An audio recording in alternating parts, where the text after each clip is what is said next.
Nexus. Rocket, they're running for their lives. Origin, destroy Rocket's Nexus.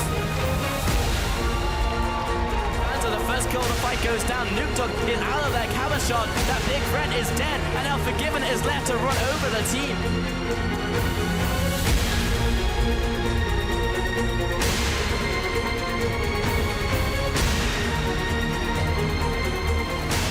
He has no ultimate, he has no carries. And there's so little Fnatic can do. Unicorns of Love are just beating them up and taking the lunch money. They're going all in for this one. About time.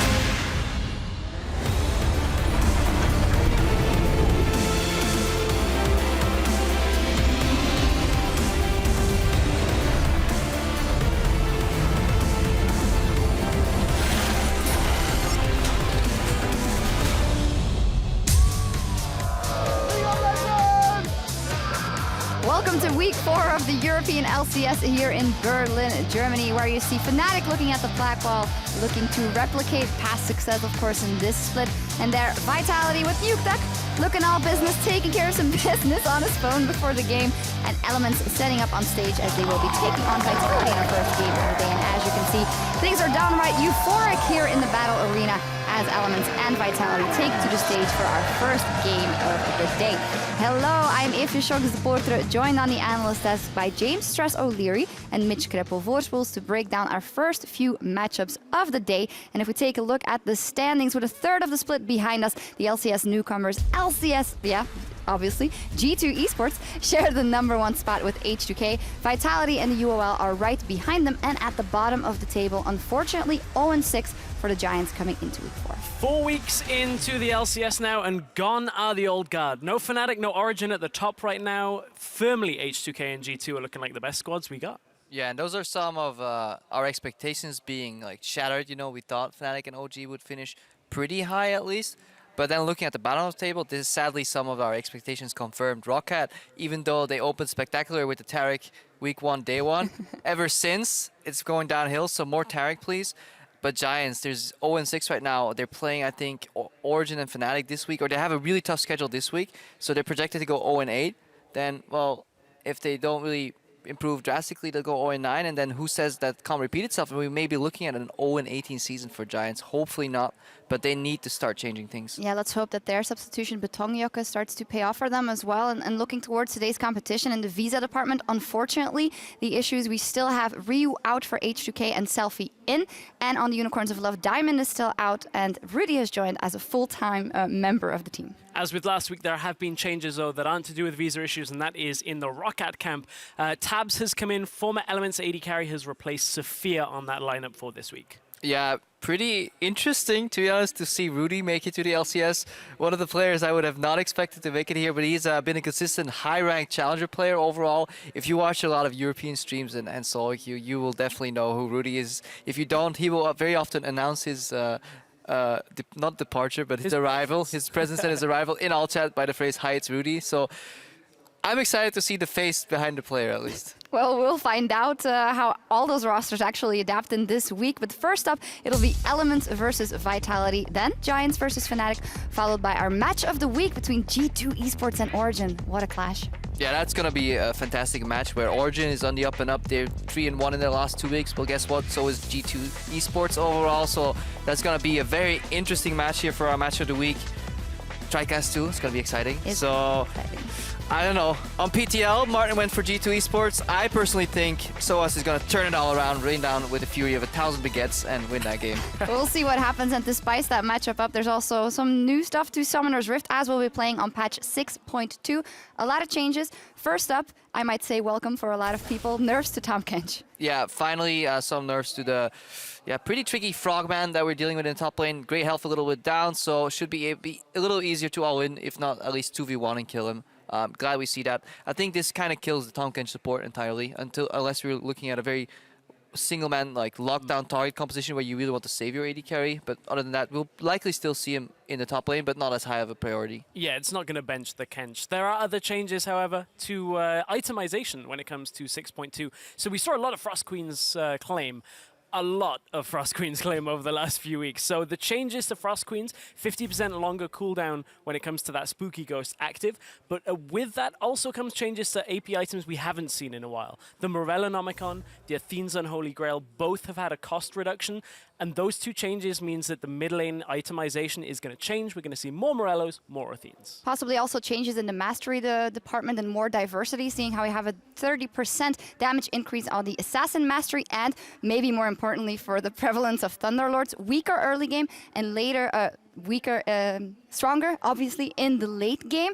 That will be very important to see what happens and how much it gets picked up. Yeah, Thunderlords already saw a bit of a decline in being picked up overall, and right now people will just have to think more whether they think it's worth it. We saw more fervor battle already instead of the Thunderlords, hopefully more diversity and just more well thought out choices rather than just, okay, this is OP, I take this Keystone.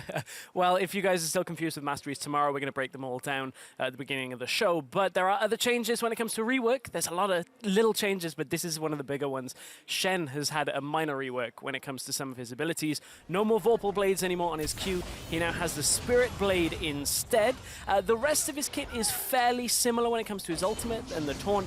The big change is his W. No longer shield for himself, now blocks auto attacks in a zone around himself for the rest of your team. So yeah, that change has actually made it so that Shen is still seen a lot in the top lane, not so much I think as support. I haven't really seen it much recently. I think if it gets picked, it will be a top lane Shen, and it is available this week because it is a relatively minor rework and the core kit is still the same. The gameplay is likely not changed too much.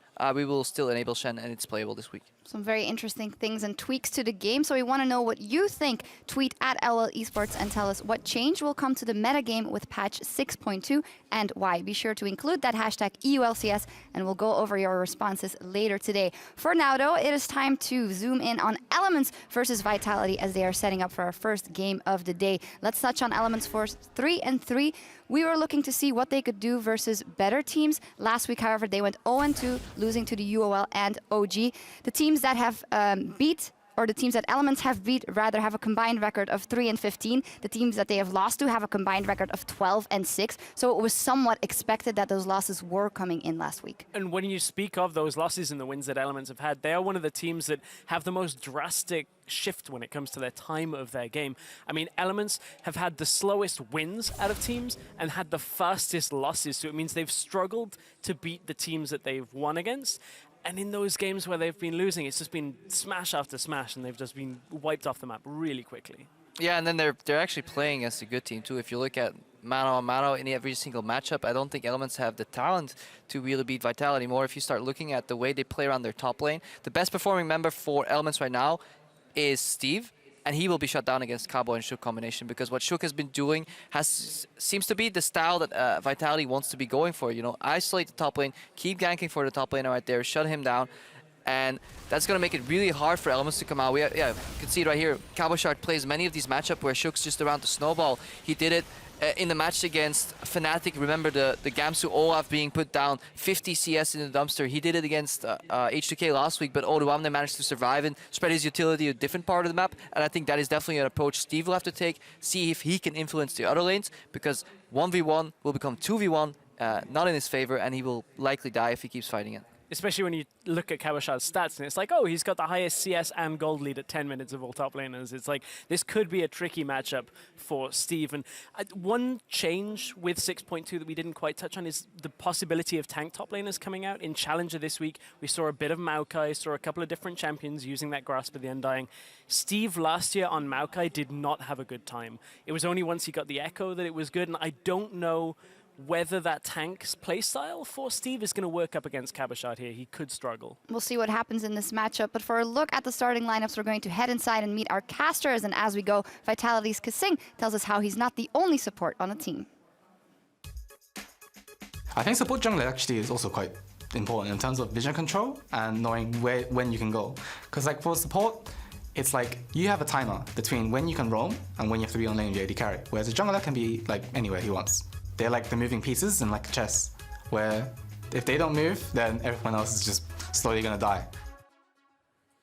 Slowly gonna die. We'll figure out if Kasing can prevent that. I'm Trevor Quickshow Henry alongside Martin Deficio Linger as we near picks and bans between Elements and Vitality. Let's start on the blue side. It is Elements currently with a 3-3 record with Steve in the top lane, Gilius in the jungle, Ika in the mid lane, Mr. Oz and Spratel as your duo, and Neef the coach. That's correct, Trevor. And we have Vitality on the red side with Cabochard up in the top lane, Shook as the jungler, Nuke Dog, of course, in the mid lane, Yanin and Kasing down in the bottom lane, Sean's as the coach.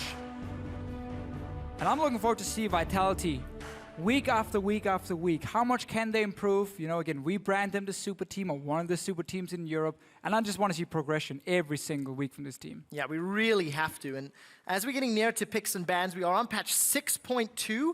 Everybody's enabled except Jin. He is too new to the league, so we could see that Shen. We'll have to see how that's going to pan out. Let's talk about Gangplank, though, because Vitality's only banned it once.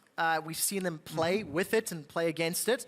And on the other side, Elements, they've banned GP in every game, regardless of side. Yeah, it's one of the things I actually like about Vitality. They're not afraid of leaving what a lot of people consider the S-tier picks, like Gangplank, open, and say, we have strategies prepared against it. You know, they tried with Olaf top lane and Rek'Sai ganking early jungle to try and shut down GP. And, you know, it worked okay. They got a pretty big CS lead on Cabochard, but it wasn't enough because the rest of the team then couldn't really punish H2K last week. This one, however, when you play against Elements and Spraddle, you ban Alistar, because it is by far his best champion, and honestly, he still hasn't really performed too well on anything else but the Alistar. Well, he's going to have to find something else to perform on today, Deficio, because last week, Elements had a rough week, 0-2. Let's see how they're going to handle themselves against Vitality. Graves and Lulu taken away. The Lulu, I think, is a bit of a bait trap. Currently 3-7 in LCS with Rise as the last ban. And over for Vitality, I mean, Corki's still up and available. Poppy still up and available. Yeah, definitely. What are they considering as a final ban to go with Alistair and Kalista? Well, you just mentioned two of the very big picks. What Vitality can do is just ban none of them and say we're going to trade at least. You get one of them, we get another one, plus an additional super strong pick in the current meta.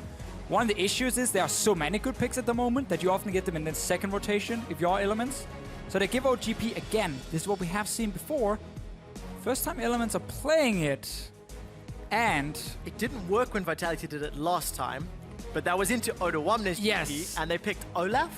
So can Steve or Ika, depending on where the GP goes, do what... it's always interesting. It's always interesting when a team has banned the same champion in every single game, because that tells you...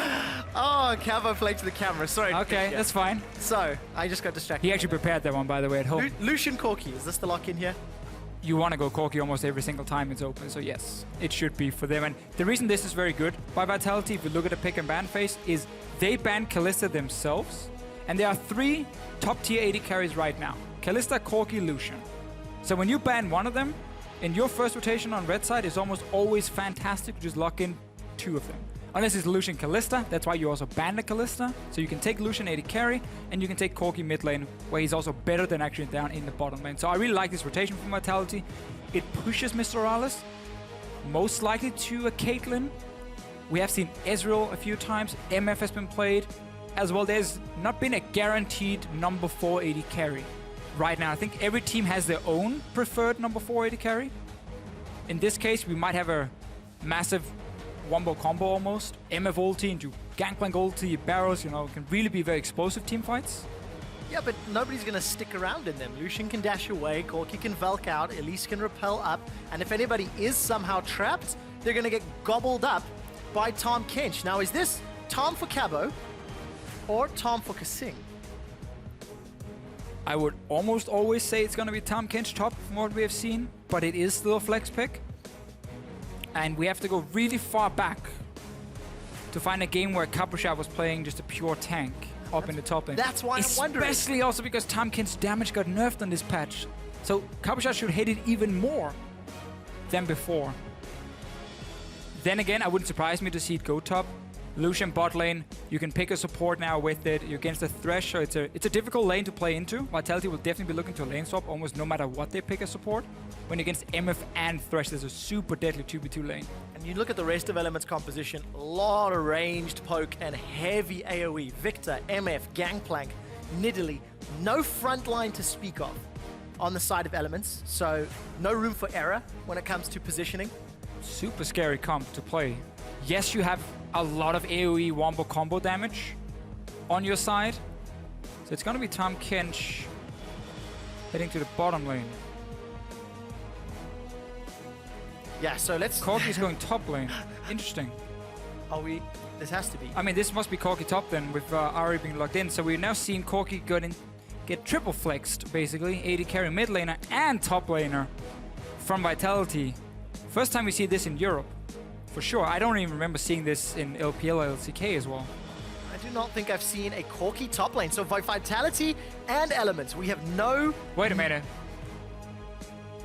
This we have definitely not seen before. Lucian top lane for Right. Capushot. What does this mean? Explain it to me. Okay, so I mean, Lucian has a very, very strong laning phase. He's very good in especially like 1 to 6. And Lucian, if you think back to when the lane swap meta was often like you had your AD carry sit on 1v1, Lucian was very strong because he's so good in 1v1s. He's very mobile, he can escape. He gets extra range when he gets like rapid fire cannon. His ulti is very good when you zone someone off or poke someone off. So this to me is just a lane bully pick from Capushot top lane with the Lucian. It's gonna be the most awkward TP gank ever. But his laning phase should be very, very strong with an AD carry top, because Lucian is so good in the first early levels. TP into culling. That's what we're looking That's for. the crazy one. Come on, Cavo, pull it off. On the other side of the spectrum, Steve is going to have maybe more headroom the later this game goes with some teleport ganks on that gangplank with Cannon Barrage. Either way, we're loading up onto the Rift for the first game of week 4. There's no major tanks to speak of. Guys, jump on Twitter. You know the deal. Tell us who you think's going to pick this one up. But hey, I mean, we talked about it, right? Normally you would say that Tom Kench would go top lane. But when it is Capushot, Yes, I don't see him on a tank. it's just not his style. And it's like Vitality likes to play around Capushot a lot with Shook, and you don't want him on tank. Oh, he's Death Shook now! sentence has already been caught, but Kasing has gobbled up Cabo, spat him out backwards, and Sprattle gets hit by the Orb of Deception. Nobody goes down in the trade, though. Interesting stuff. I like when we get some of these surprises, because we are surprised. I'm sure Elements is looking at this being like, what is going on? Lucian top lane. Technically in a lane swap as well, he should be fine, because it's so much about fast pushing towers now. Having an extra AD carry should do well there. I mean, all of the tower pushing power, the Lucian, the Corki, even when Elise comes into lane, Yeah, I human mean, form. that's the thing. Like, Vitality definitely is looking for lane swap, because again, we talked about in champs, like against MF and Thresh, like that's a lane you don't want to deal with 2v2. And then I can see just the Lucian, because he's an AD carry as well, can help fast pushing down. And it's very important when it comes to pushing these towers. Even 5-6 seconds can mean the difference between you picking up 3-4 extra CS for your top laner, which can then mean he gets an extra level, and so on and so on. So like, it's small things that can slowly but surely snowball. For now, we actually see Elements starting on the weak side with their jungle and top laner, and now Vitality is going to invade in. We've seen this before. Last time they got collapsed on and died. But this time around, nobody's there to trap them. They didn't stop the blue buff. They came in very late. There's a little bit of a sloppy start from Vitality. They wanted to stop this blue buff from happening, because you can see how Shook is starting on his strong side. Yeah. So he's only going to get red buff now, and then he just has to do camps. He's not going to get a blue buff because he can't really go bottom side when the rest of his team is on top side. It's a little bit too late from Vitality. Maybe they were talking too much about Lucian top and what was going to happen. I can't wait to hear from the players exactly how this pick and ban played out. It was an Ari last pick, so they committed to that Lucian/Corki top lane with their last pick. And again, Cabo not playing the tank, so I want to see how he plays out. Cabo has traditionally been very good in lane, and he's currently not there just yet. Still playing the lane swap shenanigans. I mean, he's been the best laning top laner, but he's also the guy getting probably the most help from his jungler. In Shook always being around, Vitality putting a lot of resources towards Capushot. But it also did mean that FLICKR was like, okay, I'm going to take Victor, save wave lane into Corki, and then he gets super surprised because an assassin gets picked into it. And what often happens in those lanes is the assassin will have the control and pushing power until Victor gets his first upgrade on his Hex Core. You know, he gets rid of AP and he can start wave playing quickly. Otherwise, he's going to get pushed down to his tower, and there's a risk of him dying, potentially. Risk. There are the Masteries still. Slew of Thunderlords across the... Look how fast Elements Oh, sorry, how fast Vitality are compared to Elements. Tower's already down. This is what we talk about. Extra seconds, we need to look at how much Capuchon can pick up in this extra time, because look at the bottom lane now. Coming down here from Vitality to this tower. So they're gonna stop Steve from ever freezing. Like, he's literally gonna kill the tower and recall and get nothing. But Capuchon is sitting top now, if you look at your minimap, and he's just getting extra CS and extra experience. And that wave is pushing towards Steve him as well. doesn't even get the tower. It's just way too delayed from Elements. Trying to deny too many poor. CS. Yeah, but really, really poorly executed lane swap now, and clearly getting surprised at the speed. Vitality could take down that tower with double AD carry, and then swap him back down. So this is really bad for Elements now. So Capuchon's cleared out that big wave that was pushing into him. Sent it back towards the inner turret. Okay, this does give Elements a little bit of a chance, because now Steve needs to go top lane and take the wave that's pushing to him. You always want to send your weak member, the top laner, to the wave pushing towards him in the safest lane, because he's obviously now, he's a little baby, he's not really very strong, and you have to just always cater around him. So he's going to get this wave because Capuchon decided to push it out. He was expecting Rallis and Sprottle to show up, so this is okay for Steve, but he's still going to be behind, obviously, but he gets something now. It is a big deal when you consider the power that Capuchon on Lucian is going to have. In contrast to Gangplank, that really needs 3 items to become the absolute monster that we know from Gangplanks. Admittedly, it is a nice jump with each of those items leading up to 3. So the wave continues to push forward. Cabo, 2 levels up and 16 CS for now at 5 minutes. Yeah, at least again, as we mentioned, Steve will get something. Yeah. I mean, that's a wave and a half in front of him. Had this wave not been pushed out by Capuchon, Steve would be stuck in the bottom lane, and they would try and mirror how quickly you could take down the enemy tier 1 tower. But Vitality would be so far ahead, they could just set up a TP dive on Steve and kill him, and he wouldn't get anything. Gilius. Just saying hello. Big hit from the love tap from Gilius, making it clear that he's there. So Gilius been farming up a storm, 23 CS versus the 15 of Shook. And then mid and AD carry both sitting even. Vitality got themselves a 1,000 gold lead thanks to the early tower and the big CS advantage that Cabo's been able to farm out. Definitely a great swap from Vitality, and then Cabo just getting a little bit greedy on pushing out the wave, expecting Rallis to show up and push it back. Anyway, Vitality can still be very happy with what's been going on. He's even gonna TP straight back into the face of Steve near the tier 2 tower, because look behind him, he has Shook as well. Yeah. Just providing some assistance. You want to push it in. You don't want to have Steve just slow pushing it out, picking up too much farm. Get these minions into the tower, let the tower kill them, and then slowly get it pushing back towards Vitality. Yeah, he's picked himself up that serrated Dirk as well. I love the Dirk, man. The lane. And for Cabo and Vitality, continuing to keep Steve on the back foot. Piercing Light will force Steve away, missing more CS. More experience, at least for a couple of those. And Gilius isn't going to find anything either, because Shook, I don't think he was spotted. I didn't see. He did show at the tower. Ah, there we go. But still, I mean, GP early on doesn't have proper wave clear. He can't really do anything to stop this. Nidalee's the same deal. So Vitality will always have the pushing power in this 2v2, as long as they don't look for an open fight where they can get bursted down. So just push it in, they reset it. Steve gets denied even more. And man, he's definitely in trouble. Well, if there's any player that's going to know what it feels like to fall behind and get punished early, it's Steve. From the time he joined the LCS, everybody has played to his lane and tried to punish him. Let's see what he can do on Gangplank. I want to talk about the itemization of the mid lane, because we've seen glimpses of Nukeduck and Ica just trading farm. Negatron Cloak for Nukeduck, so expecting the Abyssal first. For sure. Are you still expecting the Spooky Ghost or 6-2, or are we going Morellonomicon next? I think we're going to see Abyssal into Morellonomicon is more likely. After now the cooldown on the Spooky Ghost have been increased by 50%, so the item itself is still good. Like, if just the pure item, it gets so much mana regen, very cheap, and you get extra gold from it. But I think now with the extra nerfs, especially because Nukeduck has a fine landing phase, he's just basically farming even at the moment, so he's not going to get denied anything. I think we're most likely to see Morellonomicon come in for him as the second item. We'll see how that pans out. Ganking Lucian. Yep, ganking Lucian. There's no TP, so we're not going to see the TP culling. And it's tax the lane, tax it. Super just helping Nukeduck. He's going to go back top. Not a whole lot there from Capuchon. Also want to mention that Sprottle's only the Ignite down bottom as opposed to Exhaust. We'll see if that helps him get any kills. So far, the 2v2 between Fiana and Mr. Ralls has gone fairly neutral. Chaos Storm actually from Ica. just to push that wave out. It's not the greatest of cooldowns, and we did see Rolls take the tower, so evens out the gold between both teams. And that's the thing, even with that bad start from Elements in the swap, because as highlighted a few times, Capuchat pushed the lane up top. It allowed Elements to actually get standard lanes a lot quicker than they were supposed to. So MF and Thresh got into the 2v2 lane, got to take down that tower, and nothing has really been happening ever since. They've just been kind of farming even. You can see Steve is trying his best to try and catch up in farm. Both junglers have kind of been babysitting the top lane. As you can see, Gilles is sitting here now trying to set up a sneaky gank. Capuchat is going to push out, on his own and not think there's anyone there. But he's been smart enough to place a ward.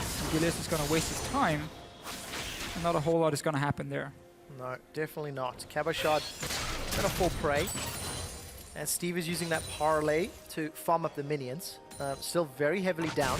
The package has spawned for Hjarnan in the base, so next time he recalls, see how much gold he actually has to pick up. Currently sitting only at 600 in a little while. But I like seeing how teams make use of that first package, which lane they decide to impact, especially if Steve continues to push up top, could be in trouble. Tower down bottom, being shoved in. Cannon Barrage to clear out the minion wave. And the Death Sentence catches a minion. Sparkle not finding the right one. Kasing will be eating up Shook, and fairly easy escape. They get Gangplank's ultimate too. So what we just saw here is actually one of the reasons Gangplank is such a good pick. The fact he has a global ulti you can use as a wave clear. So much of the current meta is about setting up these big minion waves and push them into tower. He can break that with his ulti. Now Capuchat might get ganked. Nukta can move up and help him though. Let's see if Gideus wants to chase. Cabo was No. Your mid laner is gone, so you can't. able to walk away. I was getting way more excited than I should have been for that potential gank. It's very interesting also to see the back timer for both mid laners. Both of them actually went back when they didn't really want to, because Nuclear only got a Negatron cloak on his first back, so he had like no kill pressure in lane. Now he has the full Abyssal. IK went back and had to go for cooldown reduction because he couldn't upgrade his Hex Core because he didn't have 1,000 gold. Both of them were kind of like, 800 gold, not enough to really do anything. Now we might see more action. Nuclear has a lot of kill pressure. Ignite, reduce MR. I want to see them try and set him up. Problem is there's cleanse on IK, which obviously breaks a lot of what Ari can do. Yeah, that it does. Gilius still continuing to farm up a Storm, by the way. 20 CS up over Shook. Got those Runic Echoes completed. Opting to use the passive, whereas Shook has already invested in the boots. A full channel culling will get a lot of damage on Steve. Piercing Light comes out. One more hit, and Camo Shot 1v1s for first blood. Let's go back to Champ Select. We talked about how good Lucian is in these long lanes, especially in these lane swaps. Because 1v1, he's very, very strong in the early game. He has a lot of mobility. Calling is great when you're chasing down someone. Long range ability. And he's using it perfectly here. Steve was stuck in a long lane. Has to try and push out the wave. Capuchat goes aggressive. I'm pretty sure they spotted Gilles on the bottom side of the map. And then you can go aggressive knowing the jungler isn't there. And he picks up the kill. Steve just trying to run away, flashing away. Against dashes, calling range. Very difficult for him to do anything, and he probably hasn't played against a Lucian top. Who has? That is the question. Well, Vitality get themselves the first kill, and look at the vision inside the bottom quadrant of the jungle with Vitality's Abyssal Voyage, Kasing delivering Shook. They've littered 1, 2, 3, 4, a fifth ward down by the Krugs as well. All the information, so Gilius can't go anywhere. And we can really see how this Vitality combo is just like come online. Because Corki wants to hit level 6, start becoming very, very strong in the laning phase as well. Gets a Sheen, so now he can start pushing the bot lane on his own, or at least go even on his own. That opens up for Kasing to start roaming. Capuchat, Ghostblade first item. You don't get to go back with 1200 gold very often as a top lane, or 1250 to get a BF sword, so instead you build towards better components towards a good early item in the Ghostblade with a lot of long swords. So he's very strong at this point. Abyssal Scepter, we talked about it. Nutok has kill pressure in mid lane, especially if he gets some help. So do you believe in the TP Ghostblade ganks?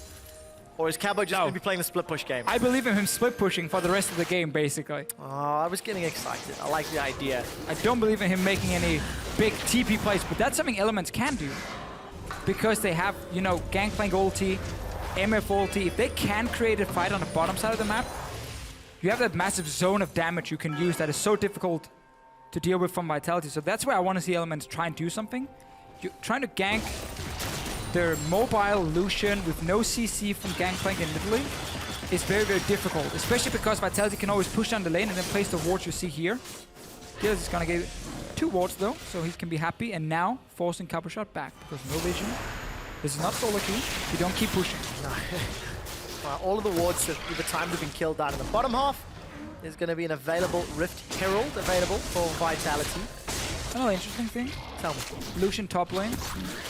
Take down Rift Herald. Take the Rift Herald buff, which is what he's doing. Gangplank can't really stop you. Keep pushing, keep pushing, keep pushing. Buff up your minions, get a bit damage on tower. This is just constantly like 24/7 tower pressure, push, push. You're just more mobile than maybe a Graves, but you have less burst damage. And you also love squishier. Yeah, don't have that true grit available to you. But I think some credit here to Steve and Elements. At least using their wave clear, maybe effectively. Maybe Vitality not pushing that hard is probably a more realistic answer here. Steve, 98 CS to 106. So Trinity Force will be close to being completed. Currently on 760 gold. A few hundred away from that. Wow, gonna take a little longer now because he's gone for Ionian Boots. But yeah, I mean, Elements, 600 gold down. No dragon to speak of. One thing to take note of, guys, on 6.2 there is a spectator bug. Baron and dragon timers will not be visible.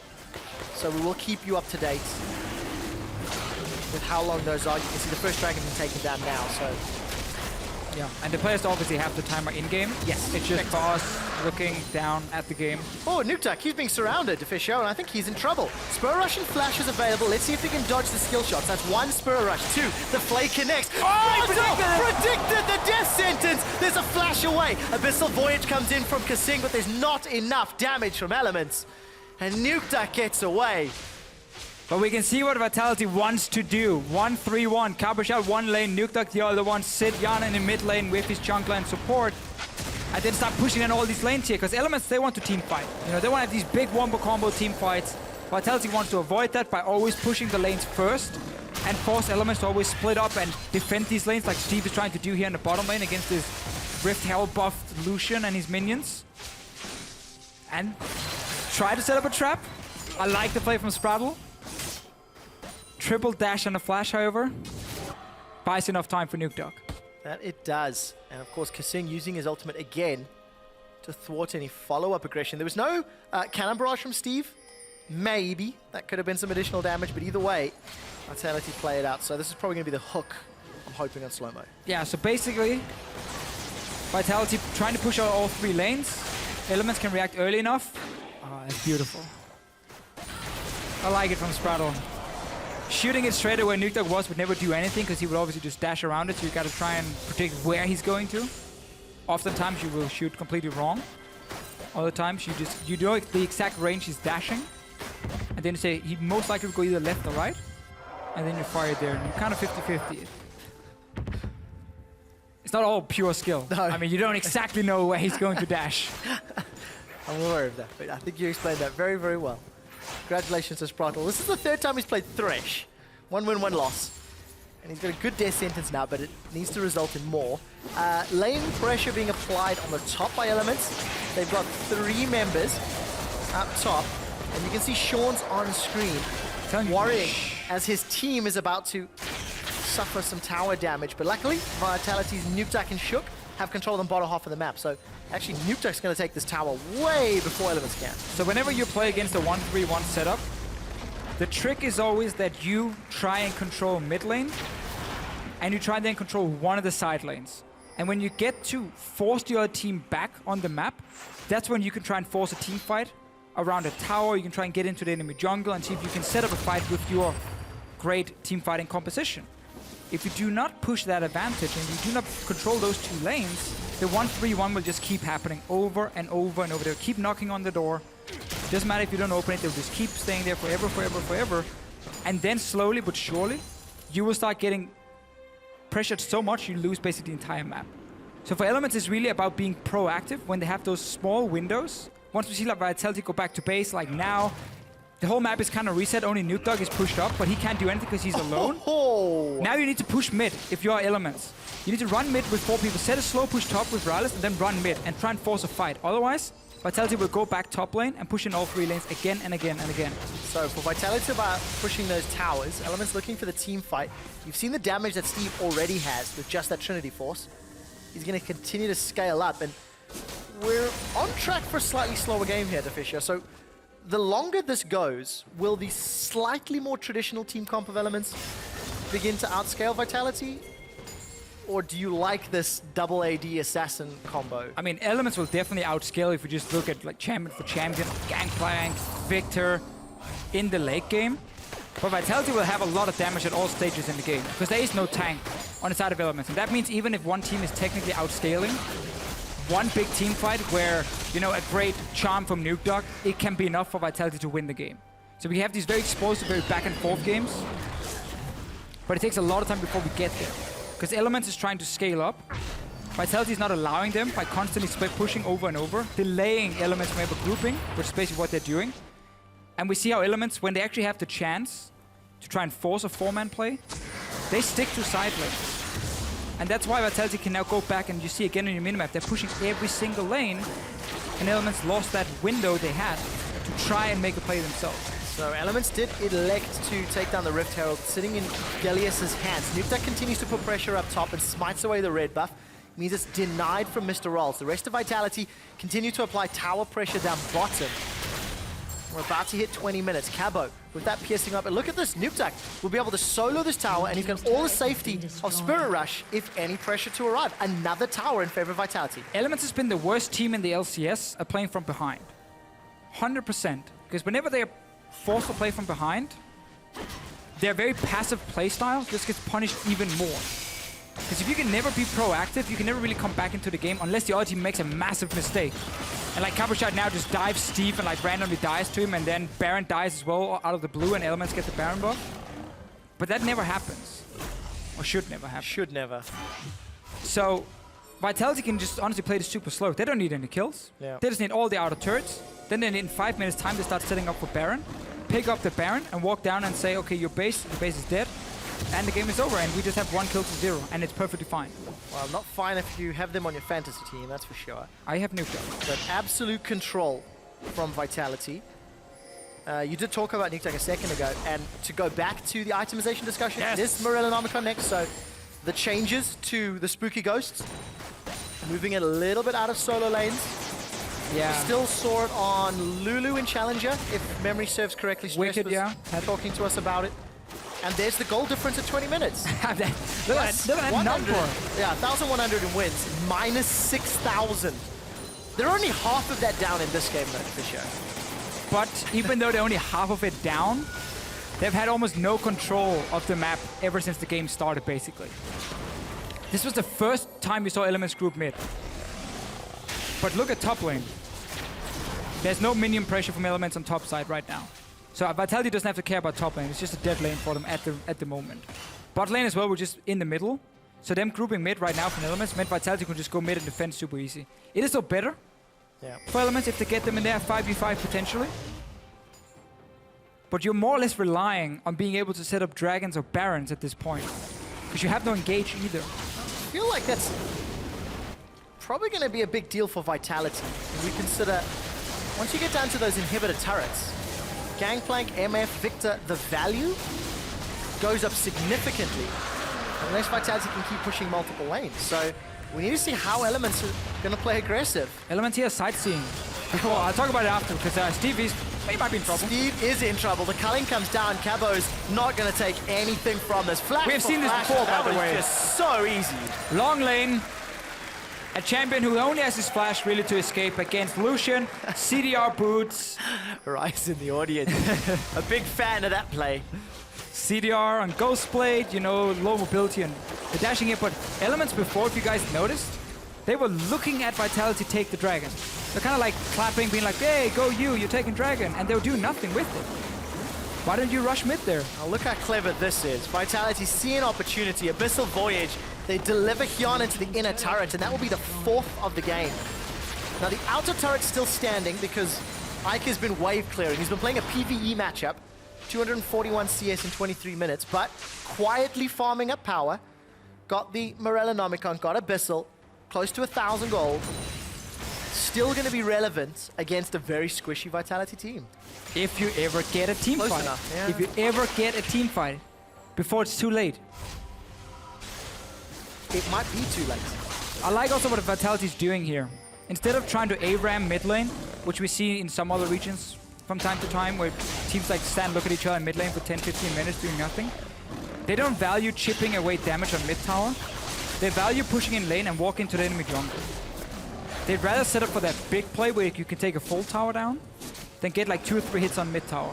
So every time they push it down, they walk into the enemy jungle, and that has resulted in getting out of turrets gone.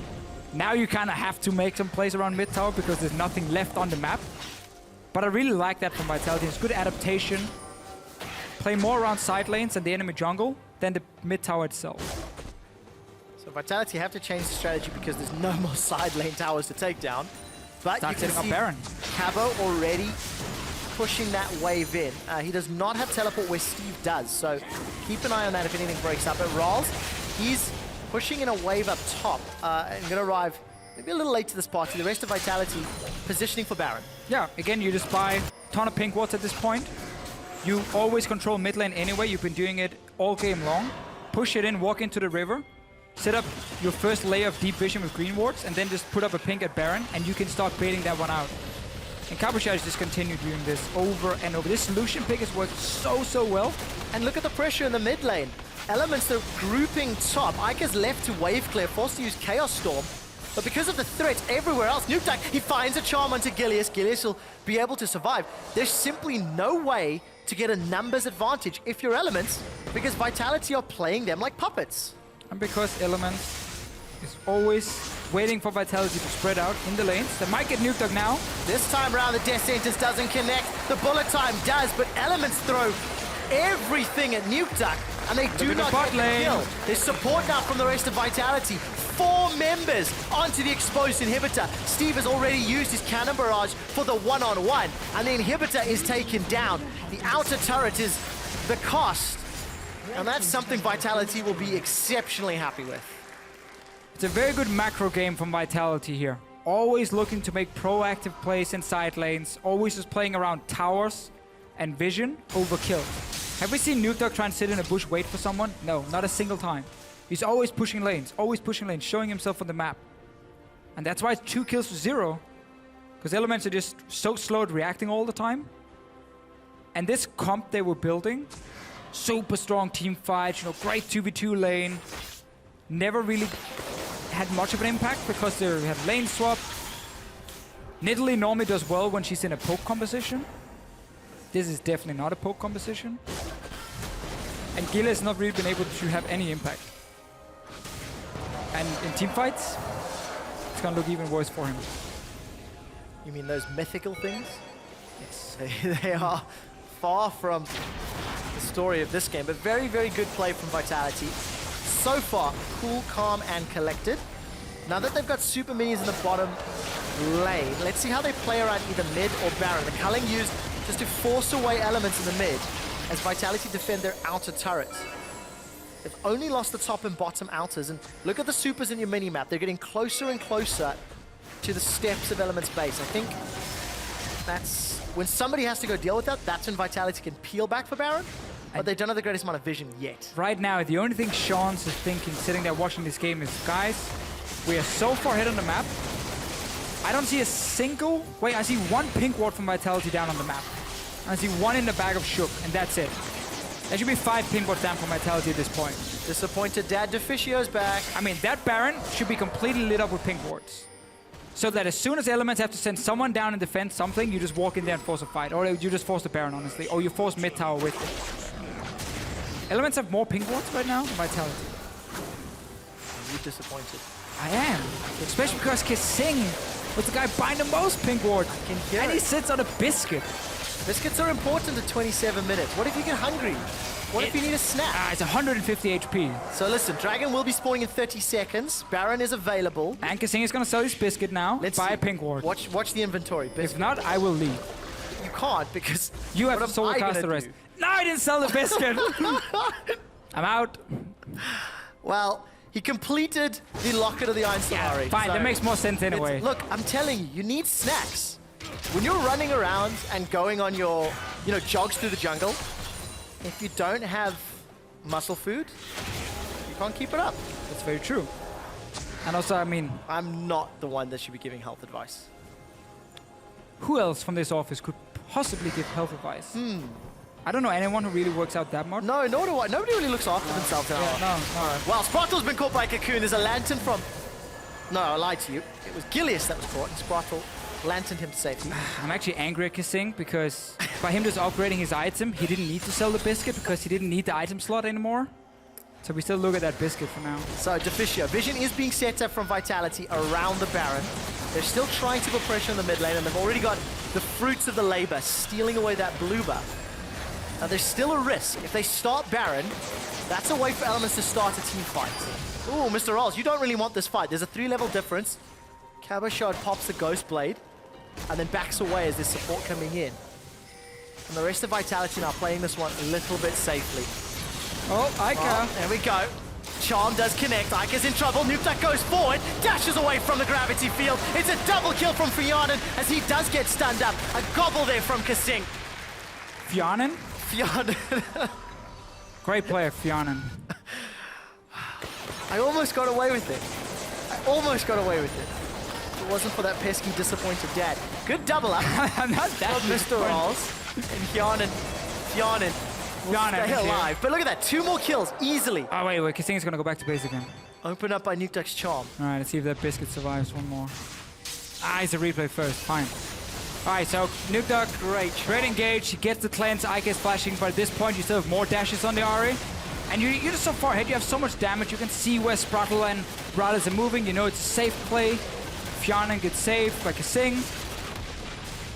Biscuit is still there. Biscuit's still there because he's not hungry yet. Baron's been started. But there's no pink ward now. Well, doesn't need it. And you know the death time as Vitality take an unchallenged Baron. They also got the outer turret middle. And now they can just continue playing the side lanes. I mean, there's no need to do anything else. Now again, Vitality completely mind-gamed Element in the pick and ban phase. They mind-gamed us. Sure, I mean, come on. How could we predict a Lucian top lane? I didn't try. You should have. Okay, my bad, my bad. But like, Steve was basically thinking it was gonna be GP versus Tom Kent's top lane. They were expecting it to be Corki mid lane against wave-clearing Victor.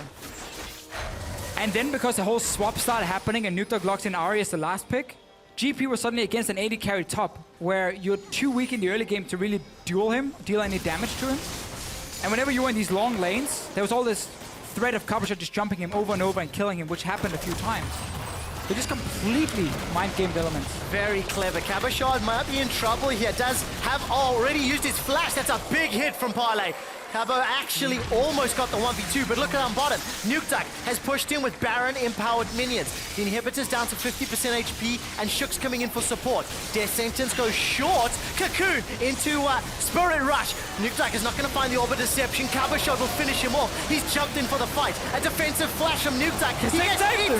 Kasing keeps him alive. Spits him back out, and now Fionin is backing away. Cabochard still on the front line. He finally goes down after picking up a triple kill. Steve chains the barrels together, but it's too little and too late. 3 for 1 and in hit. Again, we're only 31 minutes in.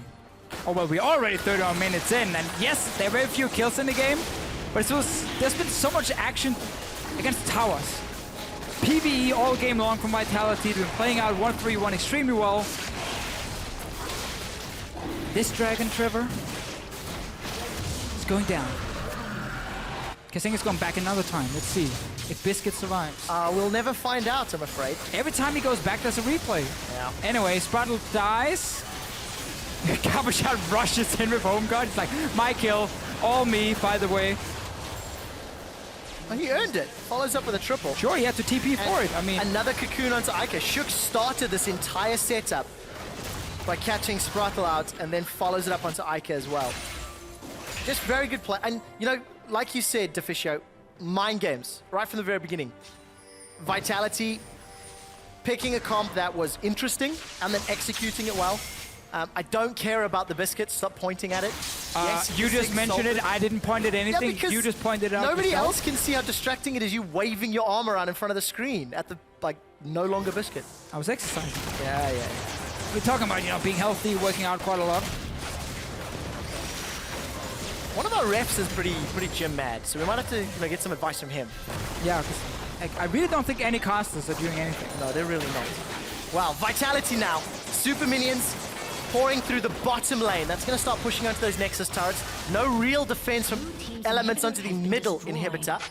That's the second of the game now. Third, rather, as Vitality have got a 10,000 gold lead.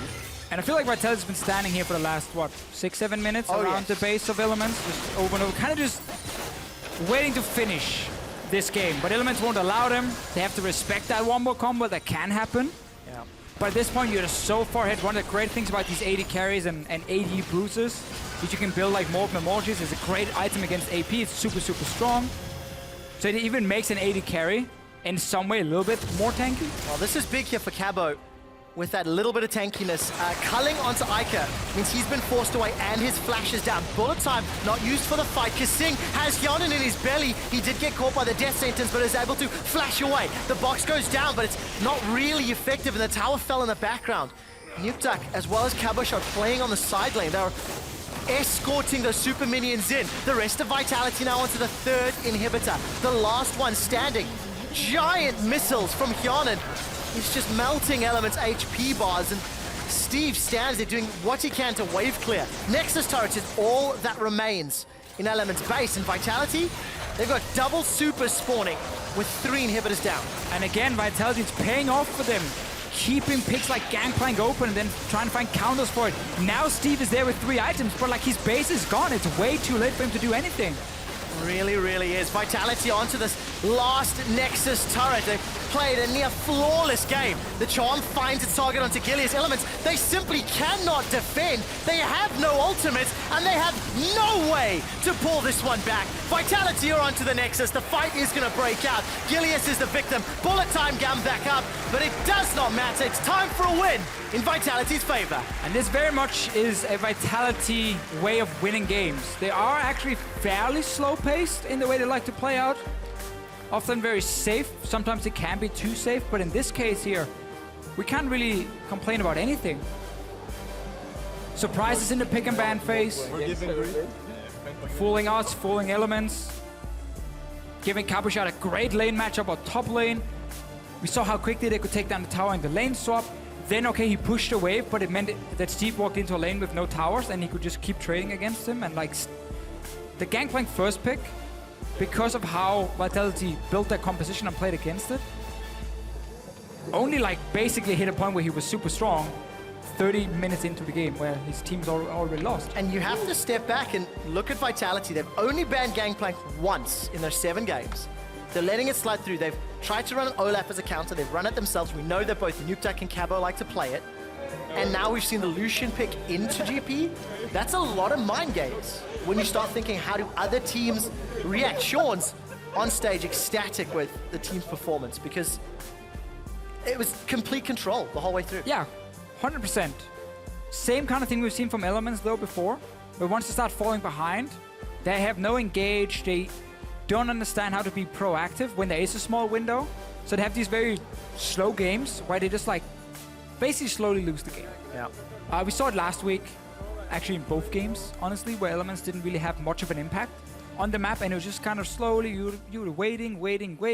It could take 40 minutes, but they would just keep getting further and further behind, and there was never really a chance of them getting back into the game. This was a MF, Victor, Gangplank comp, which didn't get a single team fight. No. In 35 minutes. Because why would you? The current meta is about playing on multiple lanes and actually trying to win the game without fighting. That is the current meta. If you can always push the lanes faster and then get into the jungle and force people away from their towers and then take them for free, then you play a perfect meta game in Season 6. That's what it felt like Vitality did. Very, very small play. For Elements, that's the 3rd game in a row now that they've lost. 0-2 last week. They lost here today. It's tough because, they picked up some wins against some of the weaker squads at the beginning of the split, beating out Splice, beating out Rocket, I think Giants as well. And now they're being tested a little bit more on the individual level as well as the macro level. Yeah. And additional growth is needed here. I mean, nobody expected Elements to go in and challenge the top teams, even after the 3-1. It was like, no, you guys played the weaker teams. So they did their job. Beat the teams that you are most likely going to fight, you know, for the rest of the season in terms of avoiding relegation and getting to playoffs, and they beat those teams. So they need to just do that again, and that's it. Yeah, need to learn a lot from some of these losses against some of the tougher squads. For now, we're going to head on stage to Pyrotechnics for a closer look at Vitality's win to start the week. Thank you very much, Quickshot. I am joined by the top laner, Cabo Shard. Once again, congratulations on your win. Let's put you guys one more ahead in the standings. But I'm going to talk about that Lucian top. We know you've been liking it in Dynamic Q, but did you really think it was going to be as successful as it was in this game? I think it's like a situational pick. You can't just pick it always, but like we've seen pick like Graves and Queen coming up, and Lucian is just another kind of AD carry you can actually play. You don't play him like you play as AD carry with crits, but more like Yumu, Malmortius like I did, and that works pretty well, yeah. Well, you're certainly no stranger to playing top lane AD carries. So do you think this kind of composition can work against other teams in the LCS, or was that sort of a one-time thing? Not like that can work against other teams, but yeah, it needs to be prepared correctly. Like it just won't work all the time. I can definitely see that one. So last question to you here. You've got Unicorns of Love tomorrow. It's a team that's very close to you guys in the standings as well, depending on how they shake out today. Do you have any special tricks planned for them? Not really. Like, it's pretty hard to prep against them because they have the new jungler now. Like, they had Diamond 2 weeks ago, then Joko, then Rudy now. We just like saw what they're doing overall, and yeah, we're gonna play our best tomorrow. Well, I'm absolutely looking forward to see it. And I said last question, but I do have one more thing I want to ask you. When the camera panned at the very beginning, you gave that nice little wink. Was that something that you practiced at home, or was it on the fly? I may have practiced a bit, but I think I still didn't do it like that well, so I will train it more. Well, it certainly looked good. Now, thanks for taking the time to talk with us, and congratulations again on your win. For now, though, we got to step off the Rift as we're ready for Giants and Fnatic to take it in this next game. During the plan, Cabo, don't forget you can say okay. Okay. Okay. Without saying rebels. Okay. Okay. Okay? Okay. Full channel culling. We'll get a lot of damage on Steve. Piercing Light comes out. One more hit. And Cabo shot. 1v1s for first blood. Steve is in trouble. The culling comes down. Cabo's not going to take anything from this. Flash. We've seen this before, by the way. Just so easy. Go, go, go, go, go. Nearly. Cocoon here. Don't throw him into that. You're fine, mate. Ian 5, Ian 6. 3 seconds. 2 seconds. But it does not matter. It's time for a win in Vitality's favor.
감수 형이 이제 좀 겉보기에도 되게 소심해 보이고 내성적으로 보이고 그런데 딱 처음 만났을 때 그게 느껴지더라고요. 그냥 잠깐 말하는데 안녕하세요 이 한마디에 그 소심함이 묻어나오더라고요. 그래가지고 맨 처음에는 아 친해지려면 어떻게 할까 이걸 많이 생각을 했어요. 어떻게 친해져야 하지 하면서. 옛날에는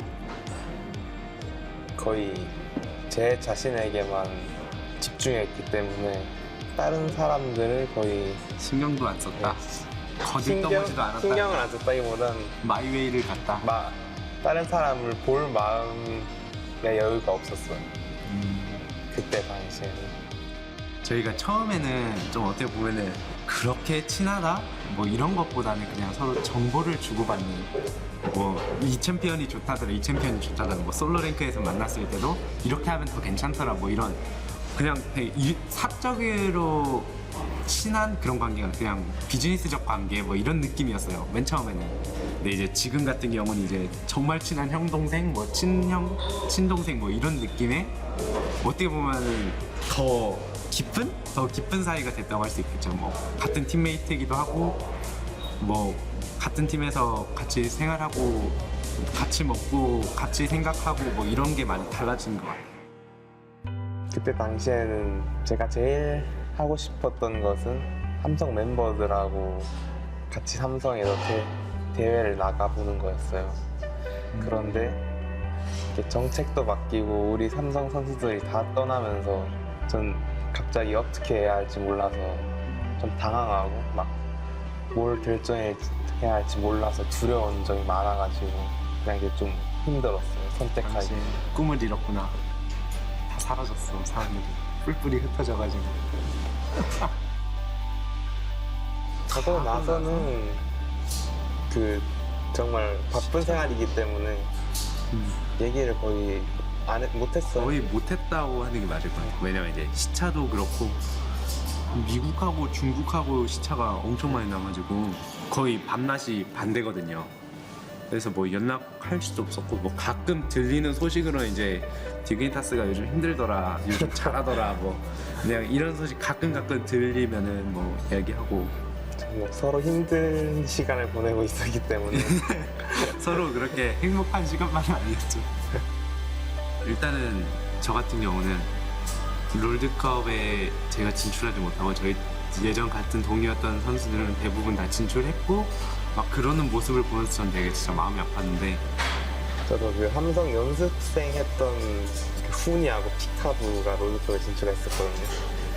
저는 그게 너무 부러웠어요. 저는 그래서 너무 부러워서 롤드컵을 보지도 않았어요. 보면 너무 좀 막 그런 기분이 이상. 열등감? 막 열등감. 네, 그런 느낌을 느낄까 봐. 나도 그런 게 있었거든. 그렇지 않고 다음에는 꼭 나도 나가야겠다 다짐을 했어요. 보면. 솔직하게 말하면 푸나틱 같은 경우 저희한테 오프가 안 왔어요 사실. 근데 저희가 찾았어요. 푸나틱에서도 흔쾌히 그래주면 고맙지 뭐 이런 식으로 해서 이야기가 어떻게 잘 돼서 저희가 푸나틱에 입단하게 됐죠. 푸나틱으로 같이 오게 된 결정적인 계기가 같이 게임을 많이 해요. 저희가 같이 게임을 많이 하는데 서로 그냥 항상 상대편 탑라이너를 항상 저희가 부서뜨려요. 그냥 없애요. 이 게임 자체에서 리무브 시켜요. 그러면서 막 게임이 재밌는 거예요. 같이 하면은. 그래서 이제 같이 오게 됐죠. 그냥 저 같은 경우는 감수형 생각은 모르겠는데 뭐라 해야 되지? 저도 스피릿과 거의 대부분 생각 같은데 같이 해봤을 때 이렇게 마음이 너무 잘 맞더라고. 게임 플레이도 호흡이 이렇게 제가 생각하는 대로 말을 안 해도 딱 이렇게 맞아떨어지고 이렇게 얘기도 잘 통하고 그런 점에서 같이 저도 오게 되었어요. 모든 나라에서 왔었는데 근데 일단 그 당시에 저는 제일 우선순위가 그냥 이 바보 형하고 같이 게임을 하고 싶다. 이 형하고 같이 웃고 즐기면서 게임하는 것도 이유이긴 하지만 다른 이유는 다윤이가 그 엄청 강한 승부욕과 열정을 가지고 있는 걸 느꼈어. 같이 하게 된다면 어떻게든 정말 그 열정과 승부욕으로 꼭 해낼 수 있었을 것 같아요. 아, 만족스럽다. 잘했어.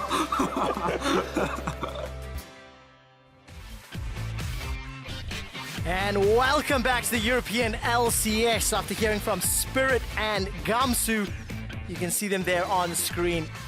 I quite like the honesty from Gamsu, saying, well, I didn't make it to Worlds.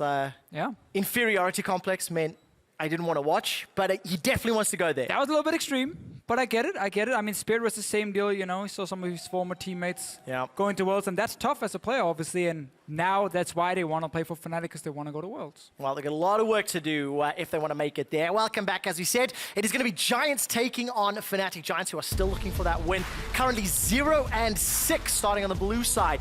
Atom in the top lane, but Tong Yoka returning for his third game with Giants. Ex-Peppy, Adri, Godfred, and their coach, Lozar. Yeah, and then, of course, we have Fnatic on the red side with Gamsu up in the top lane and his good friend Spirit in the jungle. Flippin as the mid laner, Reckless as the AD carry, Noxiac support. Daylor is, of course, still the coach as well for Fnatic. And honestly, I don't think we can be too happy with last week's performance. No, I don't think that we can, but I think let's start with the bigger disappointment. Sure. Giants 0-6, only team across North America and Europe to not pick up a single win. Last year, the players that were carrying, Peppy in particular is the guy who I'm looking at, he's just not carrying a lot of uncharacteristic mistakes. And, you know, I just don't feel that he is as threatening as we've seen previously. I just feel overall, Giants just have no control of games, the meta, you know, their own team, honestly. Like, how can we play with this lineup here? Because nothing is working for Giants. And I feel like whenever we have seen a team start, you know, losing a ton of games in a row, we've always been able to look at like at least one thing and be like, okay, that is at least a good thing. You know, keep working around that building block and maybe you can start improving. Honestly, with Giants, I can't really find that one good thing where I'm saying this is what they have. So, ever the optimist, but Tong Yoka had some good plays last week. Okay. I know on day one, Crepo particularly liked one of the moves involving a blue buff and sort of mind gaming their opponents. He had some okay engages from time to time. He was also coming in to replace Ku. I don't think it was a terrible initiation, but the problem is his teammates around him, Atom, Peppy, Adri, are just not playing on the same level. Yeah. And then as a team, you step back and then you look at like, okay, are they not being enabled? But also what about picks and bans? You know, I've seen Brom first picks from them, Morgana priority, leaving Gangplank up, etc. Like against Nukeduck and Cabo. Without an answer, right. Without an answer. Yeah, leaving Gangplank up is okay now because we see more and more teams figuring out how to play against it. Oof, okay. I know. Yeah, it is. But you need to have, you know, a strategy prepared. You can't just leave the Gangplank and say, yeah, you know, scale up to 35 minutes and then we'll see you there, you know?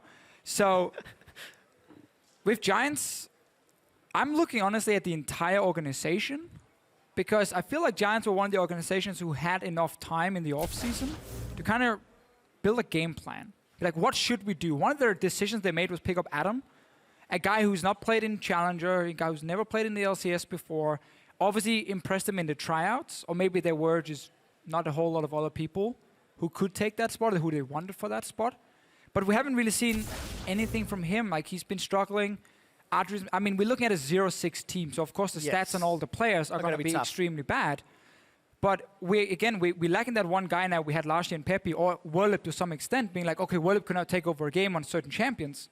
We just don't see that anymore from any of the players. We really don't. Now, we've harped on Giants a lot. I think Fnatic also show a number of problems, especially in the communication side, and especially last week. It doesn't seem like the players are quite on the same page. And understandably. In one of the post-game interviews, Febiven actually said, look, we're still trying to learn how to deal with the loss of Yellowstar. And it's very clear that he was a very big voice in the team. So we're jumping into picks and bans. We are 6.2. Everybody except Jin is enabled. What do Giants run, and are we going to see something a bit more meta in terms of the priorities? Well, that's the thing, right? If you're a 0-6 team, often just playing standard won't help you. Because playing standard as a worse team often means that you will just slowly lose the game. Or actually, you just had a very, very, very low chance of winning, relying more on the other team messing up than you actually playing well. Because you are supposed to play almost the same now. However, I also feel that when it comes to just picking crazy picks and like trying to shake up everything and surprise people, it is harder and harder to do because teams are more and more prepared now. You know, they find all these weird picks and they talk about them, they try theorycraft, how could certain picks work, so they're also preparing in case they play against them. And when you are Giants, I honestly feel like the better thing you can do is find 2 to 3 picks for each role, and you just fully focus on them for like 2 or 3 weeks. Yeah. And you learn, okay, how do we need to play with this pick? Like, do we want to play a siege composition? Exactly what do we need to do? Look at all the games from LCK, from LPL, from EU and NA. Like, how do these teams play siege comps? And try and copy it. Don't try and like all kinds of crazy stuff, because then things could almost go wrong. So we'll find out if things do go wrong for Giants. They rounded out their bans. Poppy, Lissandra, Kalista, Gangplank, Corki taken off the table. So Lucian, the last of those absolute top tier 80 carries is still available. But do you want that in RG's hand? And is it first pick worthy? See, that's a big question. I was asking the same to myself coming into the week here, because we're gonna see this very often. 80 carry ban on blue side, 80 carry ban on red side. If you do not take Lucian here, I expect Reckless to lock it in, because it is the remaining of the top 3 80 carries. But there again, there are other super strong picks open, like an Alistar. Yep. As a support, you know, we still see Elise and so on, and Graves is of course enabled. So like, there's so many different good picks right now. I would expect Lucian those to come in for Reckless here. So it is a Graves first pick for Giants. Patong played 2 games of Lee Sin last week. We've seen Graves both top and jungle. We don't know where that's going to go. But do they go Lucian Alistar and get a phenomenal bot lane? Or do they pick something else that they can run in a flex position? I think Lucian Alistar is perfectly fine in this situation here. A lot of the flex picks has been banned away, like Lissandra, GP, Lulu, Corki, and so on. I'm more looking at the Graves first pick. I wonder for Giants if it's worth more to actually first pick Lucian and get a strong lane or get a strong 80 carry for Adri, and then just take an Elise jungle if Graves gets locked in by Fnatic in that first rotation. It's some of these things we gotta look at with these pick and ban phases quite a lot, and each team will probably have their own opinion. So there's no set meta on like, okay, if this pick is open, you have to first pick it no matter what. That doesn't exist anymore. There's so many different picks you can potentially first pick. So I want to see this Graves have a massive impact, because otherwise you could have gone for the likes of Elise anyway. You can still do it if you put Graves top. But Fnatic get the Lucian we talked about, strongest remaining 80 carry. Quinn we've seen more and more in other regions as well, also in Europe as a top lane pick.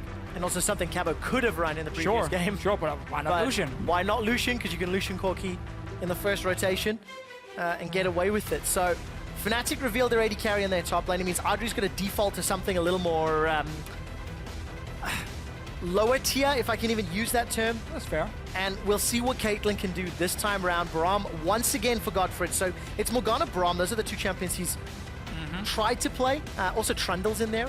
And it's also important to note that if they put Graves jungle, Atom has played 2 games of Shen, who is enabled with that minor rework. Of course. We saw it in Challenger earlier this week, but, you know, just reminding people. I mean, when you see this in your Fnatic and the first 2 picks, you're obviously going to play 1v1 again.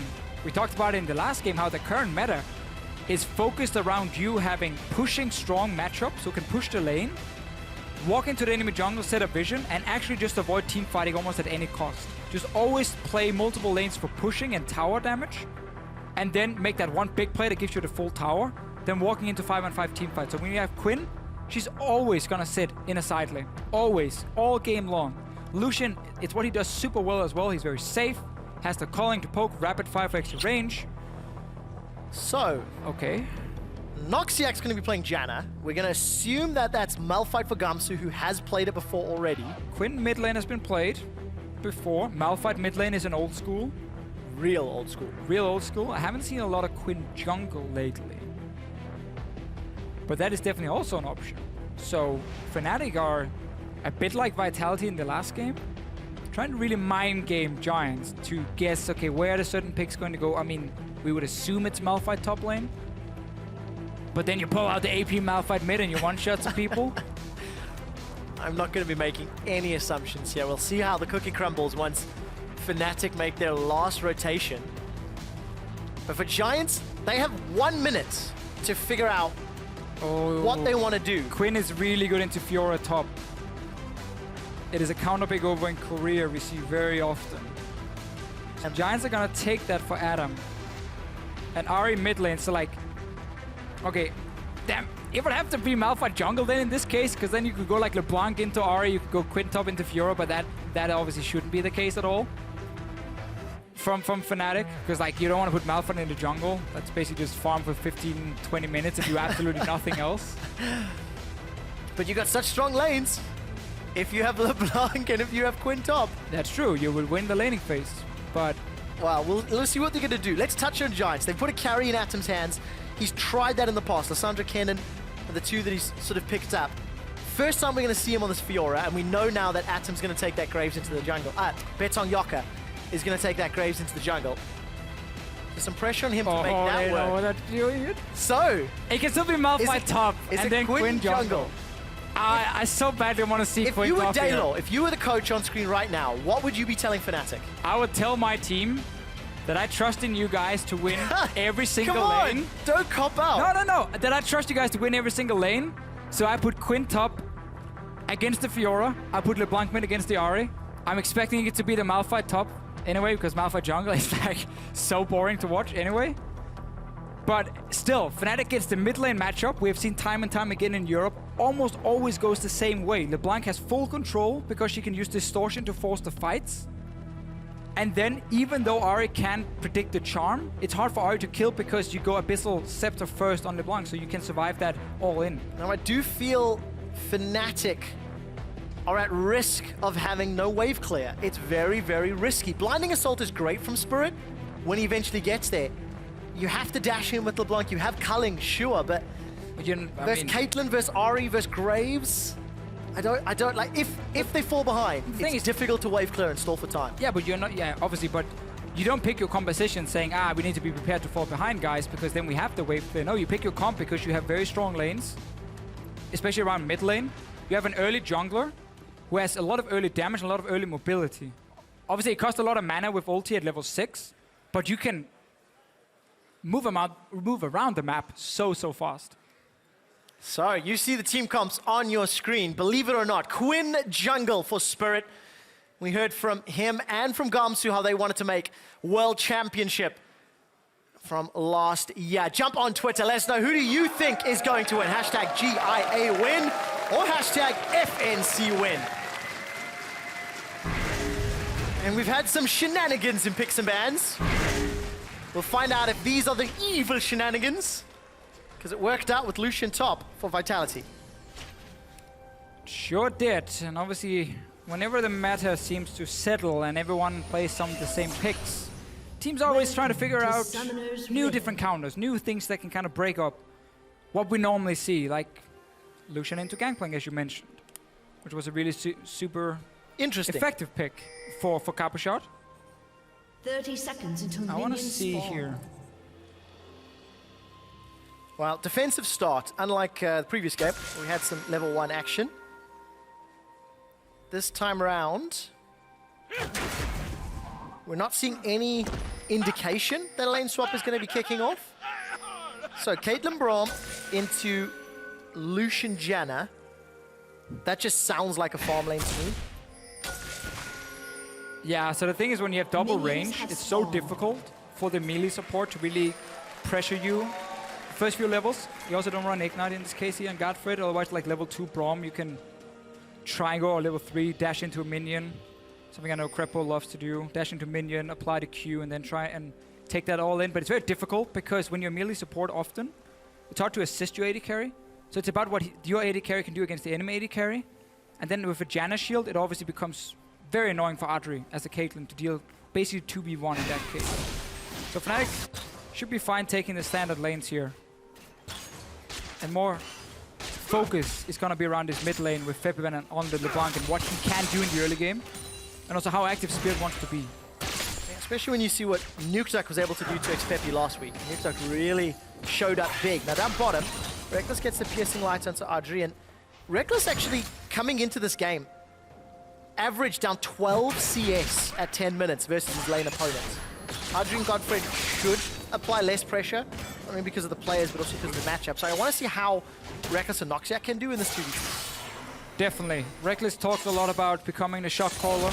for the team. He's okay if it costs a bit in terms of his own performance. I think with time, he's gonna figure it out. And Fnatic needs someone to step up to be that main shot caller for the team. Good charm. Good charm, but again, we see this so often. LeBlanc can just decide these trades so effectively. And if charm misses, then it's a very one-sided trade. Going in bot lane, it's important for Godfred that when these trades happen, that he gets to block some of the damage with shield from Reckless. Otherwise, Adri will always lose the trades. If it's a shield and a Lucian who dashes forward and Godfred is not blocking the damage, Adri loses that trade every time. And also interesting, Reckless has gone with Thunderlords for Lucian as opposed to the Fervor of Battle, which I think is probably the standard. Again, he's going to dash forward. Piercing Light comes out. Adri tried to channel Peacemaker and it didn't even connect. Well, we've seen now 2 or 3 times Reckless dashing forward and nothing getting blocked. So Adri's just taking so much damage. He's already used the potion. He's trading 1v2 every single time. Thunderlords from Reckless, so he's putting a lot more focus on laning phase and getting upfront burst. Janus shield combined with Thunderlords. It's a very quick 3-4 seconds where you are super strong, so he's not relying on stacking that one up. Oh, hang on, they're going to turn onto Godfred. He's been knocked up by the Howling Gale. Defensive flash. Reckless is looking to chase forward. The Thunderlords wasn't enough. Flash forward into an unbreakable shield. That'll time out shortly. Finally, the exhaust comes out. That's going to save Godfred's life. A dash forward from Rockless. And Adri and Godfred able to make it away. Oh, I'm using the wrong valves today, all over the place. Wow, very aggressive play from Reckless, and again, Giants. The bottom they're lane not done. Getting caught out a little bit. They're so low, and now Spirit. Sorry, Deficio, they're not done. Spirit's going to look forward. The auto attack and Thunderlords. A turret shot onto Noxiac. First blood for Spirit and Fnatic. Everything is already going wrong for Giants down this bottom lane. Poor trades, level 1 and level 2. Godfred moves up to try and help Betonjoker. He then gets caught out, has to flash. Quick first blood, push in the wave, recall from Fnatic. Reckless only sitting on 1,000 gold, so obviously no BF sword for him. But still a very good start for Fnatic. And against the Caitlyn, has to go boots and a dagger. Yeah. And you've got your Quinn ahead already. I really want to see what Spirit's going to do, because we touched on how Reckless is down in CS at 10. Spirit is basically off the records when it comes to CS numbers. He's one of the farming gods here in EU jungle. Yeah, he's always doing extremely well for himself. It's a style he had to kind of adopt in LPL because he had to be the solo carry for World Elite so often, and he had to do solo farm to be a big carry. Not always he was allowed to do it.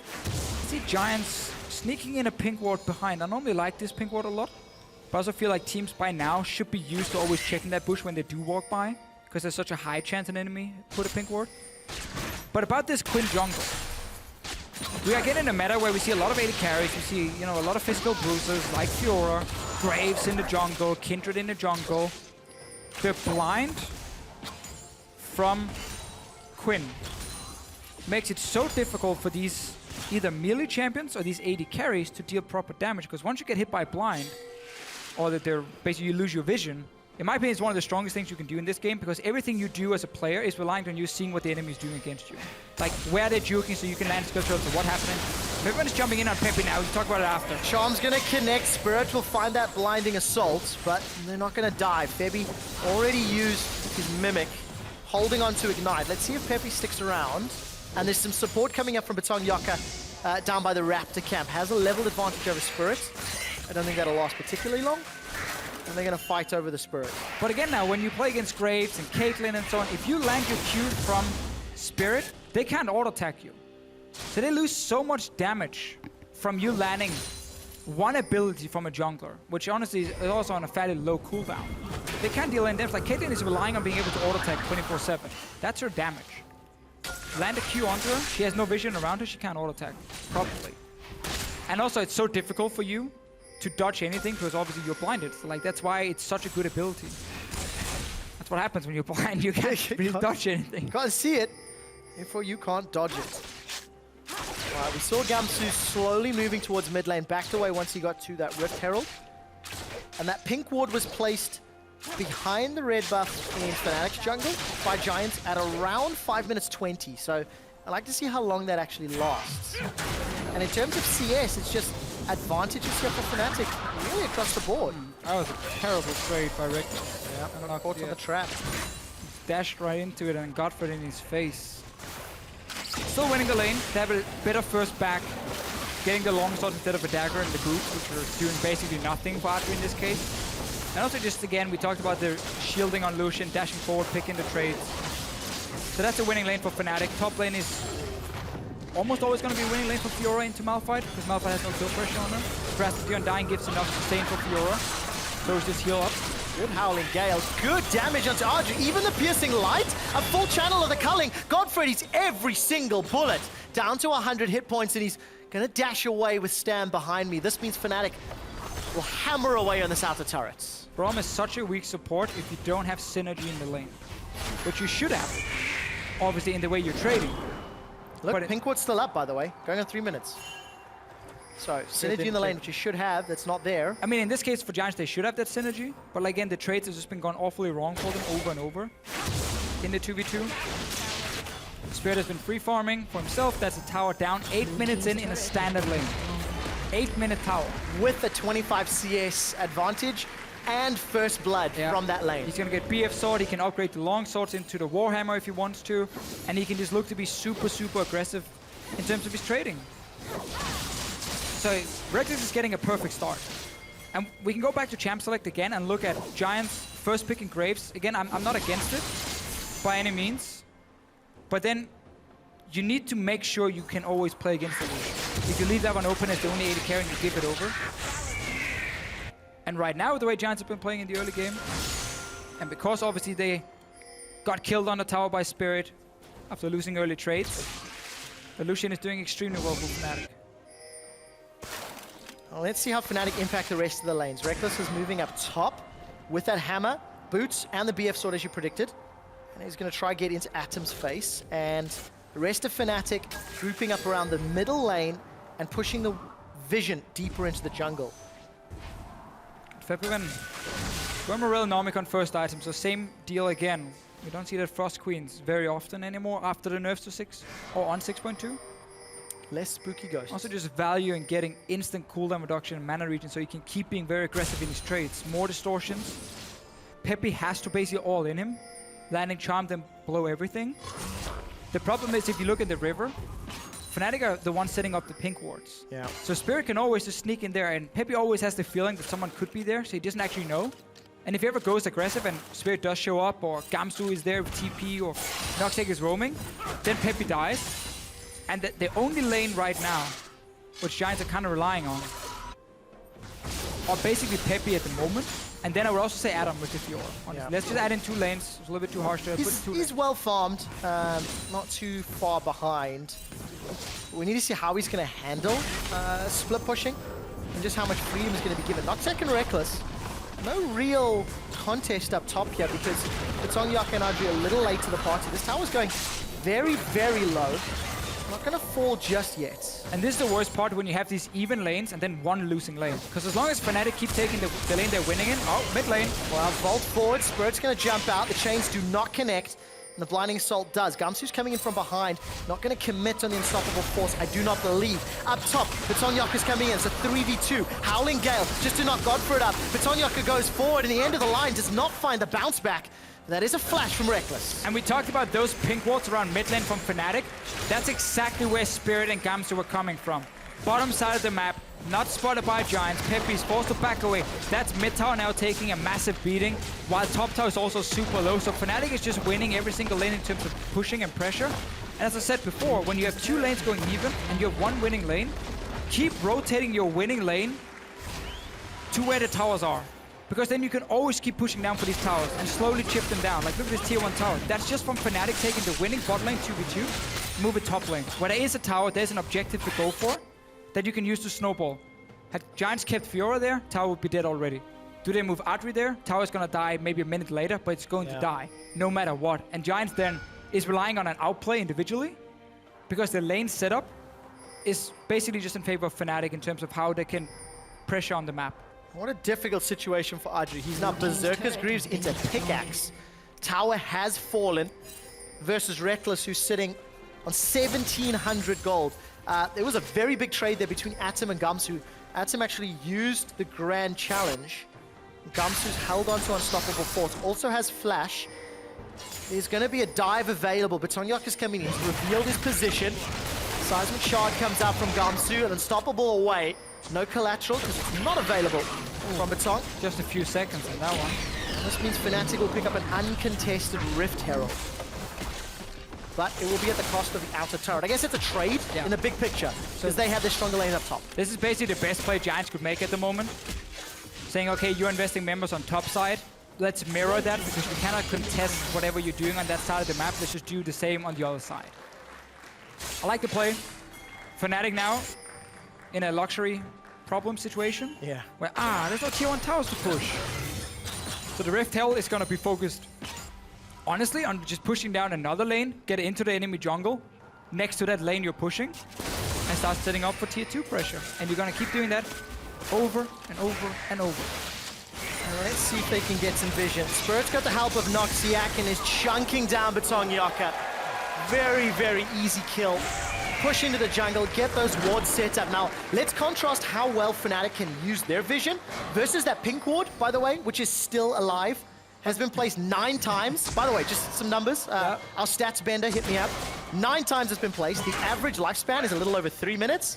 This is the longest lifespan pink ward, but it's not worth anything. Exactly. Because it's not giving information. Spirit eats a charm, and he's going to make it out alive. Spirit walked by it once. And that's it. And that's only information. Oh. So he walked by it once, and Fnatic hasn't been in that side of the jungle ever since. And they don't have to, because you're now playing in the enemy jungle more than your own jungle. You're playing for their towers anyway. And look how Fnatic is setting up the 1-3-1. This is something we highlight with Fnatic very often. They're so good at sitting in basically a line holding hands and just pushing down the enemy together. Push them down to their own base. So if Giants at any point invest all 5 members to kill the guys on bottom lane, Febiven and Gamsu should be pushed far enough in towards the enemy tier 2 that they can take those towers in exchange for the kills. And the warding should also prevent that from ever happening. Because if Giants is running 5 members bot lane, Fnatic should spot them and just start backing away. Aggressive play themselves, I like this. Instead, it's Fnatic coming in the vault against Ardri on the wall. Gamsu was caught up in the unstoppable force, holds the bottom lane together. That's 2 easy kills as 4 members of Fnatic are now on the wrong side of a Giants tower. Febiven's coming in with support as the crowd is clapping for joy. The vault onto Batong-Yaka as one last hit from Febiven picks up another kill. Step on a trap, it doesn't even matter because there's only 2 members of Giants remaining. Pep is going to try wave clear, and the rest of Fnatic will chunk this tower down and get out with kills. The tower, a 7,000 gold lead. Yeah. It's absolute control. And exactly the same game plan as Vitality had in the last game. 3 lanes, you don't want a big team fight. You're not looking for any big team fights. You're looking for constant pressure from minions towards enemy towers. This is honestly such a good play from Fnatic because they are ahead of Giants in tempo, so they're the ones setting up the play, they're the ones in control of what's happening, when are we engaging, how many members do we have, where can the enemy come from. They know everything, they have all this information already before the fight even starts. You make the call, worst case for Fnatic, Giants manage to run away from tower and nobody dies, Fnatic just takes the bot tower then. That's the absolute worst case. You get a free tower. Now, congratulations. Of course, let's talk about this in a second. Reckless is in a little bit of trouble. I completely take it back. He's just going to slide out to safety. You said a little bit. Yeah. We're 16 minutes into the game, and yes, Giants is the team struggling the most in the LCS. So for Fnatic, that alleviates some of the pressure. But in contrast to last week, Fnatic's team members are on the same page. Teleport timing was good. Targeting from Gamsu's Malphite was good. They punished Giants for being out of position on the same page, the same time. And that is a positive trend for a team that is still in this building blocks phase. Right. These kind of games, see actually what happens mid.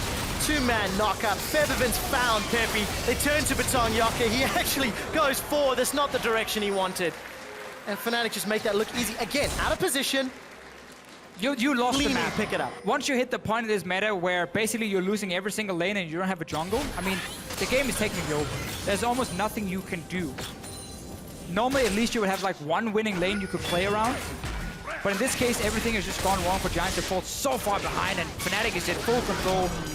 Can just keep picking up kills, get more fantasy points. And these kind of games, when it's like a team like Fnatic, who we expect to obviously be better than Giants, it's not really about necessarily who wins, it's how does Fnatic win. Well, Deficio, how does Fnatic win? If you look at the minimap, they have 5 active pink wards.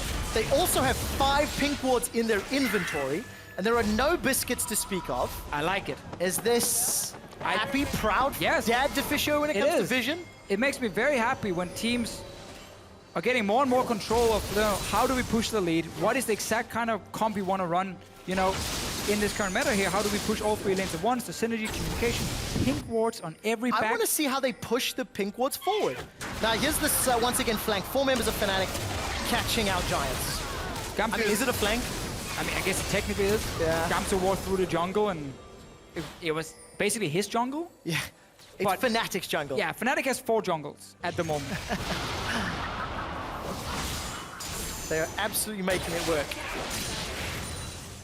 For Fnatic, they've extended that gold lead to 11,000. A couple of those pink wards are starting to be pushed forward and cleared out. Note that the Dragon and Baron timers are not active on this patch in the Spectator bug. You know, Trurigan's second problem now. What is the second problem? There are no tier 2 towers to take anymore. It's so annoying because now...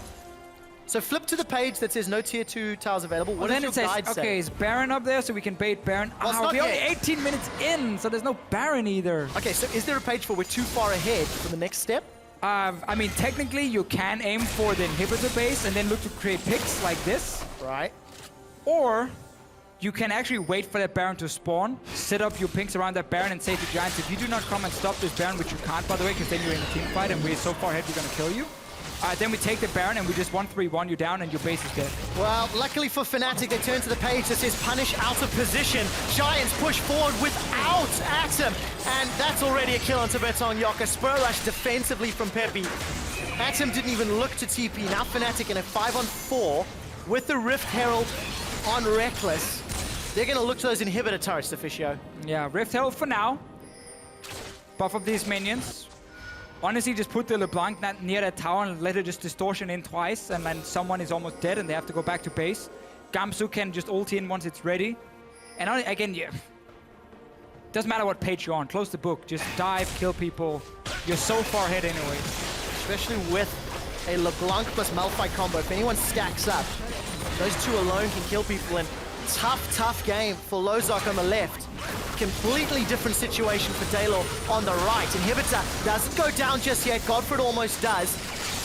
One more hit will drop it. 20 minutes and 10 seconds. Fnatic gets super minions into the top half of the base. And with that will allow them to either take more inhibitors or the Baron. That then will allow them to take those inhibitors. Great demonstration of macro play from both of the 2 winning teams at the top of week 4. Great understanding of how to consistently, in terms of a lot of low-risk plays, you get high rewards over and over. Oh, but Tonyaka's in trouble, and he just is gone. And the reason I say that... Oh, Atom's in trouble. Atom's in trouble. Blinding Assault doesn't find a target. There are Fnatic coming in from all over, and Atom, well, he manages to riposte some of the damage. Kill credit to Spirit. And obviously, again, we want to see more of this, you know, in more and more games from like Fnatic and Vitality and so on. But it is so key we start looking at more of the consistency of these teams and the calls they're making and how do they keep pushing their advantage.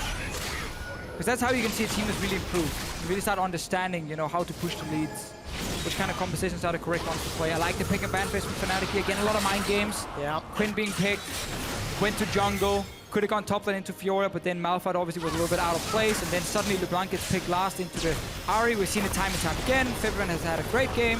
Malphite can make Giants out of place. Unstoppable Force and Flash is available. Not even needed because they're that far up. Atom has just respawned. Vitonyaka was clearing waves, trying to in the top. Reckless took a big chunk from that Orb of Deception, and Giants are chasing in. Now Atom, if he chases too far forward, he's going to get killed. Oh, wow. Culling plus Feathervin is enough. Gamsu looks for the Unstoppable Force, but it's flashed away as Audrey puts some distance. Inhibitor will drop. Reckless still alive. Orb of Deception doesn't find anyone. Defensive flash into that knockback from collateral damage, and they get the giant shutdown onto Spirit. First man base dying. is cracked open, and it's too little and it's too late. First man down for Fnatic. They lost 1 tower and 1 member. Spirit Look is... at Spirits. I mean, he was smiling. But I think Fnatic were trying to basically do what Immortals did last week. It wasn't Immortals, it was Energy against TSM. 18-0, I believe it was. Let's see the fight again. So Adam, I'm not sure what he's calling Fnatic right now, but he shouldn't have called them that because they destroy him completely. And that's inhibitor open. Spirit then says you can get more. Jumps into the minion.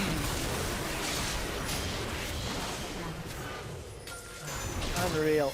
Giants had to invest everything just to get that one kill. The rest of Fnatic now, they've grouped themselves up in this middle lane. Another turret falls, 12 to 1 up, 13,000 gold lead. Third inhibitor. This one taken very, very cleanly. Giants can't even watch it go down because they have to deal with minions in other lanes. Right, Spirit Rush will be up for Peppy in a few seconds.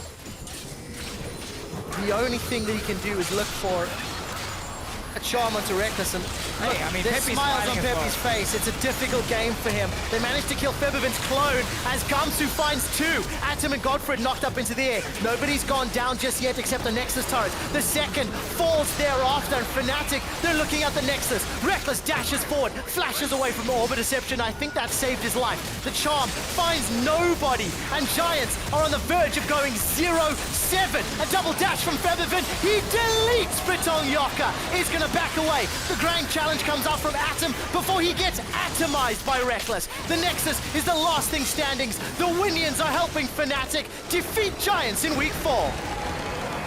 And Trevor, as we talked about,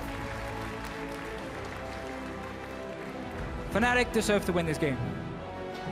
Gigantic smiles on their faces. But again, coming into this game, it wasn't really a question of could Fnatic beat Giants. Of course that wasn't the question. The question was how could Fnatic beat Giants? Would it be smooth sailing, fast paced, constantly just applying pressure, being proactive? And it was. I mean, again, there's nothing negative we can say about Fnatic in this game, like at all. I like how they very quickly realized, okay, we're winning bot lane super hard. Spirit is there, gets the first blood, allow them to push into tower, take down tower, rotate them top.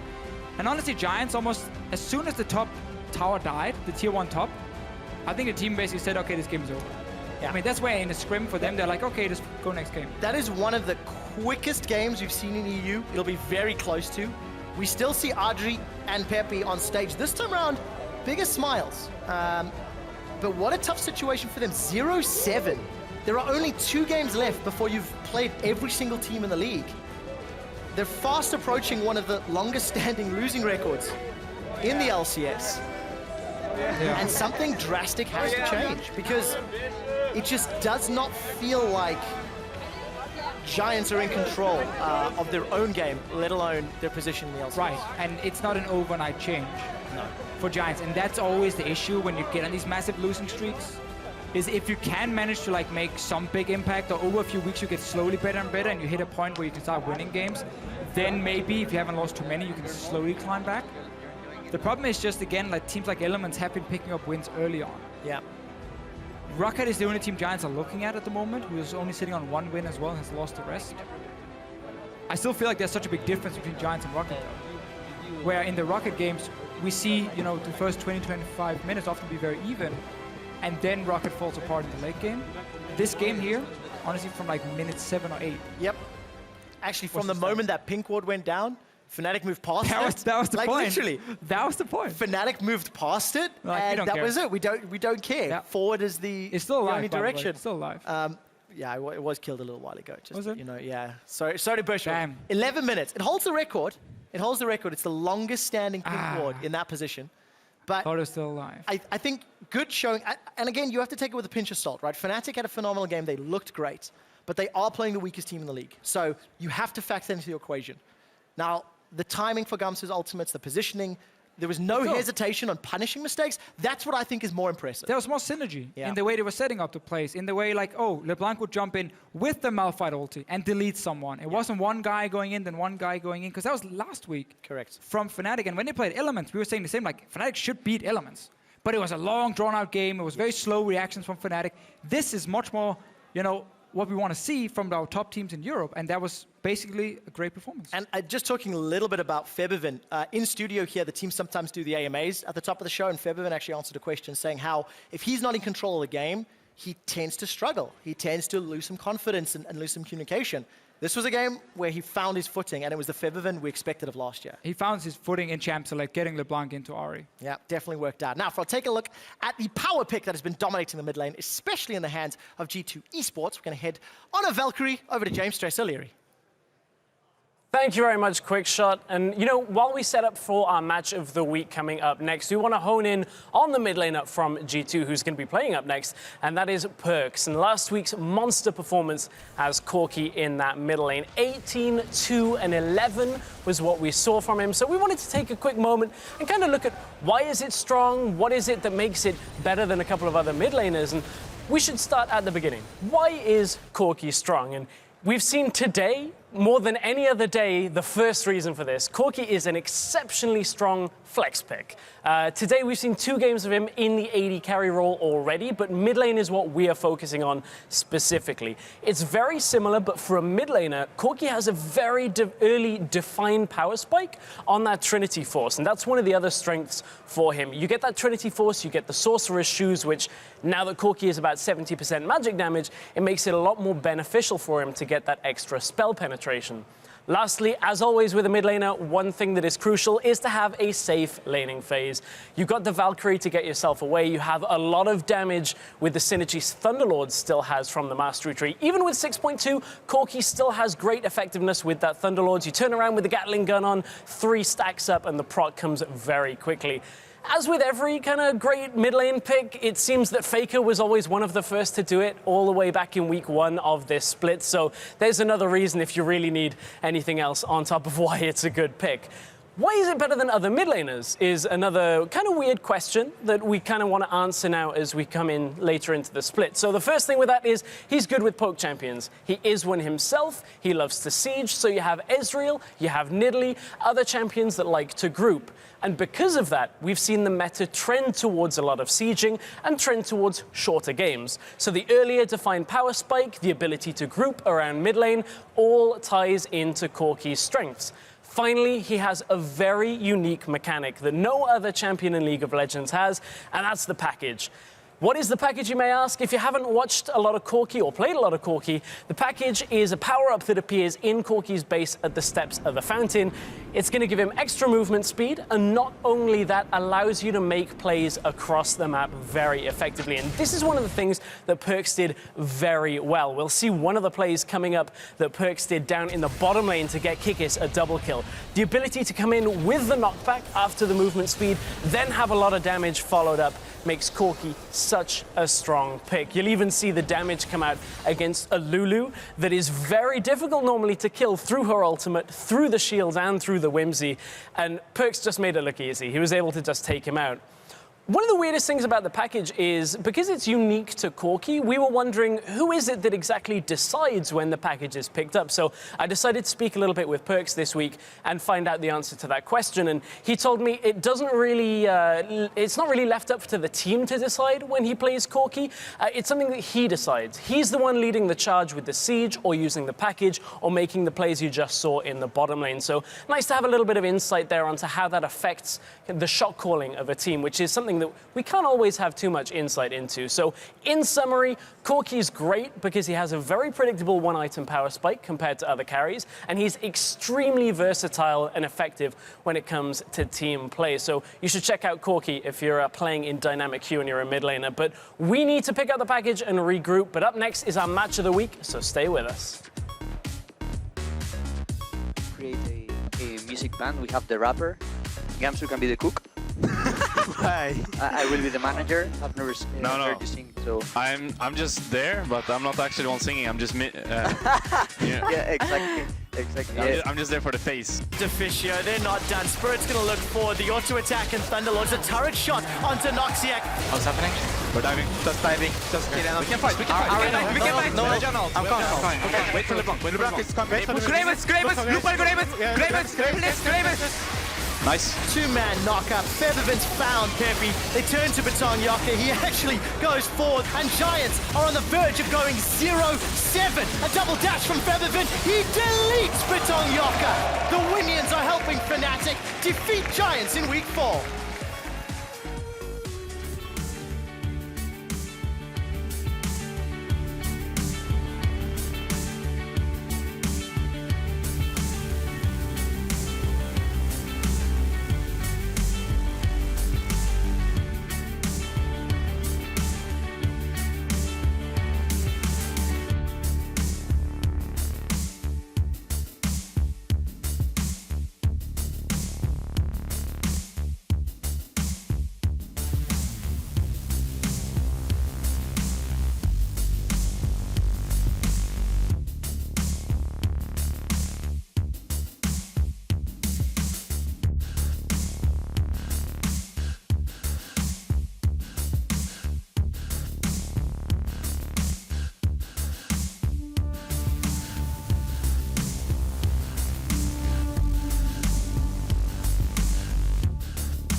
It's not like it's a disaster that we lost 3 games to 3 good teams, but I don't think that we are back to how good we were, I would say. Right now, we are not improving that fast. We are improving and getting better, but we need some weeks, I think, to get back to how good we were, because I think we can become that good again. Welcome back to the European LCS, where it's time for our match of the week between G2 Esports and Origin. Let's hop right in, because we heard news there were not as good yet as we would want to be, yet they were 2-0 last week, as well as G2, and 3-1 both teams in the last 4 games. Very impressive. If we look at OG's parkour last week around, relying very heavily on those Lulu and Lucian comps, so you'd think they'd need time to ramp up, but OG actually has the second fastest game time in the European LCS. First is G2, so that'll be a very interesting matchup. How do you think this will play into the match? Well, this is a question now. If you've got two fast teams, which one comes out ahead on that? But it's interesting you bring up the Lulu and the Lucian for Origin because, we always feel like Origin, they're playing these slightly more scaling compositions that need some time to get under them, like a Lucian with a Lulu. Turns out Origin are really good at getting to the point of where they're good in the game, just past that 20-minute mark, and then they go, we're going to win. And then it's just, they destroy everything with Sven. So it's very interesting now. I want to see how this matches up against a team like G2, who seem to be much, much faster out of the mid lane. And also able to contest their power. Because what Origin showed last week in their 2-0 wins that were quite strong was they got ahead, they made a powerful call, and then they won the game. But they could easily have lost the game as well. We've got a replay of this Baron call where Origin showed some of the mistakes they did in weeks 1 and 2, where they've got this monumental lead, this just gold lead in control of the game, and then they decide to try chase instead of finishing a Baron. They're not on the same page. In week 2 and week 1, we kind of killed the narrative of communication issues because of how obvious it was. Week 3 it was repaired, and now when we look at other teams like Vitality and Fnatic who have shown this phenomenal growth from week to week, I'm excited to see how Origin can fix those problems, because I do think with the number of players and the amount of experience they have, it's going to be easier to fix. Especially looking at that mid lane, if we talk about improvement, Power of Evil didn't die once on his Lulu last week around, and this is very interesting to me coming into this match. Perks versus Power of Evil. One thing we might assume, Lulu won't be available, nor will Corki. Yeah, I feel like the Lulu for Power of Evil was just way too forgiving for Origin. I mean, he went unkilled, and honestly, Origin just got the same picks and bans in every single game. They got the Kalista, Kalista was banned out, but they got the same champions, the Lucian, the Alistar, the Lulu, just every single game, and it worked too well for them. Again, the Corki, as we just highlighted, I don't think is going to be available either. It did, and I think the biggest thing for me for PoE from last week was how aggressive he was playing. He flashed forward almost every single time it was available. He was in everybody's faces, in contrast again to week 2 where it was falling behind. Perks is a guy who does not care. It doesn't matter who his opponent is. He's in their faces, he's playing aggressively, and he's very, very impressive in his play because he's been so dominant. So I actually think this matchup is going to lean in favor of Perks because he's been more aggressive more frequently and disregards whoever he's playing against. I actually agree. I think it will, but I wonder what our casters think for this one. Will this matchup decide the game? Yes or no? Well, I think it's definitely one of the important matchups, but I think Amazing versus Strick is something we care a lot about more, so we'll talk more about it. You guys can get out of the screen right now. And wow. Yeah, so brutal. Magic. What do you think, Deficio? Amazing versus Trick. Yeah, I think Amazing and Methi together are the backbone of Origin. So Amazing has to play well. Yeah. Are you Spanish now? Yeah, there's a mix of the two. Amazing has to play well, not only individually as a player, but also the communication, the shot calling he does for the team. He often talks about when they make mistakes early on, he blames himself very often. He had a great performance last week, and Origin did look better. I need him to be a star player today for Origin to win. Yeah, he actually came out mostly on Twitter saying he was disappointed in his performances, especially in the mid-game, didn't really perform that well. Trick, what I liked from him last week was that he kept grouping with his team with a purpose. So every single time he played that in Italy for the poke siege comps, yes, it's a very predictable gameplay pattern where you group with your team and you start poking and sieging, but they executed well. Maybe the exception was the Soul Tower dive where they were surprised by double TP, but other than that, it felt like G2 was on the same page and playing an aggressive early to mid-game style, as opposed to Origin, who was like, we'll just wait for Sven to carry. I think you just described G2 perfectly. Thank you. Synergy, top-notch.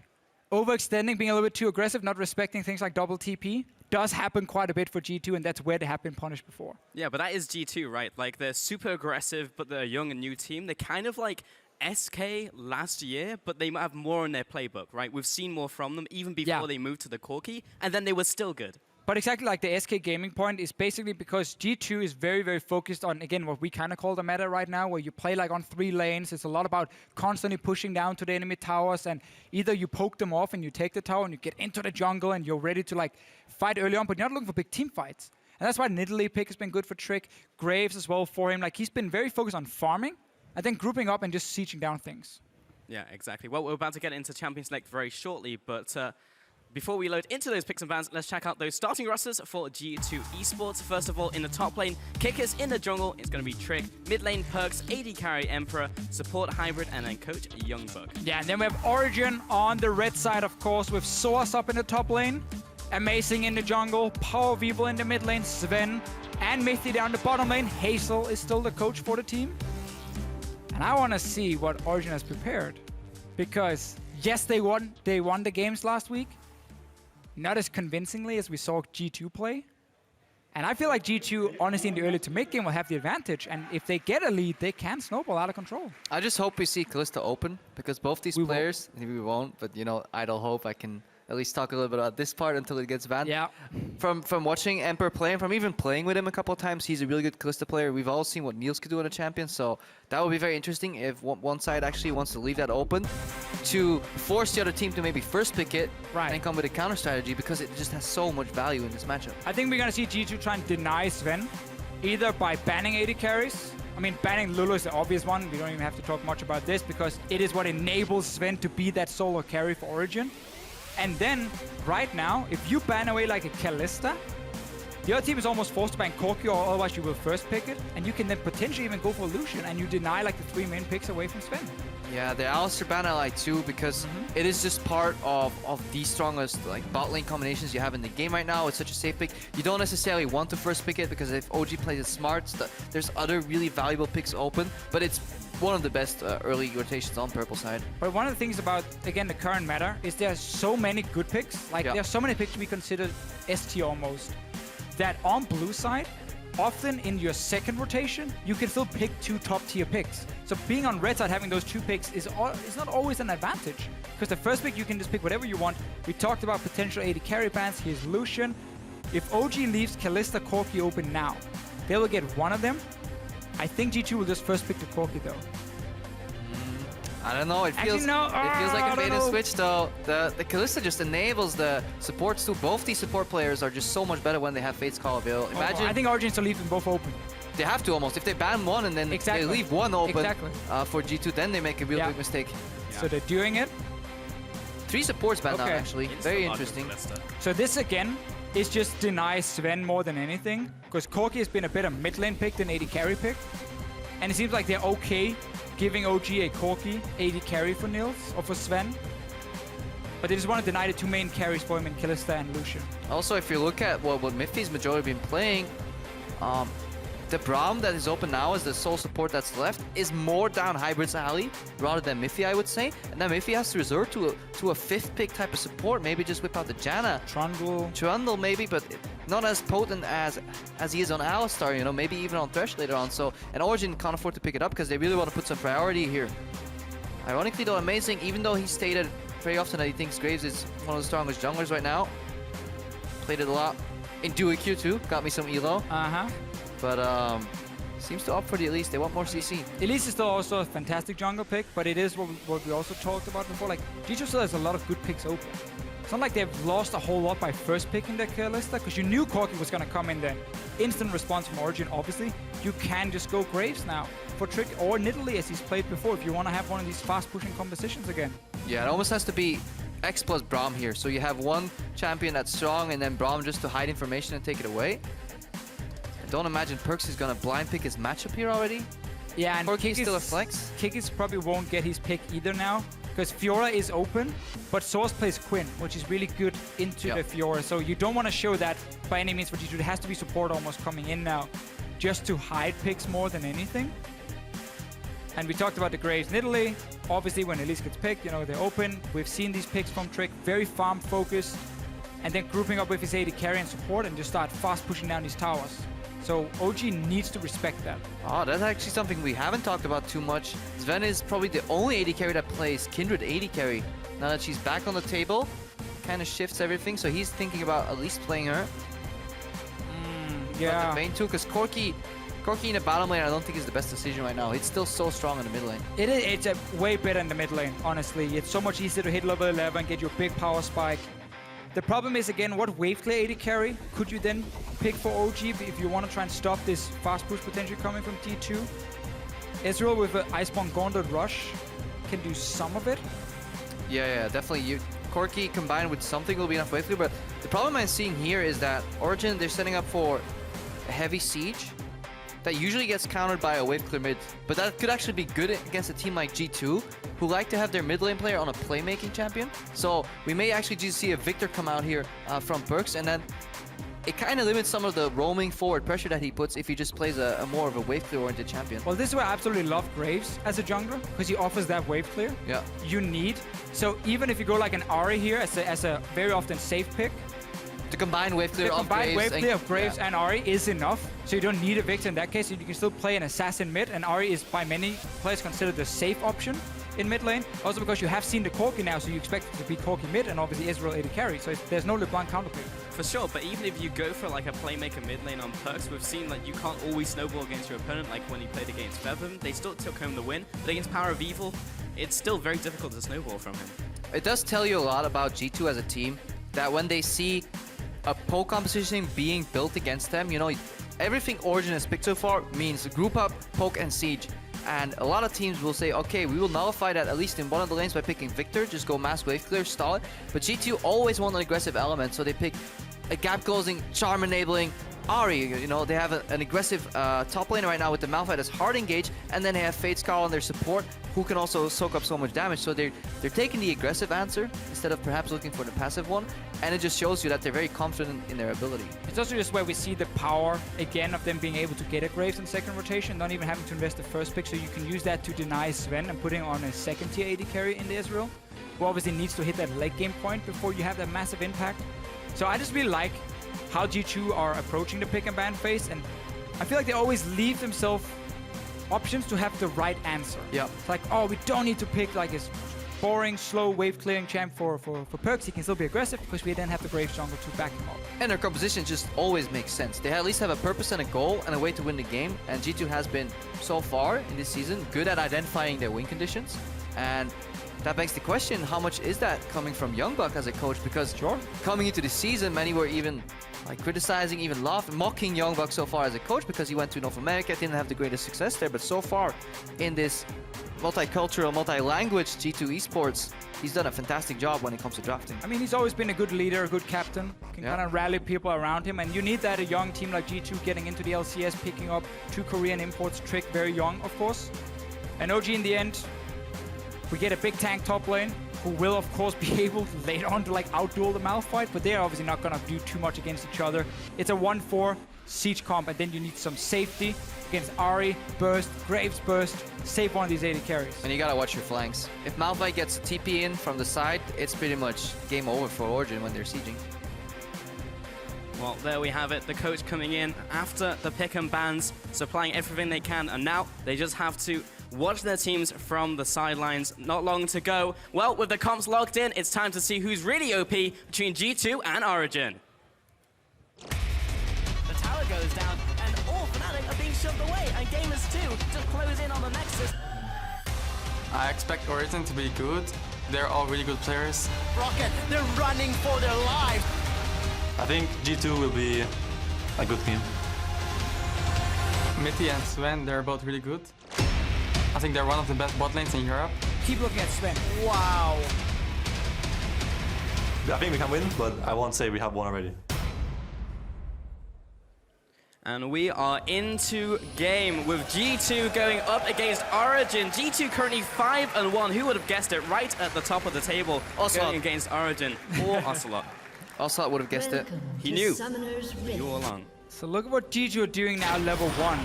Instant moving to the tier 1 tower up top lane. Yeah. Hiding the dual lane for where we normally see these wards fade out in the river. Haven't shown anything yet.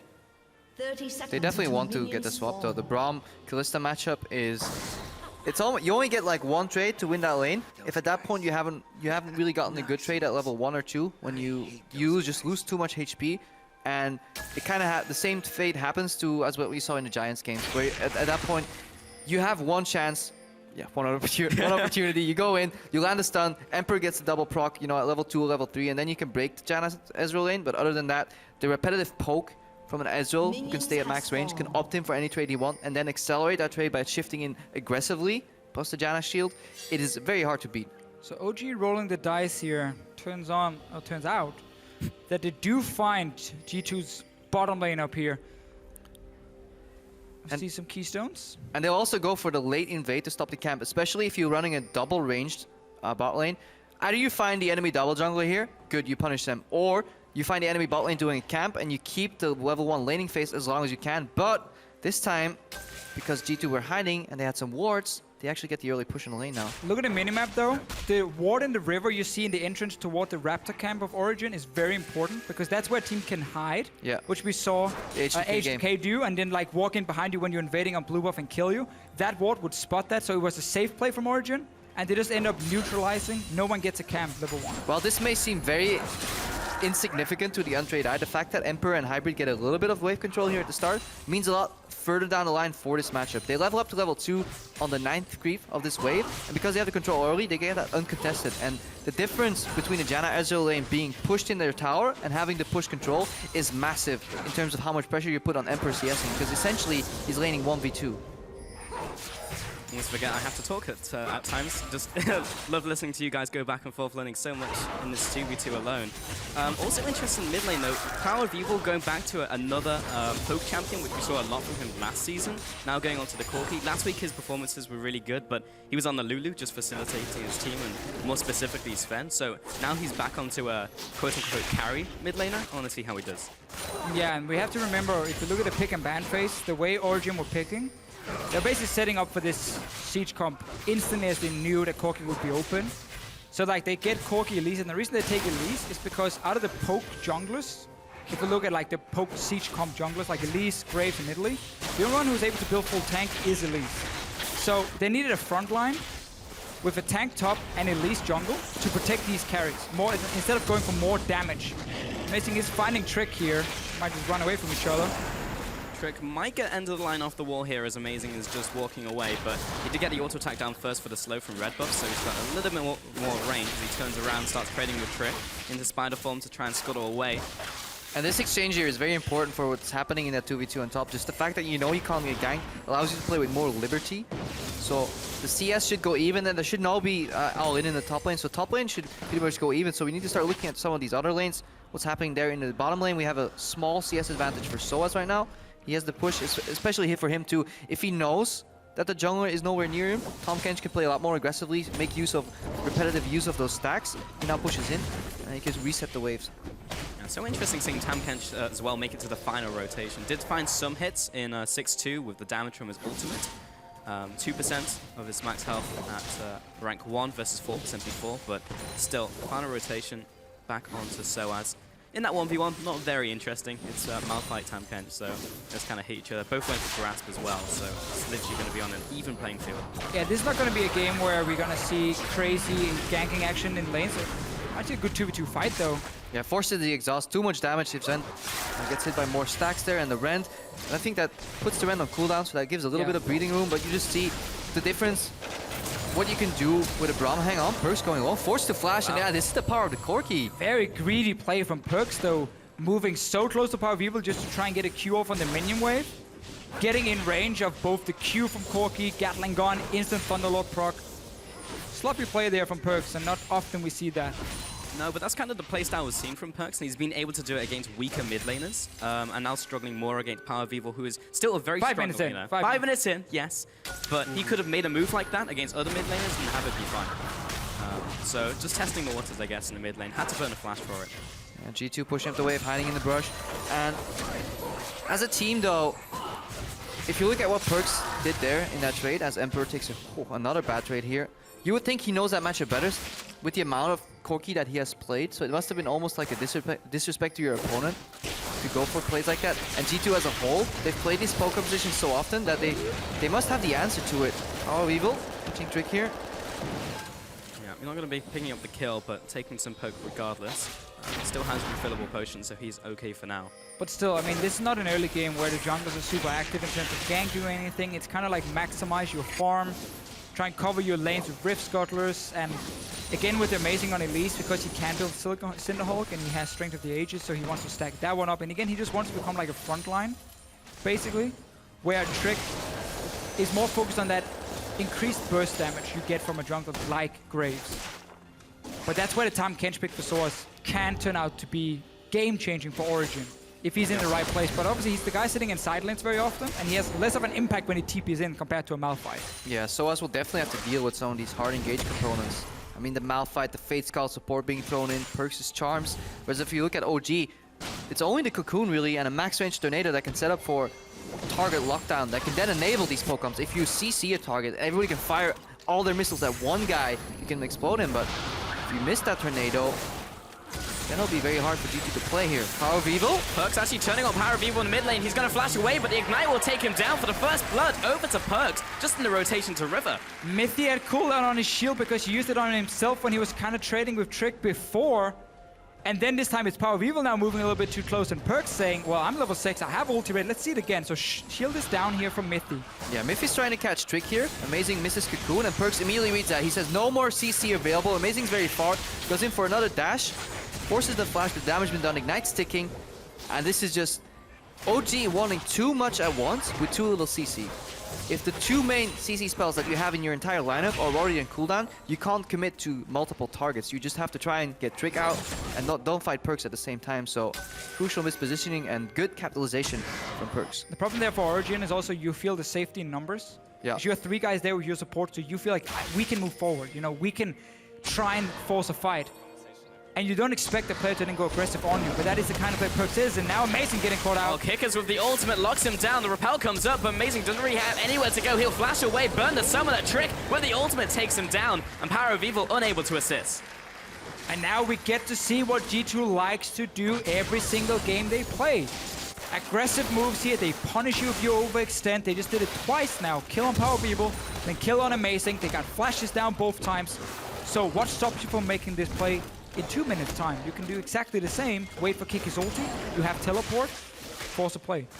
It's really interesting because this game came down to like the junglers just kind of butting heads, trying to get the vision, trying to just deny each other from going into the jungle and stopping those guys from happening. But it's OG who are a little slow to the play sometimes, and they're actually getting punished in these small trades, which should just be vision control more than anything. Yeah, and Origin's composition, as we pointed out in Champions League, is a clear 4-1 when he has Soas in the side lane and the remaining 4 members want to group and siege on a tower. But G2, they want to kill that in its infancy, in the setup. They want to take down some of these members, 2v1, 3v2, in skirmishes where the CC just matters so much. Malphite ulti into burst, suddenly the whole effect of poke and disengage that the Janna provides becomes useless because as individual parts, champions are not as strong. We get a good trade here, but Perkz can always disengage, especially if he respects the Corki damage. He might take a bad trade, but he can always get his way out. Whereas Origin, if they're caught, they don't always have an escape because they're fighting against much more crowd control. And the problem is now, when you play these 1-4 compositions with low engage, you rely 100% on your ability to safely be able to group and start sieging on these towers. Once you start falling behind in the early game, you're forced into very early pink wards that has to be used defensively to block these wards that are set up as TP flanks, basically, for Malphite. So there's an early pink ward right now behind the red buff from Origin. I like that one. There's going to be one on the right side as well. You see the blue ward now from G2 at the mid tower. There's going to be a pink ward as well from Origin later to stop Kikis from ever TPing there and then breaking that siege before it gets set up. Yeah, a couple of things happened there on screen while all that was going on. Yeah, the Fisio very enabled and fascinated by wards. The fact that a Braum ultimate, somebody flashes, Miffy gets straight out, doesn't matter. Let's talk about wards. Yeah, no, there's a now ward a kill's going on as well. Miffy popping the ultimate. Emperor comes back in for the re-engage, and so does Kickers. The kill may go into Ben as well. Soaz picks him up, drags away, flashes out, and Hybrid unable to pick up the kill with Amazing reacting, and Sven makes it out alive. And that talk about wards suddenly is not relevant because what did Kickers do? He took a ward that was placed further in to the jungle of Origin and he TP'd on it and he smacked him in the face with his ulti. Look at the ward where Amazing is right now in the minimap. He's exactly covering it. Still looking at it. That's the one. Oh, now it's gone. Anyway, there was a ward. He TP'd there and he the killed ward him. was a lie, the Fisio. Oh, but yeah, to break a poke composition, here we'll see it again. Mithy and Sven, they enter into a trade. Just had to Hybrid no ultimate because he forced the flash earlier with it. And once you get behind in this 2v2, so he actually greedy go in here from Emperor, but he knows he gets the backup. As you get behind in the 2v2, it actually enables Braum, Kalista to actually focus down the support. Because of the Braum shield, they can block most of Ezreal's damage, and it's too hard to actually punish that on Origin side. Usually if you go for support, the AD carry will end up killing both of you down the line because he just has too much uptime in terms of damage. But Braum denies that to an extent. Kalista has too much burst. Fate's Call is a way to do it too. It's going to continue being a problem though for Origin. The TP impact between these two top laners. Kickers now has no flash, has no ulti, but he has a lot of movement speed. Swiftness boost. And Tahm Kench didn't catch him and devour him. he gets out alive. What we see when Source TPs in is to save someone, but he doesn't do it as quick as a Malphite ulti just smacking into people. Yeah, real hard to gank Malphite there. Also predicted wrong with the Cocoon, thinking he may juke into it, but still, bot lane, Emperor. That was a very aggressive flash in the last fight as well, but in terms of communication or just feeding out how your team is going to play, that was exceptional. Jumps in as the ultimate comes in from Malphite, really shores up some of the communication problems we thought they may have had. Top lane, Soaz still just kind of licking away at Kickers. Actually uses the ultimate as Power of Evil is heading in from the mid lane. Good use of ultimate there, and Power of Evil has to go back into mid lane. Gets the call from his own mid laner that Corki has gone missing with the package. And obviously you have to respect that really, really far away. It does mean G2 might make a play on the bottom side, and they're sending Hybrid in. It's a little over-eager. Yeah. And Power of Evil looking for the play here because gets charms in. Perks doesn't have much mana, but he still has his ultimate. Now has to retreat as Amazing is coming in. Rocket lands on his way out. See, and that's the mark of just a great mid laner. He's not afraid to turn aggressive where he can and just respect the absolute boundaries of that play. Any extra dash forward, he dies. If he goes out earlier, sure, he lives, but he doesn't put the counter trade in. He just really knows how to play on the edge of safety. And that is Emperor might generally be the mark here. of a good player. He's alone in the river. Amazing is here. Yeah, and he doesn't have flash from early as well. He has to turn around, try and put some damage on the Miffy before he falls. Yeah, Emperor, they went in for the 2v2 in bot lane, but he tries to rotate over, gets lost in rotation on his way up to mid lane, and that actually opens up for some pressure from Origin in the bot lane and the Dragon. Would you say lost in translation there? Actually, Emperor, because he was trying to go into mid lane. Technically. Well, Dragon is going to be taken off the back of that from Origin. Amazing will just tank that up easily with Spiderlings. And 3-1 currently. So OG very slightly behind in terms of kills. Literally all just being from that from now. Combat stats picked up from the first Dragon will probably equalize that in terms of gold that both teams have. And now Soaz just back into the top lane. Most likely Malphite will meet him soon. Now, if G2 keep making these sloppy mistakes, though, the value of their picks will go down, and eventually Origin will even group as 5 members, and then the Devourer can really turn around these fights with the reset too, because you're looking at a lot of hard engagement. Malphite goes in, Fate Skull gets thrown in, but if then Mythic can reset the fight and exhaust the next aggressor, and Tahm Kench can Devour can redirect some of that damage, then Origin can actually reset the fight and keep on poking. That's definitely something G2 want to avoid later, so we definitely want to see some flanks from G2 and good resets of fight on the side of Origin. Well, the thing G2 wants to do, if you look at the entire map, is you basically have a boring dead lane where Malphite is sitting against Tahm Kench and you're not supposed to do anything around that one. And then you want to have mid and bot lane winning for yourself. And those are the 2 lanes you want to focus everything on, because Malphite has his impact if he can TP in and then dive on the turret, like he did earlier in the game. So they need to get 1 or 2 wards deeper into the blue side jungle of Origin now and threaten this dive on the bottom lane, and they can set up their play faster than Source can react. Just ignore top lane, get your deep vision in, Trick places 1 ward here. This could be the TP ward for Malphite that sets up that dive in like 20-30 seconds, and then now Sven and Mithy has to respect it and play a lot more passive. Yeah, look at mid lane too. Perks pushes up and he's rotating down, so they're indicating the play for sure. Soaz pushing out aggressively. Origin should know that this is coming, but even if you know it's coming, it could still be a very dangerous play to play against. And the reason it's so important for Origin to do this now is because this top lane, Source is going to win. He's just going to do what he's doing now, over and over and over, just push it in. So you need to utilize the Malphite with your team. And that's how you set it up here. Let's see if he can TP in now, or they just safely take the tower or poke it down. Yeah, there's a possibility. I'd like to see if he has stacks up there as well, because he can easily devour Malphite unless they set up the play in advance and he backs away from the turret. But Tahm Kench not one of the best champions at interrupting your opponent when they're TPing out. And I know boring ward talk and whatever, but Origin is realizing the play. So they place early pink ward as well in that jungle. Let's see what happens mid though. Yeah, just a bit of damage there. Perks uses ultimate as well though, and Amazing will just be able to support Power of Evil. But you can see how quickly Origin went in and said, oh, you're placing wards in my jungle to TP dive? Yep. That's not going to happen. Sweeper, pink ward, we're going to clear those wards out, so Kikis has no good place to TP other than on a minion at the tower, and then you can just disengage and escape from it if you're Origin. So it's very smart. Small moves, just reading where's the next aggressive play from G2, how do we counter it before it happens. Yeah, so us making the reverse move. Perks almost gets his back cocoon, because obviously he's not really good at teleporting into the lane. He's better off pushing out the lane, securing the vision on the sides, and coming in as a support system for Origin. So later on, Origin will use that pressure that Soaz is in the top lane to push out the Malphite, help him help in the other lanes, and then he will just use his ultimate back into the lane, worst case. But this whole denial from Origin breaking the G2 play that was supposed to happen also allows Origin to actually start grouping and sieging a lot easier. Because if that's the big play G2 can make and then invest everything on the bottom side of the map and you avoid that play, you can start playing aggressive mid lane. Yep. Because the same setup isn't there. And you can then see your G2 move through the river with the jungle and support. The play might still happen. They're trying to set up again. Loads of pings from Origin to try and deny it.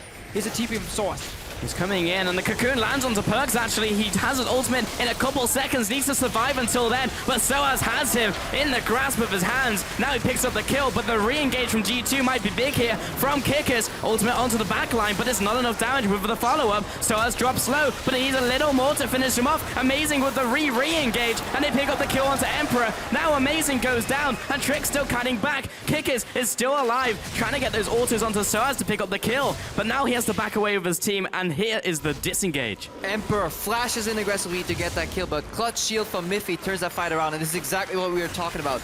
G2 pull the trigger, but if they don't kill, the fight reset plus exhaust from Miffy should be enough to win that fight. And we also, for the first time, see some lack of shot calling in G2 because they force this play over and over again. It's too predictable. Origin have been around with all 4 members with pink wards. They can see everything.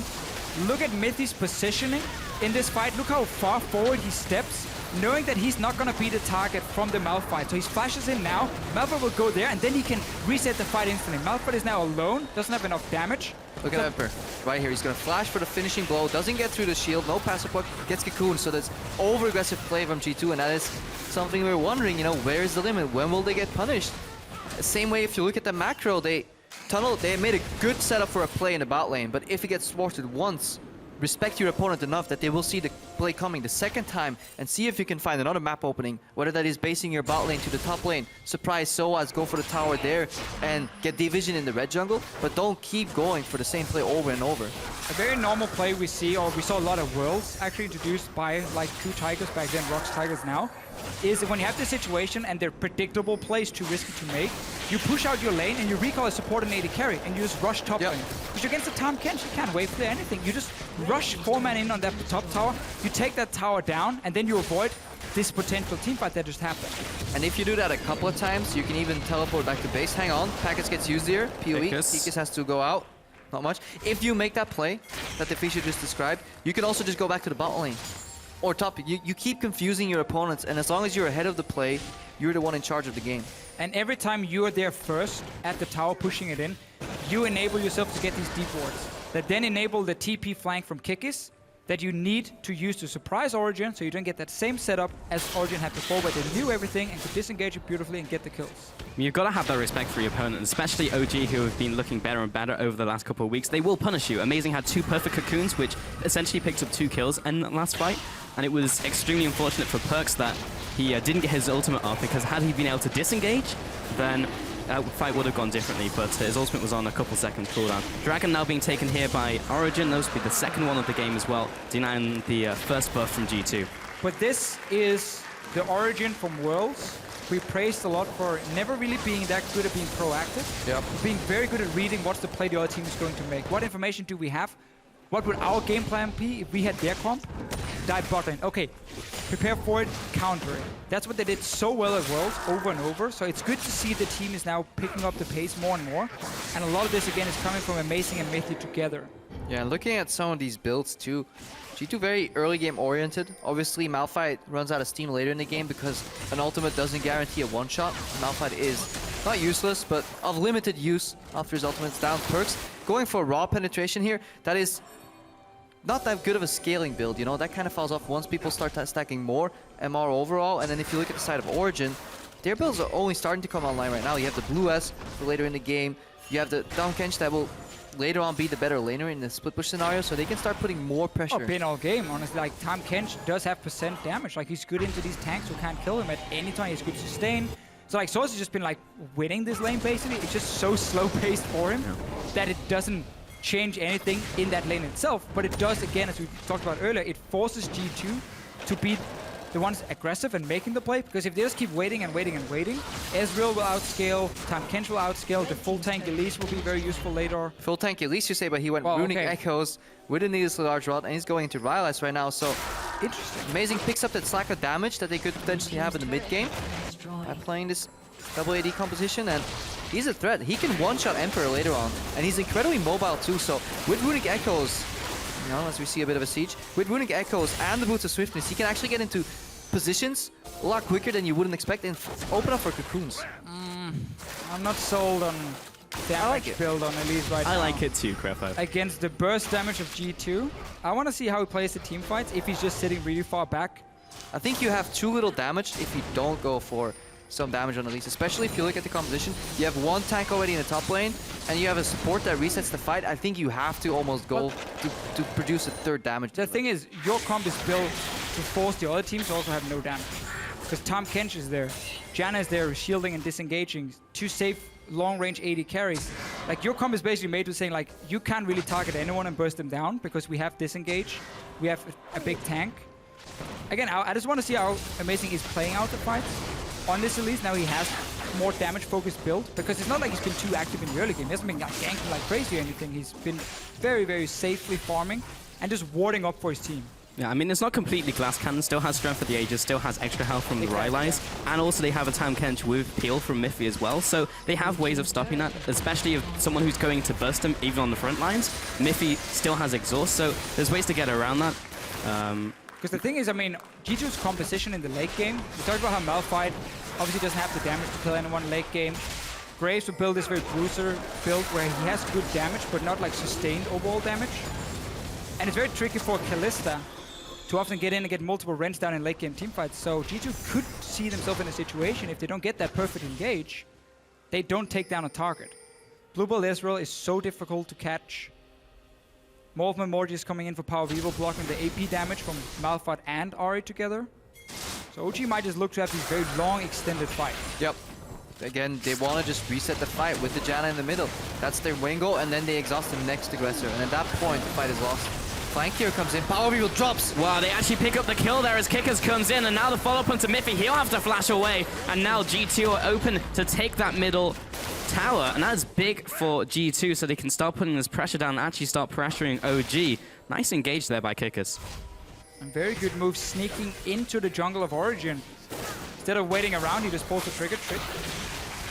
Well, you can see some of the damage coming in here from a more AP-focused build coming out from Amazing. He'll be following up here. Repel comes up, and he comes back down. Is this too far? Soaz is over the wall. He has the Devour available, and Sven even jumps in aggressively with the Arcane Shift. Emperor dodges out of the Cocoon with his passive, and that's still that one kill over to Power Vivo after all of that. Amazing knew he could go aggressive, because G2's composition is like, again, it's like a shotgun. It's a one trick, you know. Yeah. Just fire once, you have ulti from Ahri. Once that is gone, she loses a lot of value. Malphite ulti, Graves ulti, like very important ultis for G2. They were all down from the fight. So now Origin understand, okay, we can go aggressive. We're not afraid of these guys engaging on us. Another push in the middle lane. OG managed to get that counter mid turret after that. So just taking one tower at a time, play for play. Take a look at some of the item builds as well.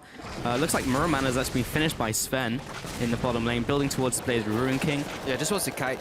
Going Borg with Janna later on. Ezreal, already so hard to catch. If you add some utility support to him, like Lulu, like Janna, it becomes incredibly hard to deal with him. And late game, again, he can always choose to opt in aggressively with that Arcane Shift, guaranteeing almost the next Q to hit. At that point, that threat, that will be, at the start of the game, it's maybe 20%, but right now it'll be 30, 40% in the later stages. So you always have to respect that zone that an Ezreal offers offensively, and worst case, he uses defensively and gets out.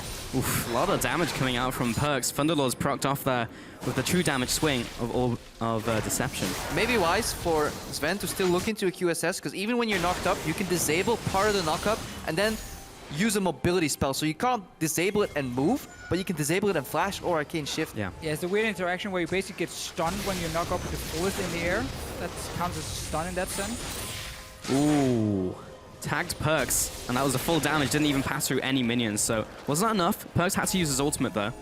Well, because G2 has been slowed down so much by Origin reading where's the aggressive play is going to happen, set up defensive vision every single time for it, and have all the team there, the entire team there. G2 has not been able to now push out every single lane and then play around those two strong lanes with just a dead lane where Kickers is. That has allowed Origin to actually group quite a few times now. There's a counterplay happening. 5-man goes for Dragon. G2 is saying, let's try and force something top here. We have a lot of damage on these towers. Origin is reacting, but slowly. Yeah, we'll see how fast they can react. The tower's already going down. Kicker's actually tanked up the tower before the minions arrived. Still, they could get the reduction. Now, where do G2 move from here? Maybe try and get some of that Baron vision. Stay in the jungle, meaning that Origin have to take the long route to get from lane to lane. And they sweep the jungle while they're at it. With Sven just ulting the wave mid, though, he understands. If this hits the tower, there's a chance I get dove and killed. Instant cleared out beforehand, forcing G2 to just disengage and start setting up other things in the river. And the reason Origin takes that trade is because they're on 3 dragons for 0 now. Otherwise, that wouldn't have been worth it. Yeah, we see a Baron being made here by G2. They almost have to do it because Soaz in the bot lane is setting up the next play for Origin. So G2 caught between a rock and a hard place, and they're looking to go for the Baron. No 50-50 because of Rend. They have this small window, and Amazing jumps over the wall. He's going to try and smite it, but there's the Rend you were talking about. Emperor secures that Baron, and the Kickers with the engage onto Soaz and Power of Evil. Soaz just can't save his ally. He'll surely be going down as well as he preemptively pops his E for the extra shield. Miffy gets blown apart in the back lines as he's hanging out with Sven. 3 for 0, and the Baron over the gamers too. And this is a good game read from G2 because they finally identified the only play they could make. If they don't go for the Baron right there, they will be behind the play because Soaz was setting up a slow push in the bot lane. Origin will base, push out the mid lane. Suddenly, the vision comes back. But because they use that rotation to the top, back off to the Baron. They get the Baron, the buff, 4 kills, and a siege in the mid lane. How much can they take from this? They're taking the inhibitor tower. The inhibitor would go down as well.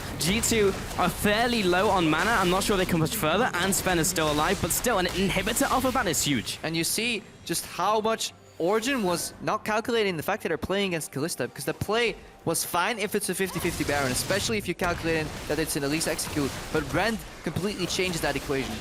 The thing is, I'm surprised that Origin actually could allow that Baron to be started and set up by G2 after they walked through the jungle. They knew they were in there, they knew they walked out to the river.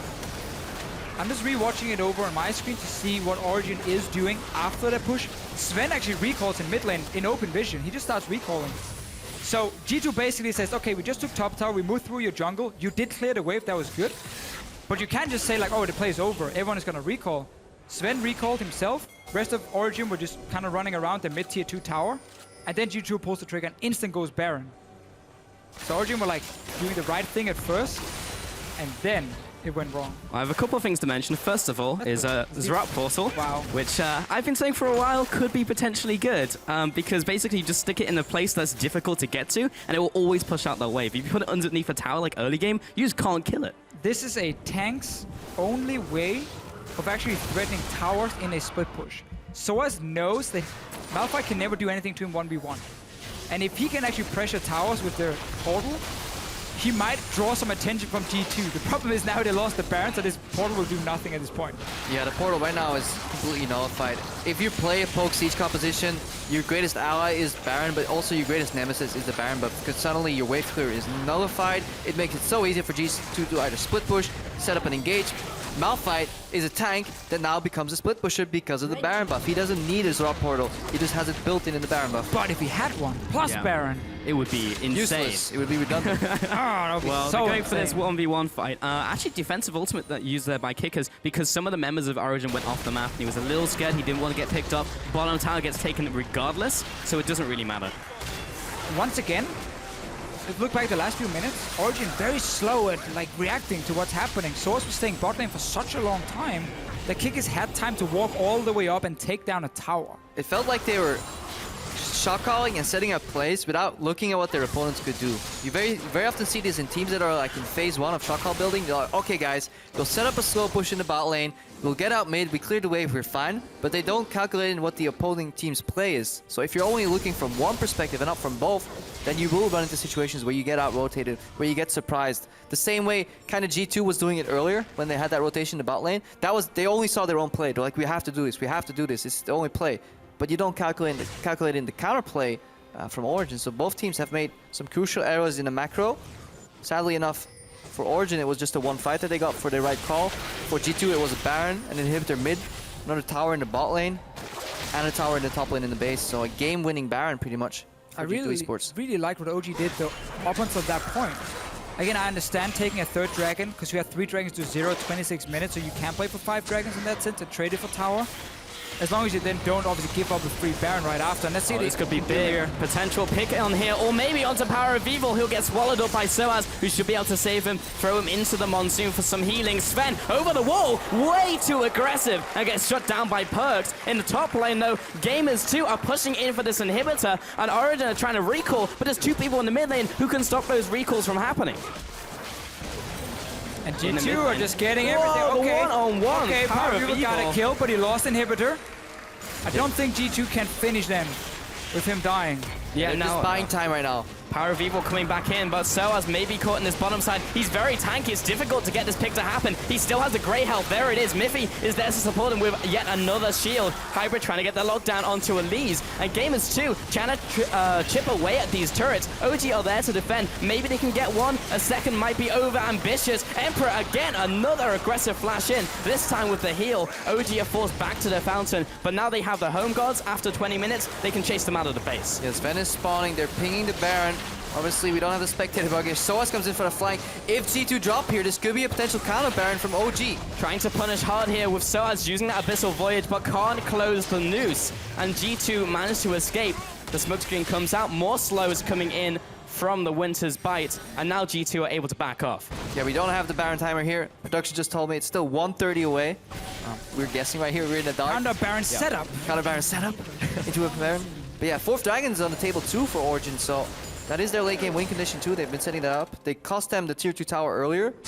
I don't think the 3rd Dragon necessarily led to the Baron. No. That was another mistake. Again, Origin, after trading for that Dragon, which we felt like was fine, that's where the collapse kind of happened for the team.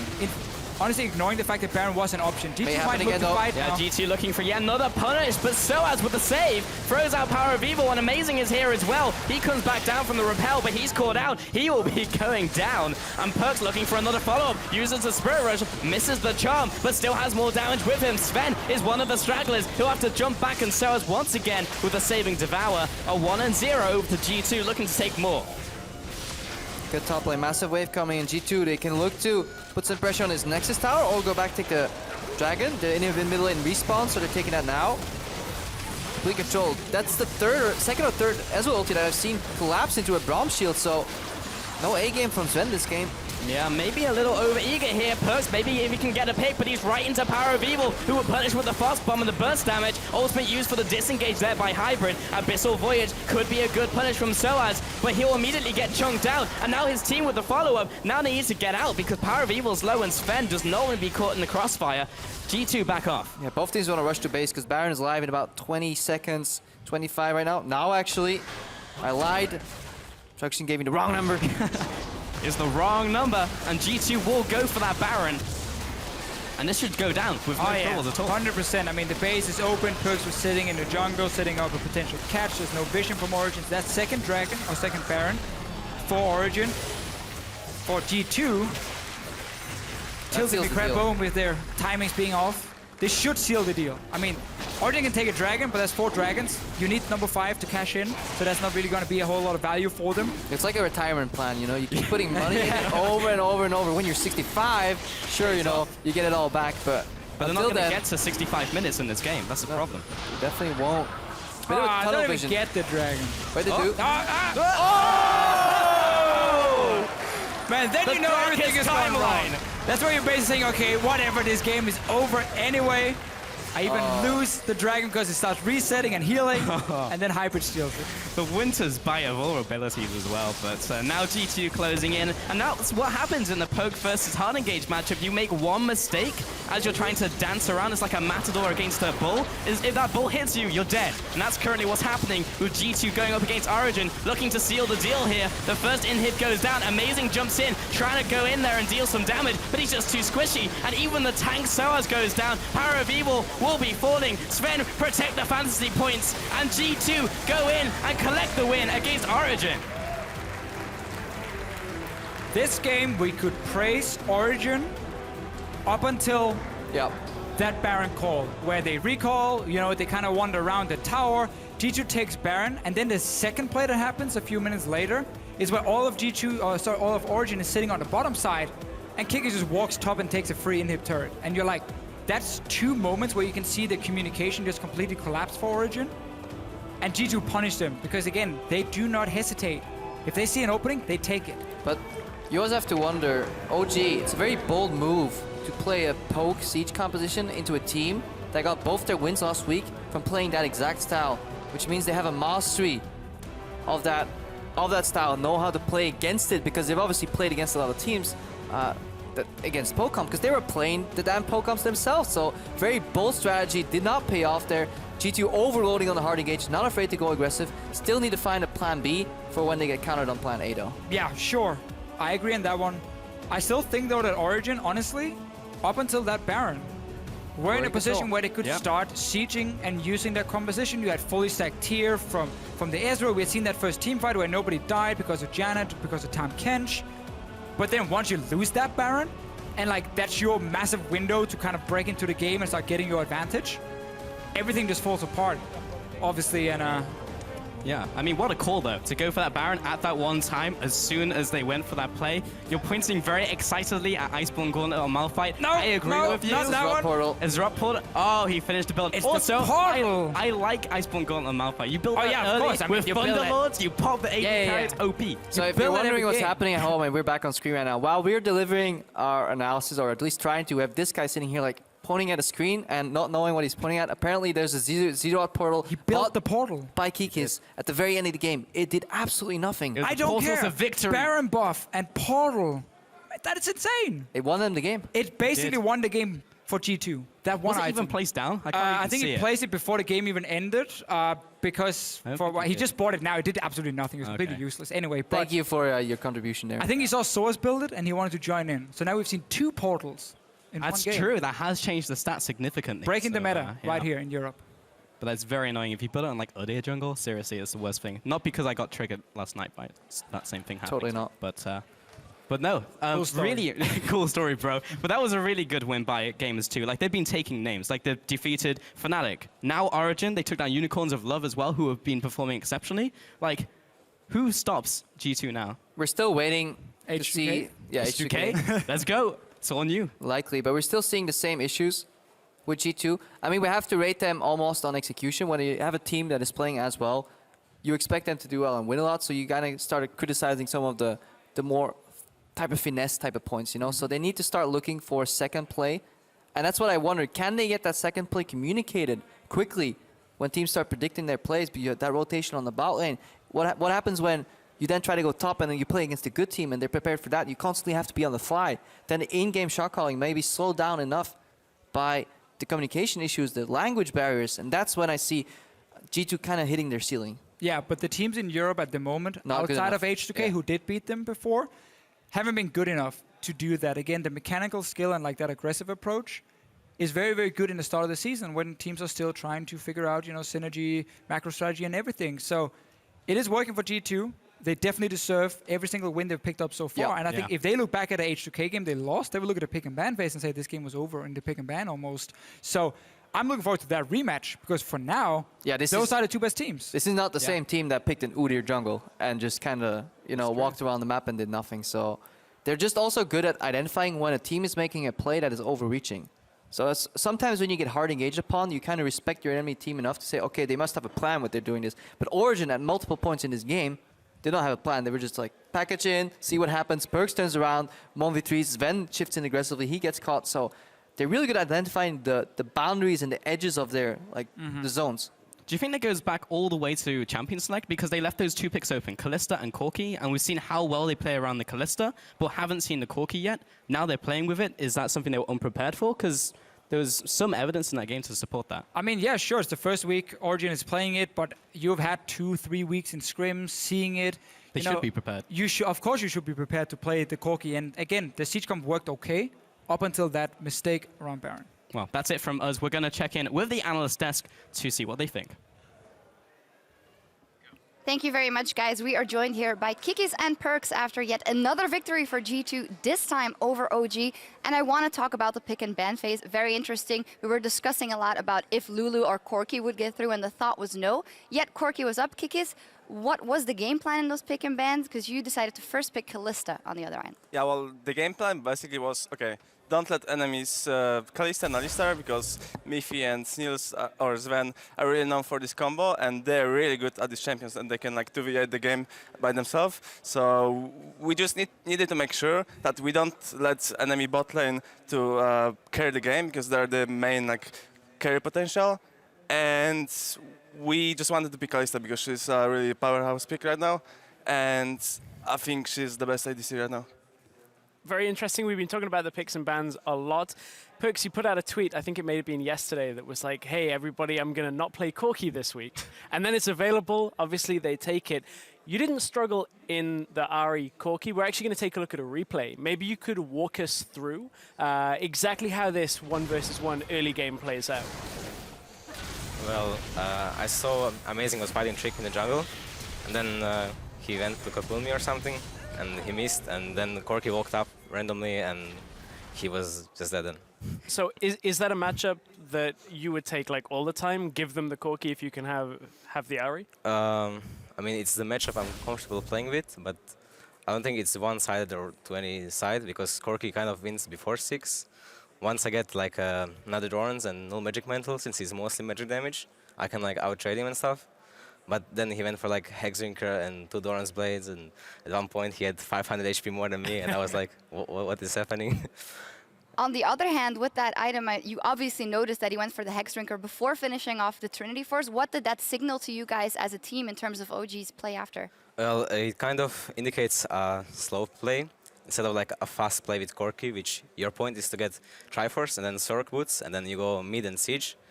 And with buying Hexdrinker, which is like 1.4k gold, you delay that a lot, and you just delay your power spike. I don't think it's worth it. I feel very much the same. I want to shift up to the top lane now to you, Kikis. 4 weeks in on your LCS top lane debut. We've got another replay that we want to look at. This time it's a teleport play from you up into top lane. Can you talk us through this play? Well, overall, like we are looking whole game for TP play, because Malphite has really good TP potential and it's all better than Tankenge. So we had the ward setup behind them. So whenever there was opportunity to, my bot lane just went really aggressive because enemy overextended, and we were able to pick up 1 kill, almost 2. It was really close, but we were able to take the turret and just have advantage on the game. This play again to me signals that aggression that you guys have. I heard Perks mentioning in an interview last week about how you use Google Translate even in your post-game discussions. Does that aggression stem from the fact that sometimes you guys are not on the same page, or is that a well-thought-out strategy of the team? It's more just like us having really good synergy with each other, because like for example the Google Translate, like it's a rare thing and it's only after the games to explain something or communicate better. But in game, even though we have 2 Korean players that aren't fluent in English yet, though they're really improving fast, and there's a change between the start and right now. I think our communication is great for the time being, and it can still improve, of course, but I'm really happy with how our team operates. Last question, a little bit less focused on the game, perhaps. You guys just got your gaming house. Perks, I think this is the first time you've been in a gaming house, if I'm not mistaken. How's it been adapting to life with your teammates? It's pretty cool to have a house instead of like living in the hotel and playing in the office, because like, you can just wake up, go play, and you can just play anytime you want, you know. And while you're in the hotel and office, like you CBA walking 5-6 minutes to the office in the night, you know. So it's really cool. And I really want to shout out G2 for getting us the gaming house, because it's actually really great, and everyone has single rooms, and we have everything that we need to actually succeed. Living that pro player life, all you need is a yacht and you'll be all the way in. But congratulations, great run so far from you guys. Another victory on the board for G2. For us, it's time for a caster cooldown as Roccat gear up to take on the Unicorns of Love. Before we go though, a reminder that the European Challenger Series continues on February 9th at 6 p.m. Central European Time. And we've got the Copenhagen Wolves facing Millennium in a top flight matchup. Millennium have Joko back after a brief stint on the Unicorns of Love, so I'm looking forward to seeing what he can do on that team. Until then, though, there's plenty more League of Legends Championship Series action from us coming your way as these plays finish out on your screen. We're going to head off to a commercial break, and we'll be back in just a few minutes. Well, with the comps logged in, it's time to see who's really OP between G2 and Origin. Perk's actually turning on Power of Evil in the mid lane. He's going to flash away, but the Ignite will take him down for the first blood. Amazing with the re-engage, and they pick up the kill onto Emperor. Now Amazing goes down. Nice. Get this. Corki. Nice. G2 looking for yet another punish, but Soaz with the save throws out Power of Evil, and Amazing is here as well. Amazing jumps in, trying to go in there and deal some damage, but he's just too squishy. And even the tank Soaz goes down. Power of Evil will be falling, and G2 go in and collect the win against Origin.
Welcome back. Devin Pyrotechnics Young here, joined by Sheepy, the coach of the Unicorns of Love. Thanks for joining me.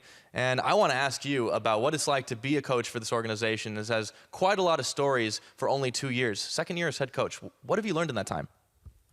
Actually, it changes a lot. Like in the beginning, it was basically me turning from a player into a coach and also taking over the management role, but more and more time I've spent in the last 4 months. I could actually focus more on coaching and actually get more educated, because in the end, that's what I'm giving to my players. So I think I've grown up actually a lot, and so has the whole organization. I definitely like to hear about the org as well. Since you guys started off playing Go for Little small tournaments, how has the org itself really changed over the couple of years you've been in part of it? It's a tremendous change. Like in the beginning, we have been just 5 people playing and trying to find the time. And we had small steps like go for low. And now we've turned into this really big organization, actually, with people working together, living together. We have a second department as well, and it's just going really well, and it actually becomes more professional. I think that's also something that is echoed in the way we play right now compared to before, where right now we have everything scheduled, and it's way more everybody being in place where they should be. I really noticed the difference with these unicorns compared to last year. And that was kind of what I wanted to talk to you about as well. What is this paradigm shift? What has happened, aside from this more structure that you've brought in, that has changed the unicorns from chaos style to a smooth oiled machine? I have to say 50% is kind of from what the players are individually bringing in. Steelback has been somebody who's been very focused on how we play the macro game, and I think he's also been very, very dedicated to how he's playing League of Legends. For me, I've been learning a lot from Horo, who was short time our jungler, but he is bringing in a lot of Korean mentality. And in the break that I actually had a lot of time to think about how I want to approach the game. And I think that everybody coming together, like the players bringing in more influence as well, focusing on macro game, and me actually taking it more important as well, has brought us to the point where we're actually playing very, very good League of Legends and strategic League of Legends compared to before. Well, you absolutely have adopted that much more strategic approach, and it's definitely showing through in your results right now. So you guys are set to play off against Roccat coming up today. And for your team, you've brought in a new jungler now, Rudy. Is he a long-term solution, and why did you decide on him particularly? That was actually something we were not extremely sure how we would do it. We had the Facebook announcement, we had so many applicants, I think like 150. And from all of them, there was also Rudy inside we've been looking at before. Somebody who was more regarded as, I would guess, a troll, because he always writes, "Hi, it's Rudy." But he's taking the game very seriously, he's very motivated, and only time can tell how long he is here with us. Right now, it would be for us the long-term solution. He has a lot of talent, and we actually want to explore how far it goes. Being unfortunate with the whole Diamond Proc situation, we're still looking into what we can do there. But right now, we are really happy with Rudy, and I'm actually happy to see how is he debuting on the stage today.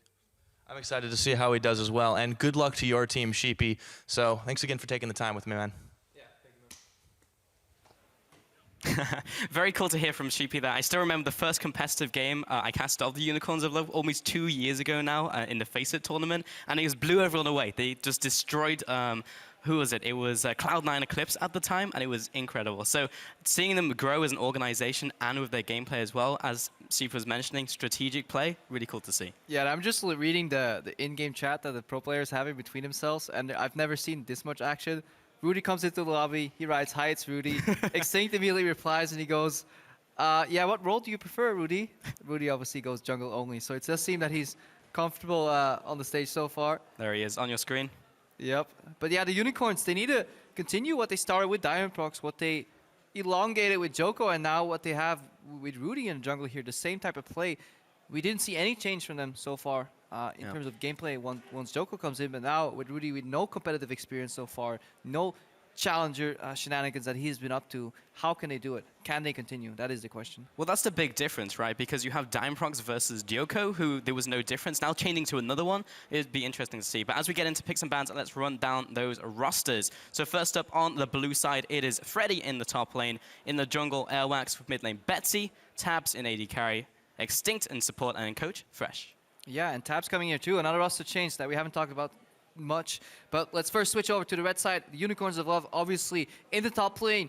More of a carry-oriented playstyle right now. Vizzy Chachi in the jungle, obviously. Rudy coming in. Fox still in the mid lane. Steelback on AD carry. Support is still Healy-Sang. And as we heard just from the coach, that is still, in fact, Sheepy. It is indeed. And looks like they're having a good time on stage, which is good to see. Like, Rudy actually joining the team there. It's always a good time on stage before the game, but it's always happy. It's after the game that things may get... And during the game as well, if things go rough. And because Rudy is a big solo queue player, like Joko came in from Millennium. He had a team already, and he'd been practicing with them a lot. I want to see how like a solo queue player, a good one at that, actually gets involved in the team. And it could be interesting how both these substitutes influence the play. If you plug and play a more solo queue oriented player, you will take hits in the macro department. You become a little bit more unpredictable in the early game, sure, but you take some hits in the macro department. as opposed to Rocket, who got rid of Saphir, and they now have Tabs, a very macro, big picture oriented AD carry who likes to meddle a little bit in shot calling. We actually could see what we've been waiting for from Rocket, the mid to late game decision making, because early to mid, even in their losses, Rocket have shown resilience, tenacity, but they just can't drive it home. Yeah, Tabs disappeared for a little bit out of the LCS, but has been remaining in Challenger, where he's been doing fairly well. Failed to qualify into EUCS, but is now in here with Rocket, so I want to see what he can do over Saphir. With those first bans coming through, Corki and Lucian, so all of those AD carries, even Quinn and Gray's banned on the other side, it's marked from the season, boys. Yeah, so we're looking at a Kalista first pick almost. It almost has to be, or at least Kalista pressure. Poppy banned out now, which is a hard counter, or, well, yeah, I'd call it a hard counter against Kalista, because it disables the hops, you know, with the combo tool from the ultimate, you pretty much can one-shot her. So Rocket eyeing that Kalista first pick pretty hard, and Unicorns, they need to see if they can leave up open enough to trade, maybe get the Fiora back on Vizicachi, or if they just straight up ban it and play a very interesting bot lane game then, where we may actually see another Vayne. It could be very, very interesting. Elise is the final ban as well, aimed at Airwax, and it could be a plethora of things. Now, when we had that game where pretty much all the AD carries were banned and then Forgiven went on Caitlyn, like, bringing down to the AD carries and seeing what they can play when these are taken away will be very interesting. First pick as Kalista makes a lot of sense. It just depends what Unicorns of Love do and how much priority they get in the first two picks. Yeah, we could see a Fiora Alistar rotation here. I definitely think we'll see Alistar being picked up early, because if you give away the Kalistar bot lane, you're asking for trouble. The amount of plays that can set up, it lanes well into a lot of things. It's just asking for trouble. So that's one pick. Now, what's the second pick for the Unicorns? Kindred's available. You know, we've targeted Graves and Elise, so that could definitely be an option. That still is a flex pick, because with so many good AD carries off the table, Kindred AD carry actually becomes viable. Only really seen Sven use it yet, but I mean, that was the game that took it out of place, so we'll see if any of the AD carries have picked that up since. Alistar was the other one, as you correctly predicted, coming in for Unicorns, and now waiting for the response from Rocket. Let's see where they go now. There's still a lot of good picks available. Yeah, usually you pick either flex and support here, or you pick support jungle and you match it, because you've already seen part of the jungle. You can remove one of the stronger ones. Not sure what Rudy's gonna pick up here. I'll even please Udi or jungle. No clue what the guy's been playing solo queue. Betsy hovering the TF. To do that blind is bold, but if you're gonna end up picking blind anyways, you may as well do it early and leave your rooms. You leave your lanes a little more counter pick potential. Sure. Definitely isn't a flex though, so hopefully at least Rocket gets some sort of flex in this rotation and just picks a safe support. Well, Lulu actually made it through the bans, so she's going to be picked up here on further rotation, along with Braum for the bottom lane. So that's been picked up. Once again, the flex of Lulu and a support, like you were saying. So pretty much everything going to plan so far for Rocket. Yeah, Betsy played it last night, 2 a.m. this morning. Played Ignite Lulu in the mid lane solo queue. I know, because we lost. I blame Betsy. No. Some other guy was feeding. But yeah, he played it yesterday. Hopefully he does go teleport, because I'm not the biggest fan of Ignite Lulu. Yes, you can force a little bit in your matchup 1-6, but I feel what you can gain from enabling Lulu as another split push tool, being able to teleport down to the bot lane, providing more utility, I think that's better off. Yeah, I mean, we saw a great example of that with Nuke going up against Selfie, and he got the kill in lane, great, but then you don't have the teleport for the rest of the game, and it just meant that they couldn't do anything else with it. So yeah, you can pick up the kill there, but teleport definitely good in the long term, especially because Lulu isn't a champion you're going to snowball off your opponent super hard with. Then again, it couldn't. It could be in a different role other than mid lane, we'll just have to see. And those summoner spells are subject to change. Now waiting for the next two pickups from Rocket, as we have the lock-ins from Unicorns, Victor and Ezreal. So again, more flex. Could be mid, could be AD carry. Such an annoying lane to play against, as well as Alistar. There was one pro player that complained about it. I think it was Mithy, I'm not sure. That we just can remove these Alistar Ezreal lanes from solo queue, because Ezreal probably the safest 1v2 farming laner, because he can just Q spam. And then if he does take a bad trade trying to go for CS, Alistar will just put 2 points in heal him up. It's a good reaction to Braum Kalista. Pretty safe overall. See some play over in LCK too. Yeah. When the Kalista's out of the equation. And then Victor into Lulu is a matchup we see very often, because it's pretty much a guaranteed early game for Victor, which is kind of the only level or the only window where you can punish him before he becomes a late game powerhouse, where he does a lot more damage in the team fights. Lulu does the utility. So Unicorns looking for a late game scaling composition so far. Ah, interesting. So we have the Lee Sin picked up, kind of nothing out of the normal there, but a Maokai locked in. And now, this is the first time we're seeing the Maokai here, but in EUCS has been picked up. In LCK, even we saw CJ Enters pick it up in the top lane. Had pretty good success as well, and has been great into some of the picks we've seen recently. Yeah, I don't like the Maokai though. I like it. Because it's so... When you play a protect the AD carry composition, and all your eggs are on the AD carry basket, it almost has to be like a hyper carry in the late game. Kalista is not a late game hyper carry. I mean, okay, this is arguing semantics. Somebody's gonna take that quote, put it on all. It's like, Kalista, not a late game hyper carry. But in this lineup, it's incredibly hard, especially because she won't be able to get a kill immediately against the Kindred ultimate, and then she just risks getting blown up by the Victor AoE. Now Gangplank comes in. Rocket's lineup will run out of steam, so they need to spike in the mid game. They need to make picks with the Lee Sin. They need to flank and make use of the aggressive engage of the Maokai to then enable Taps to carry in the mid game. If they slow down the game on the sides of Unicorns and it goes late, Victor, Gangplank, Blue Ezreal, they all outscale their counterparts, and suddenly Rocket will be in trouble. Difficulties here for sure. I am definitely biased because I love Maokai. It's my most played champion for some reason. But yeah, 20 seconds left on here. Maybe missing a beat with Gangplank being left up as well. That could be a difficult matchup in the top lane. We'll see as we are about to get into game very shortly. Yeah, looking at summoners here, Hylissang still with the Ignite. Yeah. Bold. When you play against the hyper carry composition and there's only one real exhaust target, that you then just get so much value from exhausting, generally, it's worth running exhaust. We just saw Sheepy there. I wonder if he can keep up that strategic play as Rudy comes in once again. And we have those rosters. So make sure to join the discussion on Twitter. #RockWin and #URLWin. I love this graphic. Can you guess that Pokemon? Yeah. Who's that Pokemon?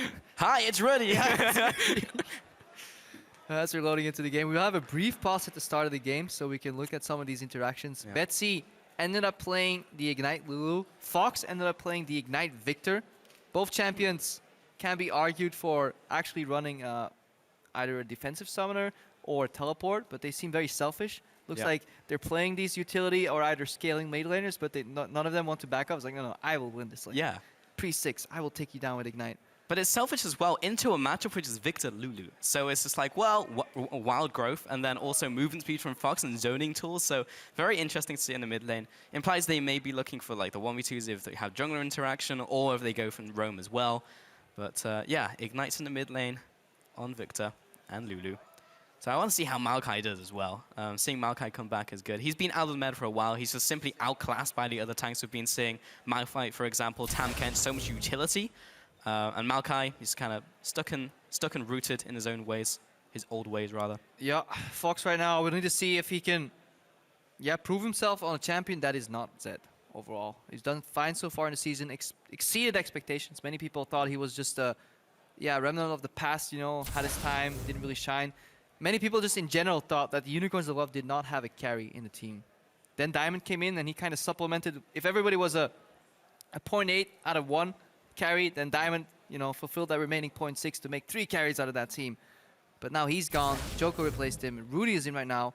Has that damage. Maybe that's why his laners are all playing Ignite, because they just want to make him feel comfortable when he ganks that there is damage on the lanes. It's a different dynamic to play a more safe style with exhaust.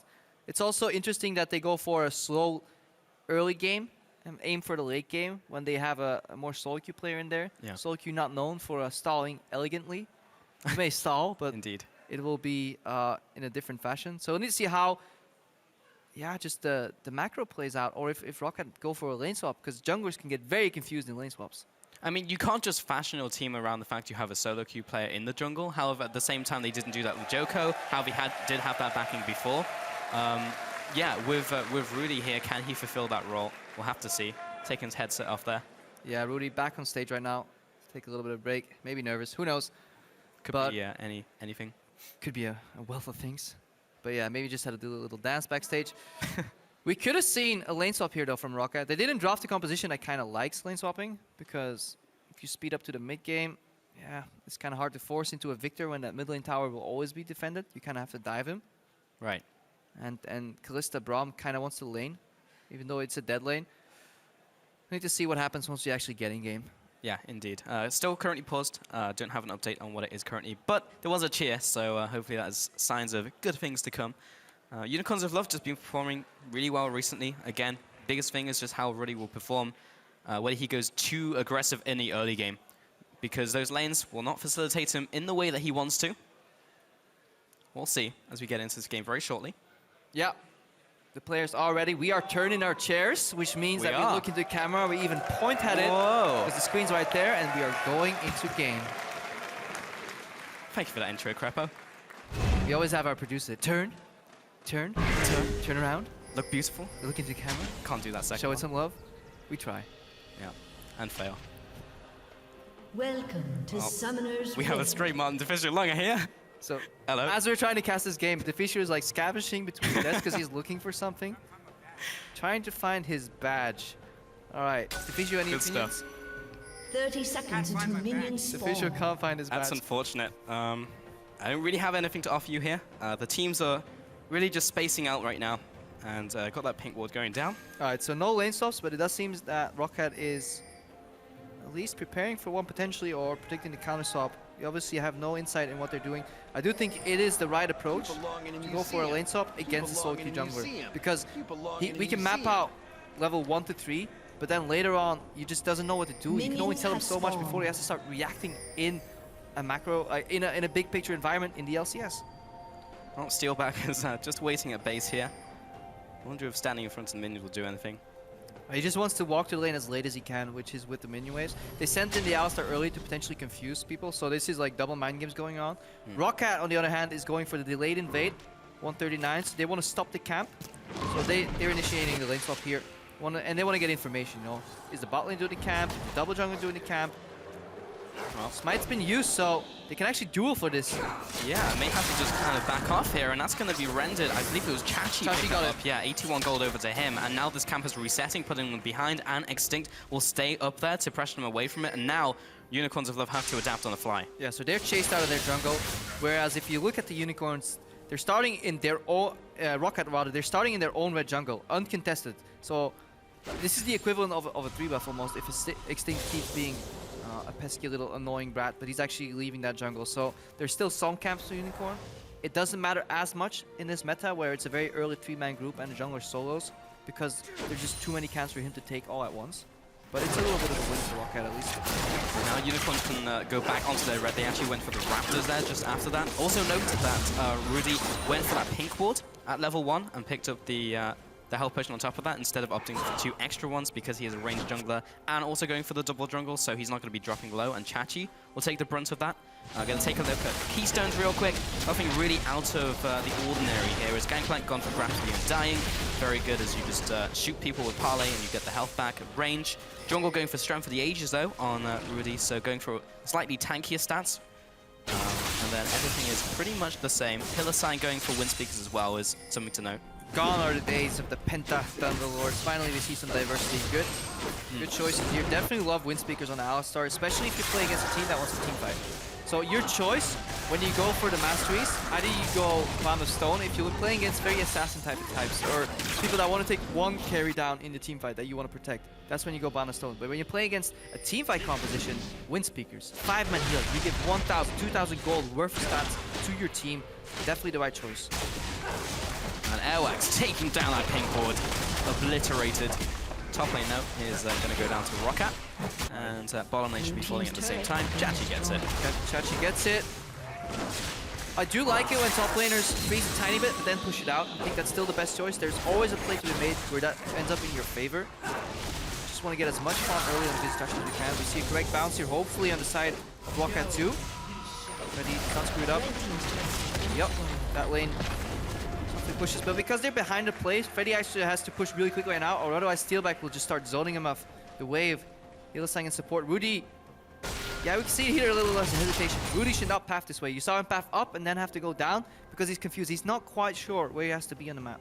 Also doesn't know where the information is. He skirts around that ward being placed down, but he knew there was someone in that jungle placing down wards. So he successfully gets out of the way of that one.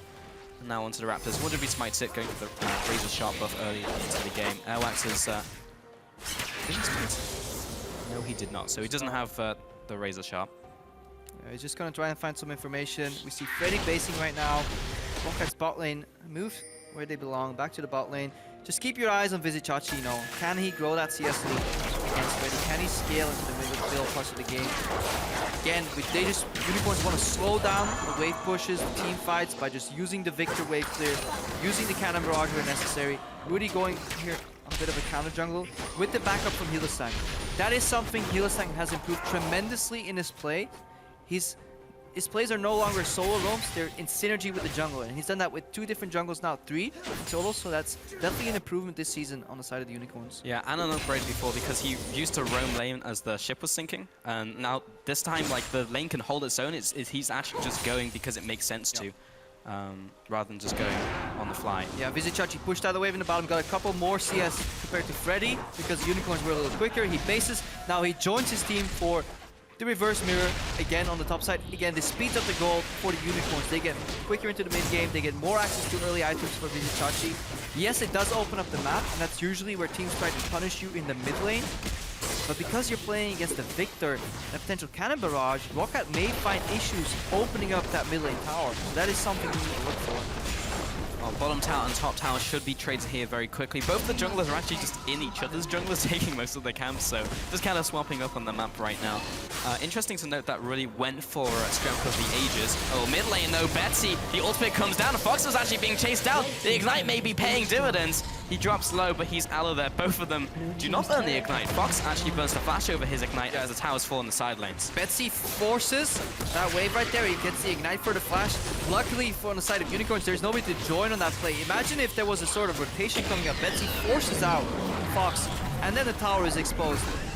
Unicorns right now picking up an early Herald. Not much benefit from it, really. They're not going to be able to push in and siege too much. So you can see how well Chachi can survive right now. Tabs on a long lane, level 4. Can definitely win that 1v1. Rudy went for Strength of the Ages in the jungle. I'm going to hold that for a second as Extinct will find Chachi. Hit him with the Winter's Bite, but oranges come out and Chachi will have to find a different position to retreat. Rudy actually leaves that ward up to live for another day. Maybe Hylissang gets it? Nope. Oh, you don't see that ward, by the way, right there. That doesn't show in the tower. You can place it in between. It's right around the corner. It's one of my favorite wards to place because people, don't expect it to be there ever because they always assume the tower sees it. It's actually right around a little edge there and a cliff. You can do this in between any tier 1 and tier 2 towers anywhere on the map. There are points where you can place them in between around the edges. Because the ward itself doesn't see the tower, therefore the tower can't see it either. But it's a really good ward to place in the early game, especially if you want to avoid placing wards in the whole tower. Today I learned. That's a cool one. Rudy and Hylissang taking away this red buff. Extinct up to the north side, maybe cutting off their escape. Freddy is a little slow to the punch, and they'll just be able to take away this ward. Still hanging around this jungle, especially as Airwax is coming in. They do have the support of Steelback, who is very close. Just a lot of wards being traded back and forth. Hylissang and Rudy. Duo. Both of these duos from both teams. The fake out coming in from Airwax. Trying to bait out that Pulverize, but the cow was too smart. Yeah, look what Unicorns have done with this Herald buff. Again, these minions are not tankier, so they will die to the AoE. But Steelback is at least pressuring one lane with the buff. It leaves Tabs solo as Kalista in the top lane. Nobody to enable that W passive. And Vizichachi, if he survives right here, Unicorns can cement a good early game. Betsy going for a trade though. Fox having to be careful. If he keeps dying, or he keeps taking these trades in the mid lane, Fox, we could actually see that rotation from Rocket in the mid lane, and then that tower can fall. So, crucial goal for the Unicorns is to keep the mid lane tower alive and make it so that Chachi survives in the top lane. The Rocket, they want to break open the game. They want to find a fight somewhere. Unicorns secure the dragon, despite them potentially having the advantage there as Lulu was pushing out the middle lane and they had Freddy in the bottom lane, but there was no vision for Rocket, so they couldn't go for that one. And you can definitely tell that Betsy understands his purpose in this game right now in the way he itemizes. He's not going for a Catalyst Rush, where he just wants to, tie farm, make sure he gets sustained. Hang on, Airwax here. The burst coming out for Fox. This might be a decision he regrets and has to jump to Betsy to burn his ultimate to keep him alive. There's the Ezreal ultimate. Once again, dropping Airwax low. Do you have any more globals? Chachi's already used his ultimate, unfortunately. Teleport would be the only thing. Yeah, good turnaround that they're almost killing Fox. We need to see if there's more wave clear coming in the mid lane. And look at Betsy as well, Blasting one, 2 Dorans, and a Mana Sapphire Crystal rather, just to get more combat stats. aggressively. He just wants to keep baiting onto Fox. He doesn't care about health. He doesn't care about defensive stats. He just wants to go ham. Airwax versus Merkwolves. Airwax wins and will be helping donate his blue buff over. In terms of jungle build, Rudy is slightly ahead, just picked up the warrior enchant, but Airwax has some gold as he recalls and most likely do so very soon. There we go. And because he went for Strength of Vegas as well, that will probably support the way he itemizes very well, because typically a Kindred jungle will itemize very similar to like a Graves or a Quinn, for example, with the Maw and the Sterax, and maybe even a Ghostblade thrown in there as well. But it's fairly like Glass Cannon, but very good at not being instantly bursted. And then with the Strength of the Ages, just kind of helps that, gives you more time to pop your ultimate, and then you can survive and go for a trade. Yeah, if you look at the game, the way it's playing out, Rocket open up both tier 1 towers early. Good, they get the map. But they're struggling to get the deep vision they need to force the next play. They're looking at a 30 CS advantage between Vizicachi and Freddy, and that should not happen when you're running a tank, because Maokai is tanky and is engaged, but if he's this far behind in CS, he's just going to melt in fights, and he doesn't offer any damage. As you're looking at Vizicachi comfortably farming up right now. Has another 1.5k gold in the bank that he's ready to spend. He's not even being forced to shop. He's getting that much just, leeway from the opposing team. So Rocket, they're finally moving in. They're grouping in for deep vision. This is setting up the play that they want to make. Either catch somebody rotating, set up a flank. Betsy continuously has the pressure here in mid. Fox is just stuck right here in the tower. Steelback is trying to match that pressure in the bot lane, force somebody from Rocket to peel away from that united squad, you know. Split them up. Make sure that they play the wave clear game and stall the game. That's the Unicorns' goal. But the Rocket, they want to find an opening, force play somewhere. Now, divide and conquer. Currently, Unicorns of Love are slightly ahead in this game. 1,000 gold. All of that is literally just from farm in the lanes. I believe Dragon will be coming in 2 minutes, as we heard from production. But don't trust that number. Could be wrong. No, they were actually right. I just couldn't count in my head. Oh, okay, I lied. okay. Man, you turned me against production. It was you. Yep. Mutiny. Ah, well. In the top lane. Oh, Extinct. That's going to be seen out here by Steelback. Level 5, by the way, so is Hilla Sign, so don't have the ultimates just yet if they get involved in a fight. But, yeah, Rudy into the enemy jungle once again. When the entire goal of your team comp is to stall at the late game and your jungler is hiding it for an assassination attempt in the jungle, you may think that you're not on the same page. Maybe, but Rudy is actually going to try waiting for a victim. Look what they're doing. They're group sieging in the mid. And they're waiting to find tabs in face checking. Walking past Rudy, and here comes the engage. He's dropping low and has the E ready to go. There's the ultimate from Chachi, and Tabs is going to be retreating underneath the tower. Ultimate from Steelback. Will it connect? Not quite. Tabs with the sidestep. He knew that one was coming. So this is actually impressive from Unicorns. They forced play in the mid, and they know that Rocket will send over the AD carry to react, so they wait for him in the wings. They use Cannon Barrage too. Force the flash from Tabs. Rudy not forced to use any summoners, and this buys so much time because that dragon that was 2 minutes earlier will now be soon. They're not going to use any absolute terms. Okay. And then Unicorns can set up, take the second dragon, or let Rocket take it and just set up the waves in the top lane. Because they got that first dragon, so valuable for them. And they haven't lost their mid-lane power yet. And Rocket, they're struggling to find an opening. Rudy even steals the enemy red buff here. Taking that one away, he'll head back into his river. Top lane, Freddy is building towards an Iceborne Gauntlet. I wanted to see what his item build was, because in Challenger we saw a Rod of Ages. In LCK we've seen Righteous Glory. That Sentinel didn't actually not catch Rudy as he went back, so no information gained there by Rocket. But yeah, Iceborne Gauntlet from Freddy. Well, you know, fairly good itemization against the Gangplank there. You can also juke out the way of his barrels with Twisted Advance, because it just makes you untargetable. But you have to get the timing very right. Yep. You can even dodge Cardus healthy with it. Yeah, do it right. No Cardus in this game, so that actually doesn't matter. But someday soon. One day you may find yourself caught. And now you know. So you try it and you come up too soon. You have to try and get it when you're the furthest away from what you're trying to jump to, because it gives you more time where you're untargetable instead of going point blank, and it's like, well, that was unlucky. Rudy waiting in the jungles. Once again, Extinct is there to be jumped to from Airwax. Responds with Winter's Bite. That's the Q. Airwax's body is telling him no, so he'll listen to it. Yeah, 4 people in the mid lane. No instant wave clear just yet from the Victor, so they're going to chip away at the tower, at least a couple hits. You really want to combine some wave clear until Victor is strong enough to immediately evaporate that wave. Because that tower is what's keeping Unicorns alive. Because when that falls, Rocket can push it further and take complete control of either side of the jungle. They have the liberty to do that with their more early game teamfight oriented composition. Unicorns doing a fantastic job so far. They secure their own blue buff. Yes, it doesn't go to Fox, but it's still good on the Kindred jungle. And Rocket are really looking force this play. No flank wards either for TP from Freddy, so they just keep knocking on the front door, but it doesn't work if 4 people are ready to answer it. Yeah, currently from Rocket though, they want to hit those item spikes because top lane has not hit the Iceborne yet. Bot lane Taps has not hit his Blaze of Ruin King. They're sitting on components while Unicorns of Love have already hit their spikes, so they want to wait for a little bit. Yeah, we have to remember, if we talk early to late game and at which point you get outscaled, Rocket's composition up to like 30 minutes still has a really good chance of doing a lot in the winning team fights. We see Airwax flanking here. This may be a bit of an overstep from Unicorns. So Hylissang goes in for the aggressive combo. Works with the pre-set up ward. They can zone him off now and actually use the next wave coming in if they can zone him for long enough.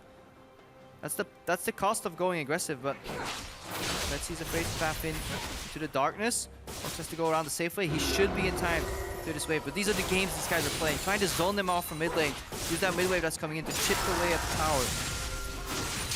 I really like early Swifties by most of Unicorns of Love because most of the CC on Rocket is slow-based. So getting that early on before they get into a fight or additional skirmishes is actually really nice here. So they have that on 3 members. Distortion Boots even picked up by Hylissang, getting that early on as well so it affects your first flash. It's also really nice, so when they go for that initial engage, he'll be able to go for another one way sooner than he normally would be able to. Steal back in middle lane, just continuing to farm these minions. Still slight advantages in all the lanes apart from mid lane where Betsy was getting better at Fox. But overall, Unicorns are still slightly ahead, edging further and further ahead, ever so slightly, very, very small.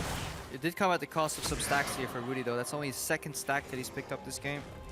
So a little slower paced, but the fact that the Unicorns are actually getting buffs on the other side of the map is very impressive, the way they're playing this game. And most of it comes to the early denial they put on Freddy. He's behind in a matchup as a tank and a mid-game spike type of champion, and he can't put any pressure. He just loses just so much momentum. Airwax again with the fake out and gets the ultimate from Chachi there. Now with the blue buff going towards them, patience meter is going to run down very soon, so they're not going to get that one. They just have to make sure they're back in time in mid lane. This blue buff doesn't matter. Because what do you get with blue buffs? You get more spells. Why do you need more spells? To wave clear more. But if you're not in position to wave clear, no matter how much mana regen you have. Some wise words there, Crapper. Maybe they'll heed them. Move into the middle lane to block the siege coming in from Rockat. And there goes the wave. Yeah, Rocket rotating for the dragon. Unicorns don't care. We get one dragon to get a little bit stronger, but we need to see more deep vision. Something Deficio likes talking about at length. Deep vision for teleports, for flank wards. Rocket trading that dragon for a herald buff, so they can put one guy with that buff in the side lanes and just force Rocket to react, split them up, divide and conquer as we call it. Very, very stale, repetitive early narrative. They may have actually overreached here, because Extinct can block that laser with his spell shield. Now the tower falls. Goodbye tower. Okay, Rocket just make the simple approach. Take dragon, go mid lane, take the tower. 3 people committed to the Herald from Unicorns of Love and a recall as well out of Chachi, out of Hylissang. Means they actually just can't defend that tower. Yeah, and this is actually an interaction we haven't pointed out yet, but obviously Victor Laser counts as a projectile, so it does stop at the Braum shield. Which means if Extinct walks the front of the wave, they can just deny the wave clear and force that tower. They probably should have even done that way sooner. Unicorns get a little greedy by going for that Herald. Yeah, like Fox even went for the early aftershocks as well, so you can clear those waves out. But yeah, now Chachi going back into the top lane. He's just gearing up his standard build. Freddy has now completed the Iceborne, now looking for some magic resist as well. Went for the double Darrens in lane, which is a really nice pickup for some AP top tank laners. Yeah, and the triple blue trinket here coming out from Rocket. This is not something you expect from a team that wants to play the deep vision game with the teleport wards. You cannot teleport on these blue wards. And when you're a team in control, kinda, you shouldn't have that much risk of face taking. Oh, that feels bad. Chachi mistiming the barrel explosion there with his parlay. Chachi potentially caught out, pops his ultimate now, but he's in kill range even through the damage reduction, but there's enough time for Unicorns to respond with a kill of their own onto the enemy support. Can they get any more? The laser comes through and Freddy will be dropping. Airwax dropping low as well as the Gangplank ultimate files in with the rest of Unicorns of Love. That's a 2-for-1 as he sees down the middle turret. Yeah, look at the damage coming out there from Fox and Rudy on that Kindred jungle. Still has his ultimate available. Mid lane tower falls down because the Herald buff is still on Steelback. And Rocket, they engage team fight where they have Maokai somewhat flanking. They use a lot of flashes, wild growths, and ultimates. They come out on the losing end. things are looking grim. Yeah, Unicorns are picking up 2 fast towers off those 2 kills. And Freddy just simply is not tanking enough against that AP damage. You can see the whole thing from the start once again. So yeah, Freddy is coming in. Stinks on the side lane, but they're engaging on Hilo-san. There's one guy you don't want to hit. It's probably the Alistar.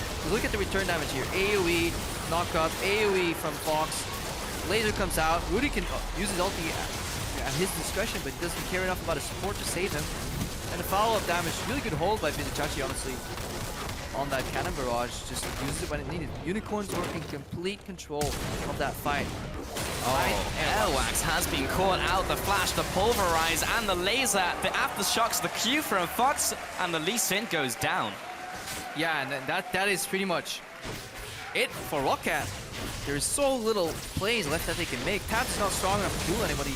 He's got to finish Bork's tier 3 boots and the makings of Runehounds, but he's already facing a 2-item Ezreal. We have a combat-ready Victor, and we have a jungler that deals more damage on the side of Rudy versus Airwax. Unicorns are actually giving Roccat one opportunity to get back into the game by starting this somewhat risky Baron. One chance.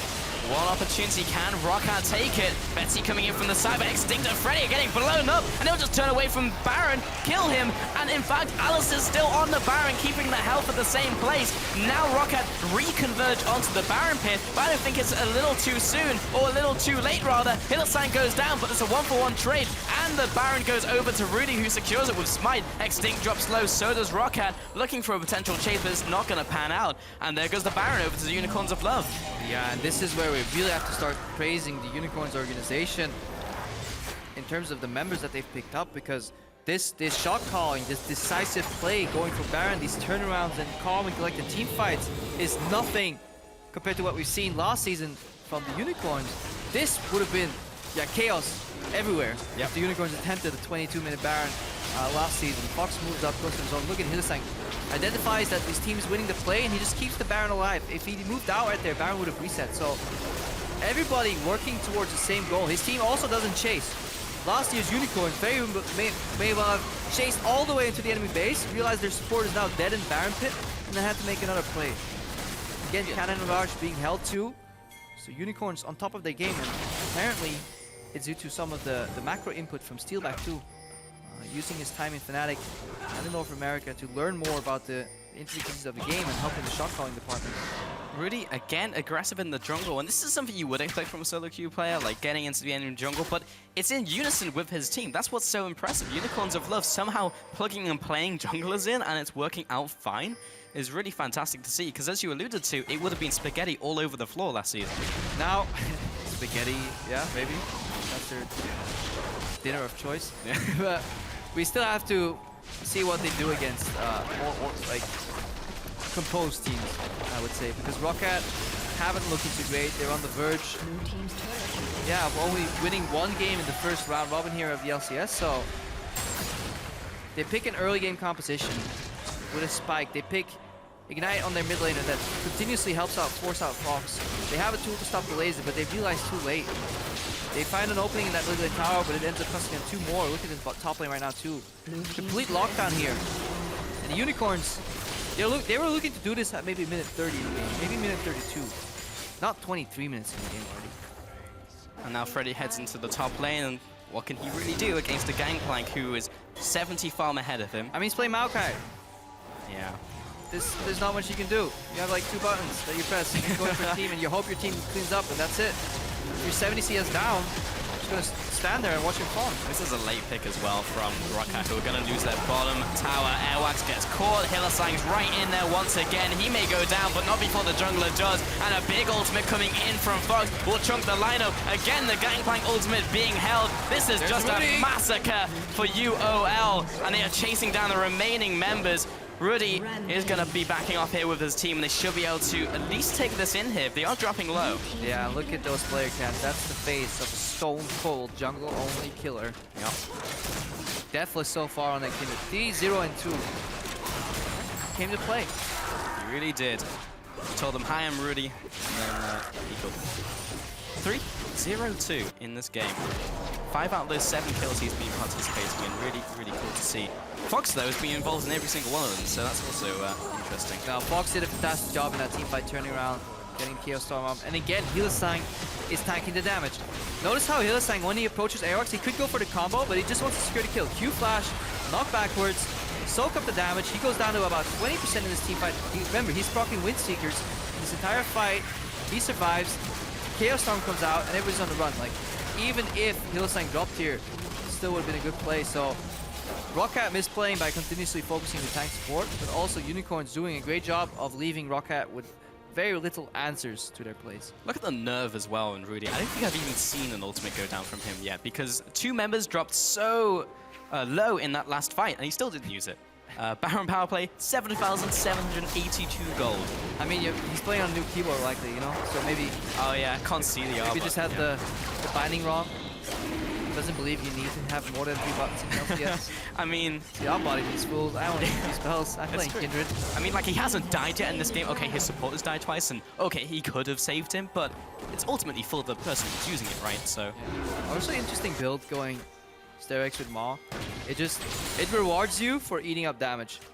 Because quickly, many people don't really notice about what the passive is on Maw and Maw shooters, but it gives you attack speed, spell vamp, and lifesteal once the shield procs until you leave combat. With Kindred ulti, that is so fantastic. You just continuously stay in combat for absolute ages. So a really good item build, especially with the Sterex too, so I like it. Yeah, it's really cool.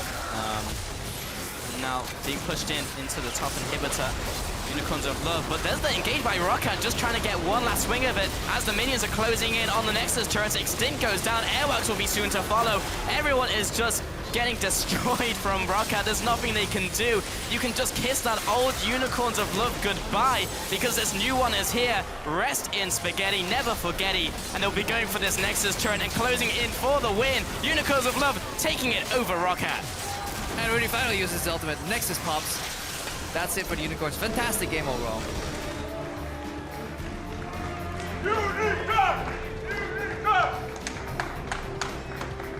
The man on your screen right there, Rudy, coming into the Unicorns of Love and honestly just playing perfectly with the Kindred coming into the jungle. So well played. Yeah, it's plus 27 LP. Juicy, juicy LP. Got those games. I just gotta wonder, Roccat, where does it go from here? Obviously plagued with that visa issue on Edward, you know, lost their starter support. Whipped out Tarek week 1, you know, made me eat my words with the whole fridge comment, but then after that, nothing too great. They do well against teams like H2K. They kept the game even for so long, and then they play against Unicorns and they just completely fall apart. They draft rather, a hyper carry composition on Kalista with a Maokai in the top lane, but they find no deep wards, no teleport attempts. We've seen one teleport into a fight from Freddy that was just too forced. Airwax did not find a flank as he did in that last fight. They just couldn't find an opening. Unicorns did a fantastic job defending that mid tower. A team should not be allowed to defend mid tower the way Unicorns did. Take the early dragons, take the early Rift Heralds, deny you the enemy blue buffs, and get away with it. Unicorns somehow did all this, so very, very impressed with their early game here.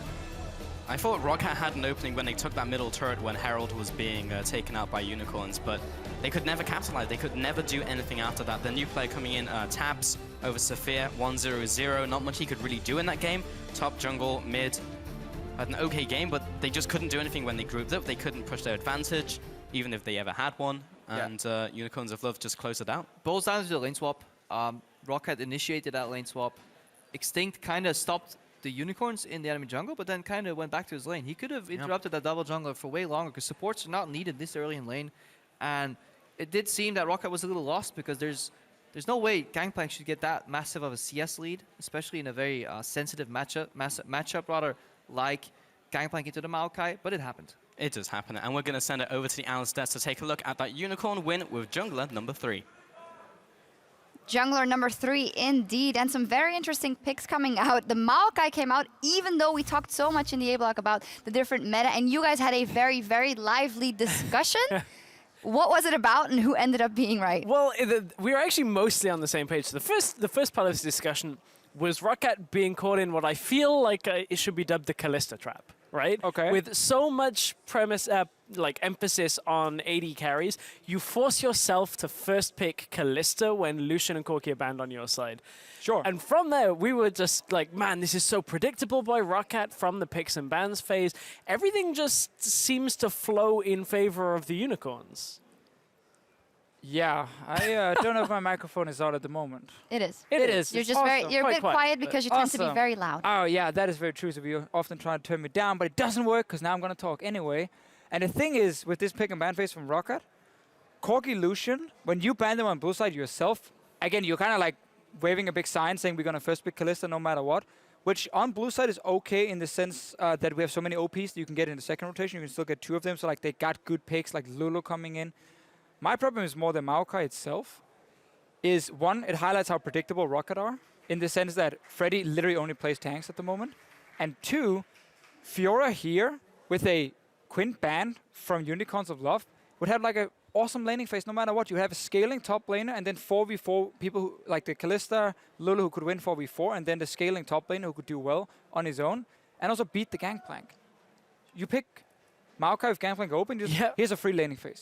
Take it. Just scale up on Gangplank. You say, here's the laning phase, here's everything that you want to do. You know they have wave clear coming from Victor. You lock in the Maokai. It's very difficult to make any kind of plays behind a turret with a Maokai from that. So Roccat just put themselves in a really tough situation from their own pick and ban phase.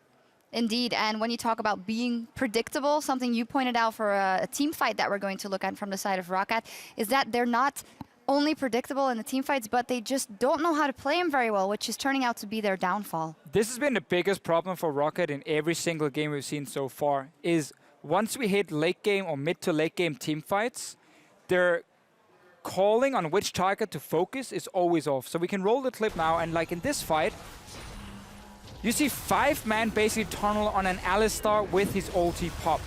So now you're buying so much time for the rest of Unicorns of Love to just pick the right targets, land the CC, extend goes down. And like, these kind of mistakes you cannot make, especially when you run a composition where you have 1 damage dealer in Kalista. The whole point is that you have Braum Maokai as the zones, allowing Kalista then to hit squishy targets or like wear them down over time. That's not an Alistar you're hitting then. Because then all your damage is blown on 1 target and all your CC. And all the carries are like, oh, Maokai has no snare, Braum has no ulti, let's walk in and kill people. That's how you walk in. Yeah, that's exactly how you walk in. The thing is, that happened multiple times. I think in the last fight, you saw Braum go in and then like ult back onto an Alistar. It just was very rough. Very quickly to touch on the new players. Tabs we saw come in the AD carry. Got Kalista first, which is a fine pick, but only 1-0-0. Struggled with the rest of his team. And on the other side, the third jungler for the Unicorns, Rudy, seems to just go right into the team. I mean, let's talk about that, because obviously on the side of Roccat, we have had 2 changes in the last 2 weeks for them, so they are struggling with their synergy and their team fights, understandable as well. But the Unicorns of Love, beforehand we said when Joko was in, he had 8 kills and assists in the first 15 minutes of those games, which was just as many as Diamond in 2 weeks. Now, Rudy is doing very well again. It seems to not matter who is put in that position, or they are incredibly fortunate in the players that they pick up, or is it just the style that makes that jungler do that? It's the style, because when you have a team where the foundation is now working, the players, the 4 players who are still there, they understand what to do and how to play, have good macro strategy. Your coach is now doing more work on that. You can plug and play a lot of mechanically gifted players, and they can just listen to the calls.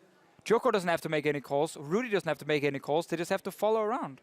Indeed. Well, at the end of the day, it is another victory on the board for the Unicorns of Love, and back to the drawing board for Roccat. There's one more score to settle today between H2K and Splice. Don't touch that browser. We will be right back. Hey, give me a banana, give me a banana. I need to feed my kids. I want a banana. Time for Unicorn to respond with a kill of their own onto the enemy support. Can they get any more? The laser comes through and Freddy will be dropping. Just back. Lulu, no flash, Lulu, no flash. We can kill Lulu. Killer. No, back. Okay, together. If they engage, we kite them. If they engage. Hillisang's right in there once again. He may go down, but not before the jungler does. And a big ultimate coming in from Fox will chunk the lineup. Unicorns of Love taking it over Roccat.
H2K, I think, is the one team that looks the best in Europe right now.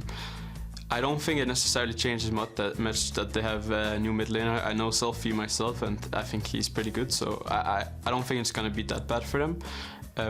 Generally, we just have to have a good strategy and perform on stage, and if we do that, we have a chance against any team in the league, I think. So we don't plan specifically against H2K or G2 or Fnatic. We just play our style, and whatever picks we have, we try to execute, and that's how we play. Welcome back to the LCS studio, where H2K and Splyce are about to go at it in our last match of the day. First, let's take a look at the league leaders coming into the week. Odoamne, Jankos, Selfie in the mid lane still, Forgiven, Vander, and Prowley.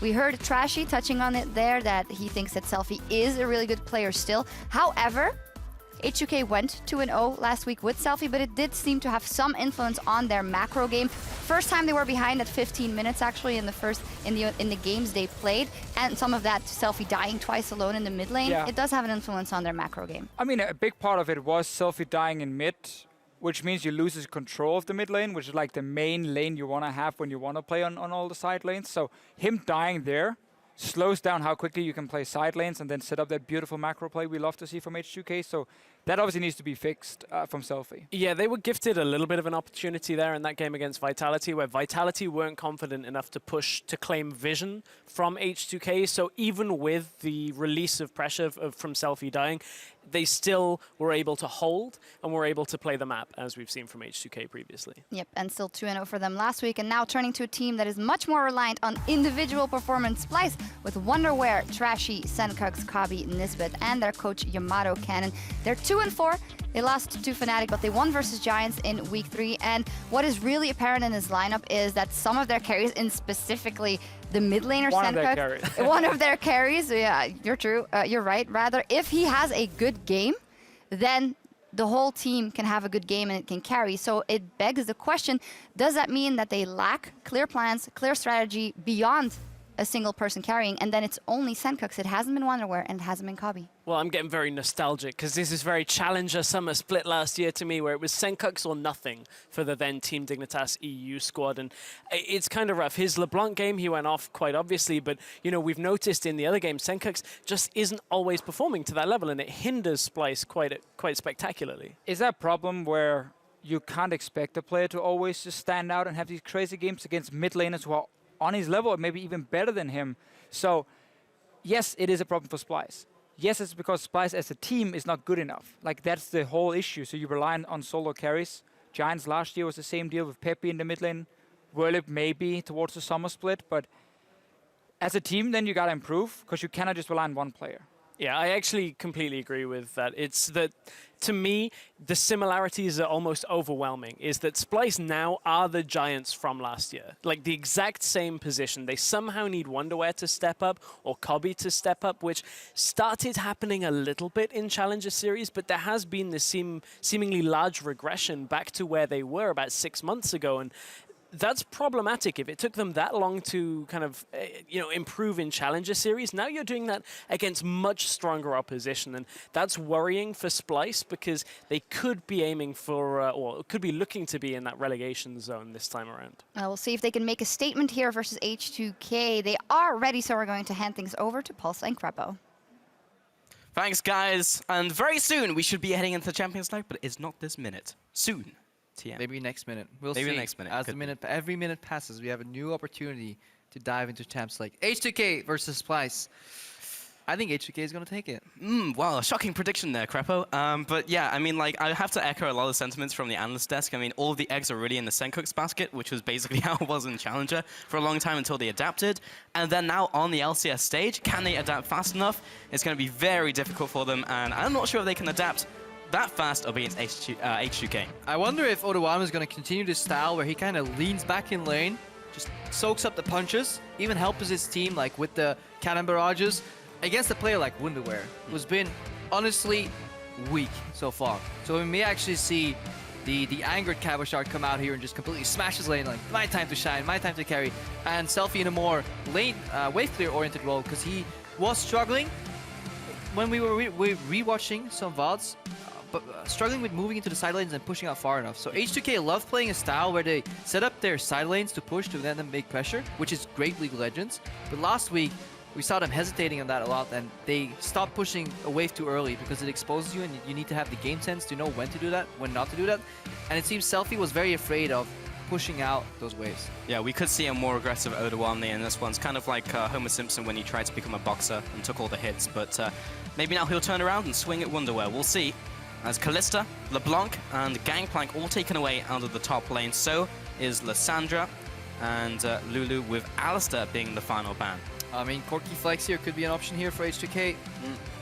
They no longer risk losing the strongest support to Splice here on the Alistar. Vanders played a well for support champions.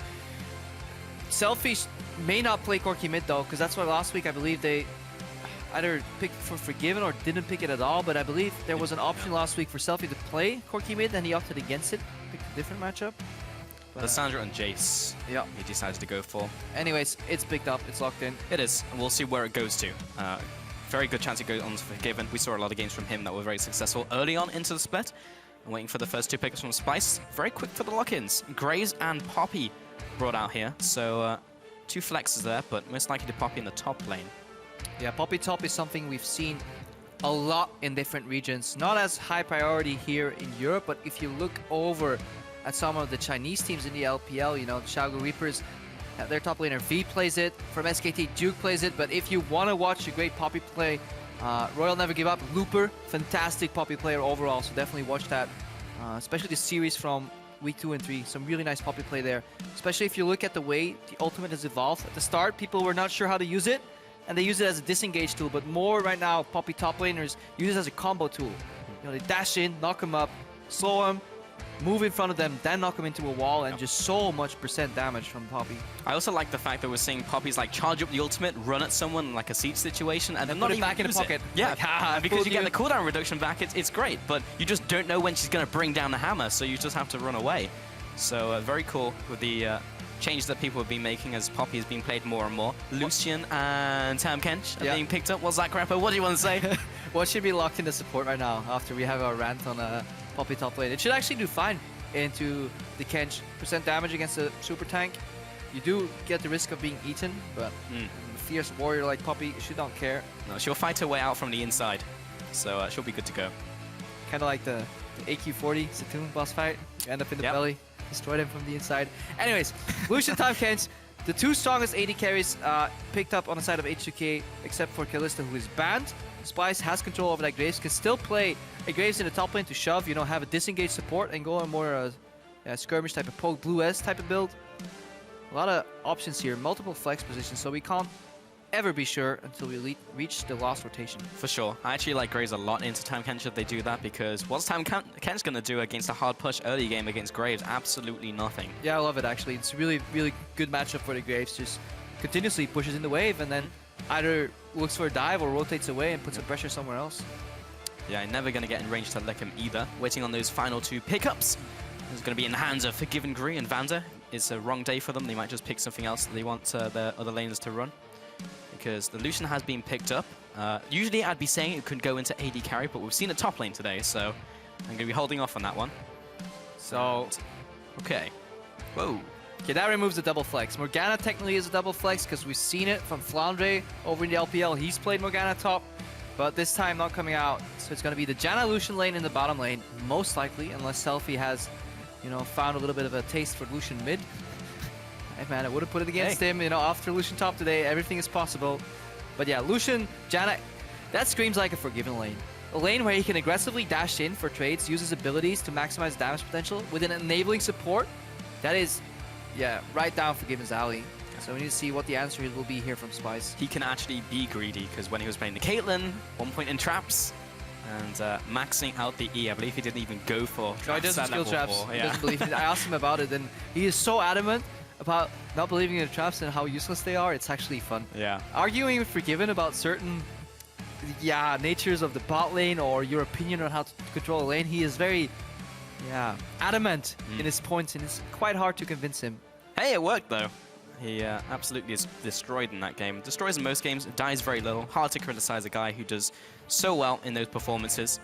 And it will indeed be the Corki in the mid lane for Selfie. So a lot more on his back this week, because last time he was more of a band-aid. And even though that, you know, Ryu losing a lot in terms of like shot calling, and usually band-aids don't fix bullet holes, but in that case it worked.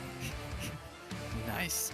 Anyways, Bard is locked in 2 here for Nisbeth. I want to see what they can do, because if you play into a double AD composition, obviously, if you can get to the AD carries and kill them, the fight is pretty much won. So with Bard ultimate, that is definitely possible. Spooky into ult, into Q with the setup. Any of the follow-up here.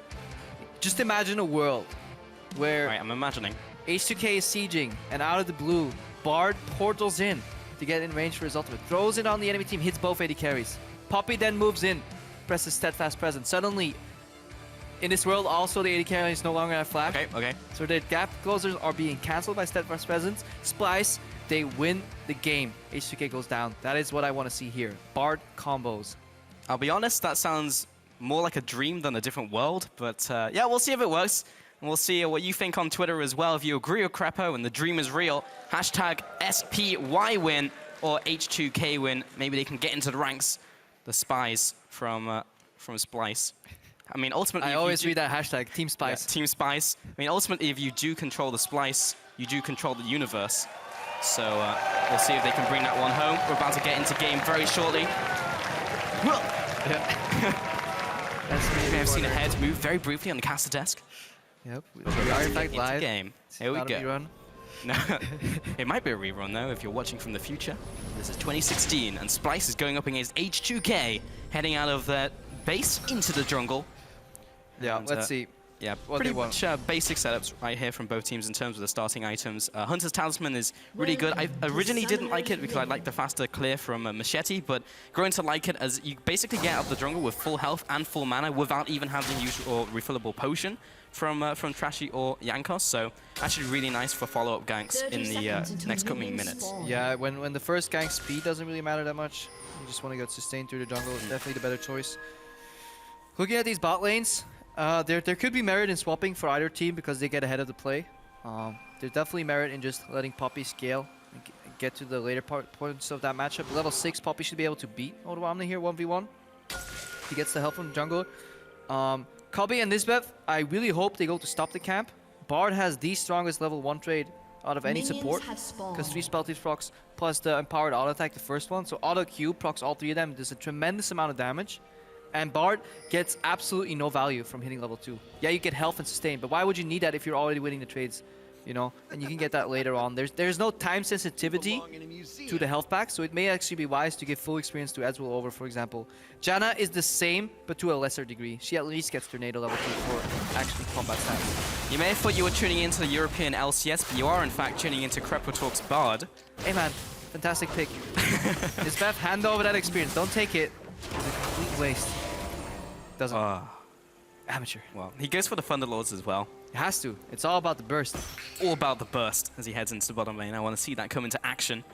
And Forgiven Vander now coming up there into the bottom lane. I want to see how this bot lane does, because copying Nisbet into Forgiven Vander is a tall task. Yeah, look like Bar level 2 right now because they picked up the champs. What's he gonna do? Like, they're not even afraid of him. They're trading into him. He missed the Q. Yeah, that generally helps. That wasn't a cosmic binding, more of a comic binding from Nisbet there.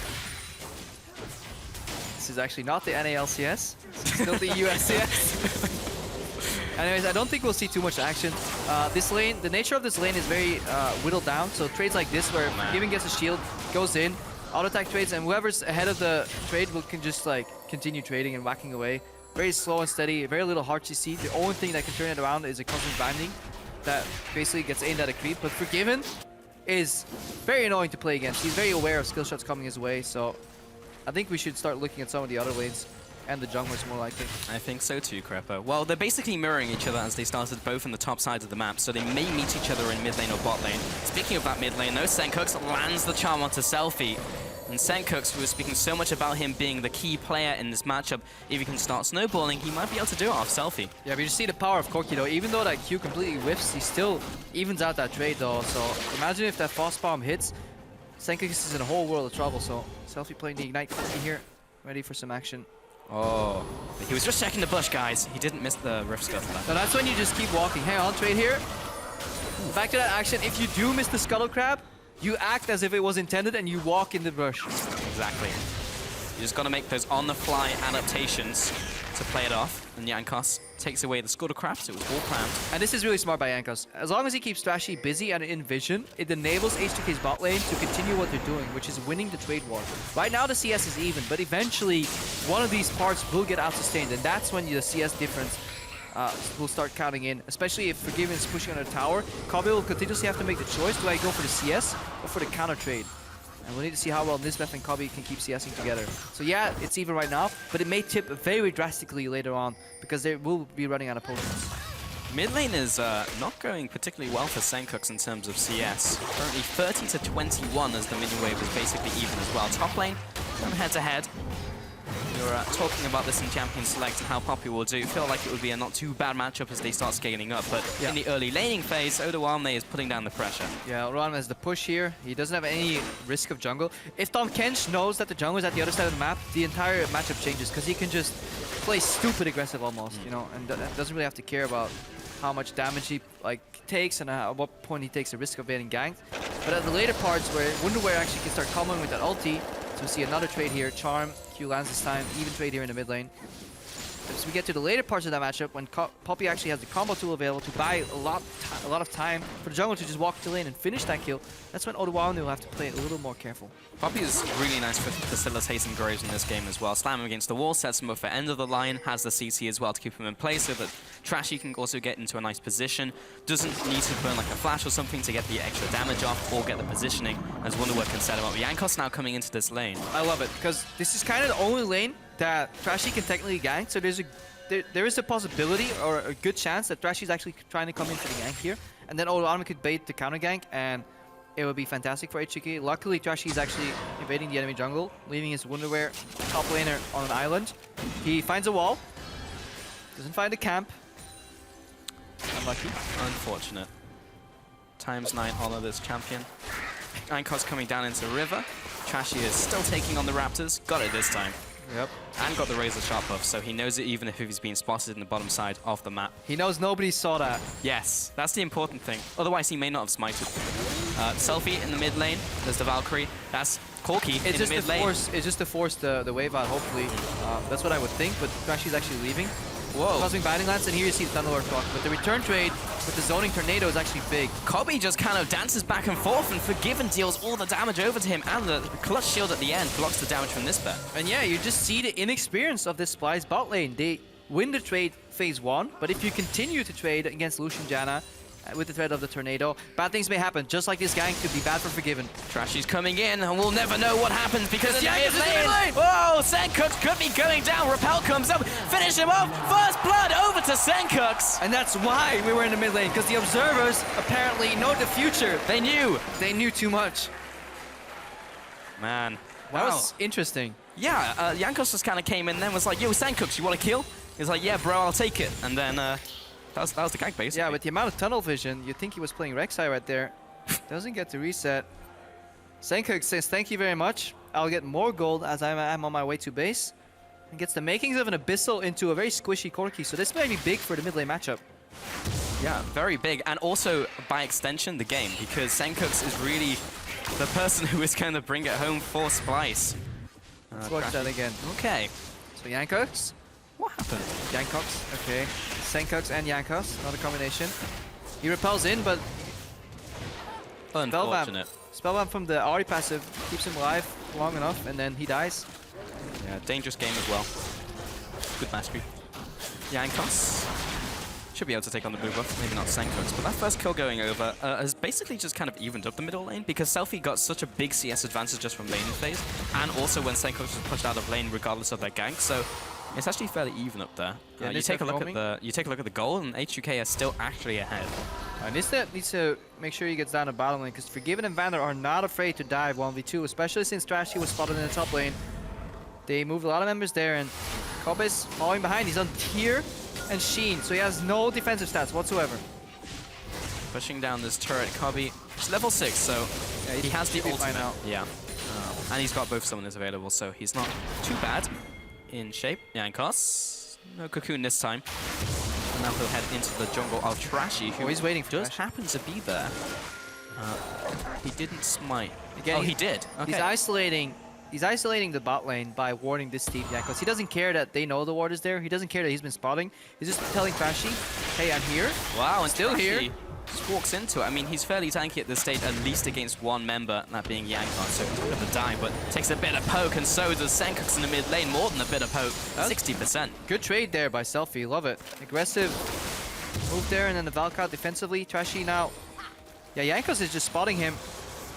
Falls behind a little bit of experience. They just really don't want Trashy to interfere with that bot lane at all, it seems. Because Bard is level 6, so a Bard ultimate on Janna with Trashy over the wall can spell instant demise for HK bot lane.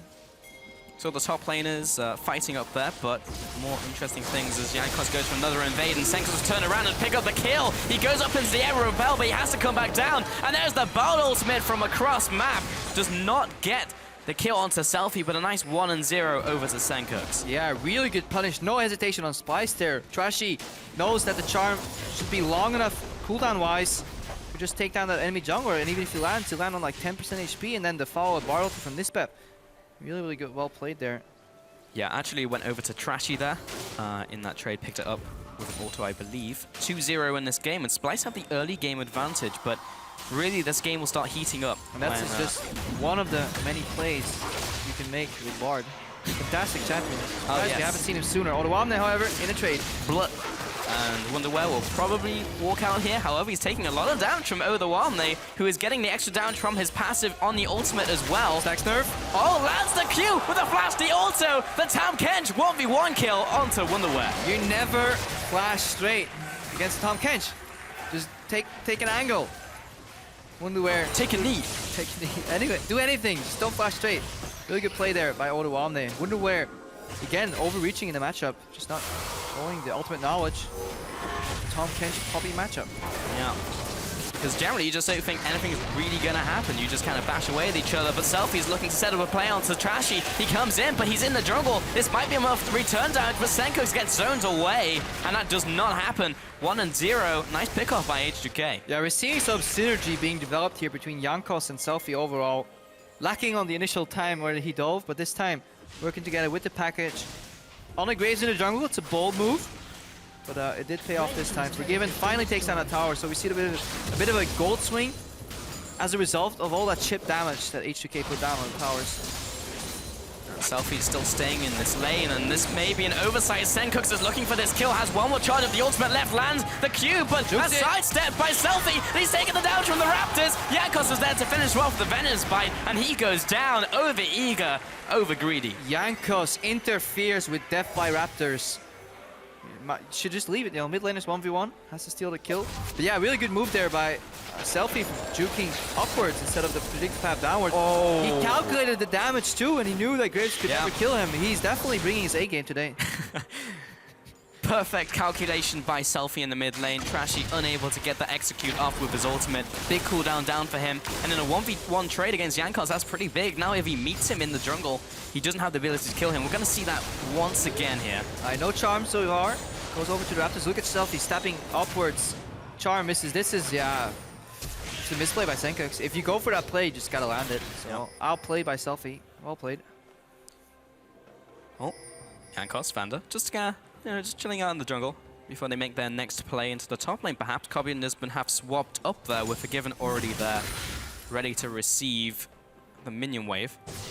Trashy is now coming in from the bot side, but looking for the recall. So ultimately, I don't think we're going to see anything here. It's incredibly hard to force a play with the Bard ultimate right here.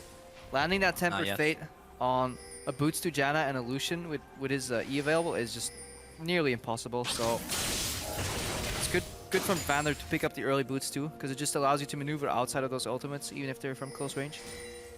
Wonderware in the middle lane. But there is a Tam Kench there. He's going to clear away this pink ward as Senkux has his back. And now he'll back away. Top lane just kind of farming it on out. And in terms of item builds, actually Forgiven getting a lot of down jumps in this, but even through the magical journey. And now the top lane siege comes in. Forgiven currently sitting on his first completed item versus Cobby, who is only on components. Yeah, look what Forgiven does. He positions behind, hang on, he goes for trading, behind the outer range creep, and that triggers every bar to go for, you know, for the play where you want to Q the creep and then hit Forgiven, and then he sidesteps because he knows the Q itself will never reach him, only the extended Q can, so that's the way you bait the bar Qs in lane, so he has experience with this matchup. Trashy comes over though, plays might happen. Jankos looking for the execute onto Nisbet. He'll be coming up, and there goes the heal, keeping him alive. Jankos will jump away to the minions and back away. It was like a 3-man Tempered Fate possible there. There was a possibility. Mid lane, though, Selfie with the tier 2 rockets coming in. And it will be Senkooks backing away very briefly. Top tower will go down over to Forgiven and Co. Imagine a world where Nisbet turns around, gets a 3-man Tempered Fate into Cosmic Binding, into the Ezreal ulti. Could have been the play. It's not this world, though. Maybe in some alternate universe. There's the ultimate. Force of the flash. Yeah. Always work. Right in the middle, through the goalposts. Cobby jumping into the bush, cutting the vision. Godlike play. Mid lane, Senkooks clearing out this one. Odawame and Selfie's there, poking Senkooks down, and he gets a slow with the tongue lick. And you see the playstyle from H2K just happening week in, week out, where they put in these side lane pressures. They did it 1 week with the 1-3-1. Right now they're doing it kind of in a 3-2, and Wonderwear, he's kind of invisible this game, as he is many games. He's not putting any side lane pressure, prompting Odawama to return. Grouping up with the R doesn't provide enough counter push in the mid lane. Selfie can still poke 1v2 there, so Splyce needs Wonderwear to sit in the side lane, push it out, pressure that, force somebody to come down to the bot lane, then teleport in a flank to punish some of these aggressive pushes that H2K is doing, but it's not happening. I mean, it makes sense, though, because Splyce do generally wonder where their top laner has gone. And that is the problem here. But H2K currently taking the Herald. Should be able to take that one down. It will be going over to Jankos. Yeah, Jankos. More mobility in the jungle, combined with hopefully a boots upgrade as he goes to base, and just make him so quick that it kind of becomes unpredictable where he can get you with the cocoon. Because movement speed amplifiers or modifiers are just very hard to track for a lot of people. They just have this sense in the game where, you know, he's this far away. I don't think he can get me with cocoon. If he then suddenly has extra percentage movement speed, you may actually find yourself surprised. Yeah, so I like it on junglers. Yeah, Herald is, I believe, 40 extra movement speed flat, which is actually a lot. So difficult to track. Dragon as well, if they get the third dragon, then they'll get 5% extra movement speed on top of that. I'm sure Kobe will be happy with the Herald for Junglers campaign that he was campaigning about last week in North American LCS. I'll continue it here. Although Unicorns did prove that Herald on AD carry, also a very valid option. Yeah, I'm actually seeing that a lot, actually, going over to AD carry, or even the split pusher. Herald has definitely found its mark. Look at the poke here, the double AD composition with the Janna, sieging in the mid lane, forcing the double wave clear from the double AD carry on Splyces. Yeah. Guess what, guys? We're in AD carry meta. But yeah, just the calling to come out, amplify with the shield for damage, Selfie poking, complete control of H2K. And Splyce, they need to find an opening, and the only opening they will find is either Charm Flash or teleport from Wonderwear. Jankos going for the Runic Echoes as well. Looks like he's going for the Rylai's on top of that, which we saw earlier. I really don't think... Ooh, damage onto a copy. That was just from the Gatling gun and the Thunderlord's proc. That was ridiculous. Yeah, one auto-empowered, or Sheenham Triforce-empowered auto with Gatling gun plus Thunderlords is just so much burst overall. This is why Corki's one of the stronger laners. Nisbeth, he wants some gold. He's waiting for his Spooky Ghosts, so then he can hopefully enable the Spooky Ghost combo with the Tempered Fate. That's really what you want to go for, but by that time, HK may have taken down all the turrets. Okay, well, we'll see if a Tempered Fate just come through very shortly from Nisbet. There it is, boys. But the tower's dead. And Nisbet did land the Q onto Vander, and now Wonderwear is closing in for a potential fight. The knockup on the 3 players. Trashy with the follow-up. Is it enough? He has been exhausted, reducing that damage. Odawamne saves the Janna, and Vander is out and alive. Wonderwear goes down, and Odawamne may follow as Senkooks is coming in from the sidelines. He still has the flash. The Charm land. Reverse swing of Orbit Deception will take him down. And that's a 1-for-1 top lane is exchanged. Yeah, but look in the top lane though, Forgiven just melting that tower. 4v5 does not go for a win here for Splyce. Good opening, good flank, and just too late for Wonderwear. But we see the power in a flying Poppy, and again, using that ultimate as a combo tool. Trashy, unfortunately, dashes in so close to the Janna that he actually gets exhausted. If he would have stayed out of exhaust range, his ultimate would have finished off Vander, and that could have been a whole different fight here for Splyce. But still, that 4v5 essentially as Forgiven was in the top lane.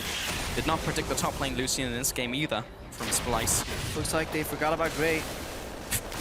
Yeah, mid lane we're gonna see that trade again with the Bard ultimate coming in to set it up. Yeah, no stun here. Doesn't get the connect. So Vander, look at Wonderware with his dash. Uses Jankos as a vessel for 3-man, and then Trashy dashes in to get exhausted and launches back with the ultimate. So Wonderware drops. Vander gets a shield on him when he's low. Senkux is only now just joining the fight, so a little bit too late to the party. And Forgiven, yeah, just pushes down top lane. And back into the mid lane. Senkux has picked up the Morella Nomicon, which has had price reduction in the current patch, 6-2. On top of his Abyssal Scepter. Mid lane, Selfie, business as usual, 2-0-1. Definitely been more proactive and has been able to do things by himself this game, and I kind of like HGK giving him the freedom to go into a pick who can do that, versus the other picks he had, which were fulfilling roles within the team. I mean, I'm only speculating here, because I obviously don't have the insight in the inner workings of HGK, but Corki was available for Selfie last week too at points. He just didn't opt for it, so I think Selfie just picked up the champion. Remember, he came out of solo queue. Not everybody plays every champion in solo queue. He must have practiced it in scrims this week, and he looks pretty confident on it. Not afraid to go aggressively and then use Valkyrie as a defensive tool, so yeah. Well, some of the problems that H2K had with Selfie have seemed to be disappeared, because their side lane pressure is on point. They are continuously putting advantage. They're not getting caught too much by any wards snuck in their backline. See, Splice isn't the greatest team at punishing that, but pretty clean and crisp game from H2K. Now you have this 3-1-1, and the 3 is going to go for this engage onto Splice. The Repel comes up, and Jankos should be away here. Teleport now coming in. This is a little late, but it will secure them the tower. In fact, he cancels it, and it was not really worth and gets the cooldown from that. Selfie coming into the mid lane, and there is only 2 inner turrets now remaining for Splice to try and defend. To close in the mid lane, maybe Senkux lands a stray charm, but that's what they're looking for at the moment. I mean, we're looking at a 6,000 gold lead here at 20 minutes. That is massive. That is the rate where Elements on average is down in their losses. This is a very large gold gap, and the only way to beat that right now for Spice is just to go for an all-in type of play. But they lost the crucial part of that, the Temper Fate for the setup. Windleware doesn't have the lane push, so he clears one wave and then opts to come down. If you're gonna go for that push, you should just go for the second wave push. At least put some pressure on the map so you can at least get something out of that play. But Spice just playing from behind. And I'm not sure if they can do all that much from behind, because they got those 2 kills onto Senkux, but ultimately it's just not enough. A Selfie is even matching him and also ahead in terms of CS. So he's even ahead in terms of gold. And you can't 1v5 right here with Senkux on Ahri. I say that now, but we saw him on the block actually 1v5 last week. He did get ahead in Snowball. He did. He got donated a quarter kill too, but the good adaptation from Splice though is that they went for the quadruple blue trinket and only 1 sweeper. It is the right approach, especially a team that is running 2 blue trinkets themselves. You don't need double sweeper if all you need to do is stay in the game. They have finished Spooky Ghost, so what they can do is lure in H2K to come close to the base, use the Spookies, slow the 2 people in the front line, go for the Temper Fate setup, flank with Windleware, and try and just go for a collapse. That is the play Spice is looking for. H2K on the other hand, they want deep vision, they want vision denial around the Baron pit, they want to exploit the blue trinkets. And when all 4 are down and on cooldown, then they eventually want to start the Baron.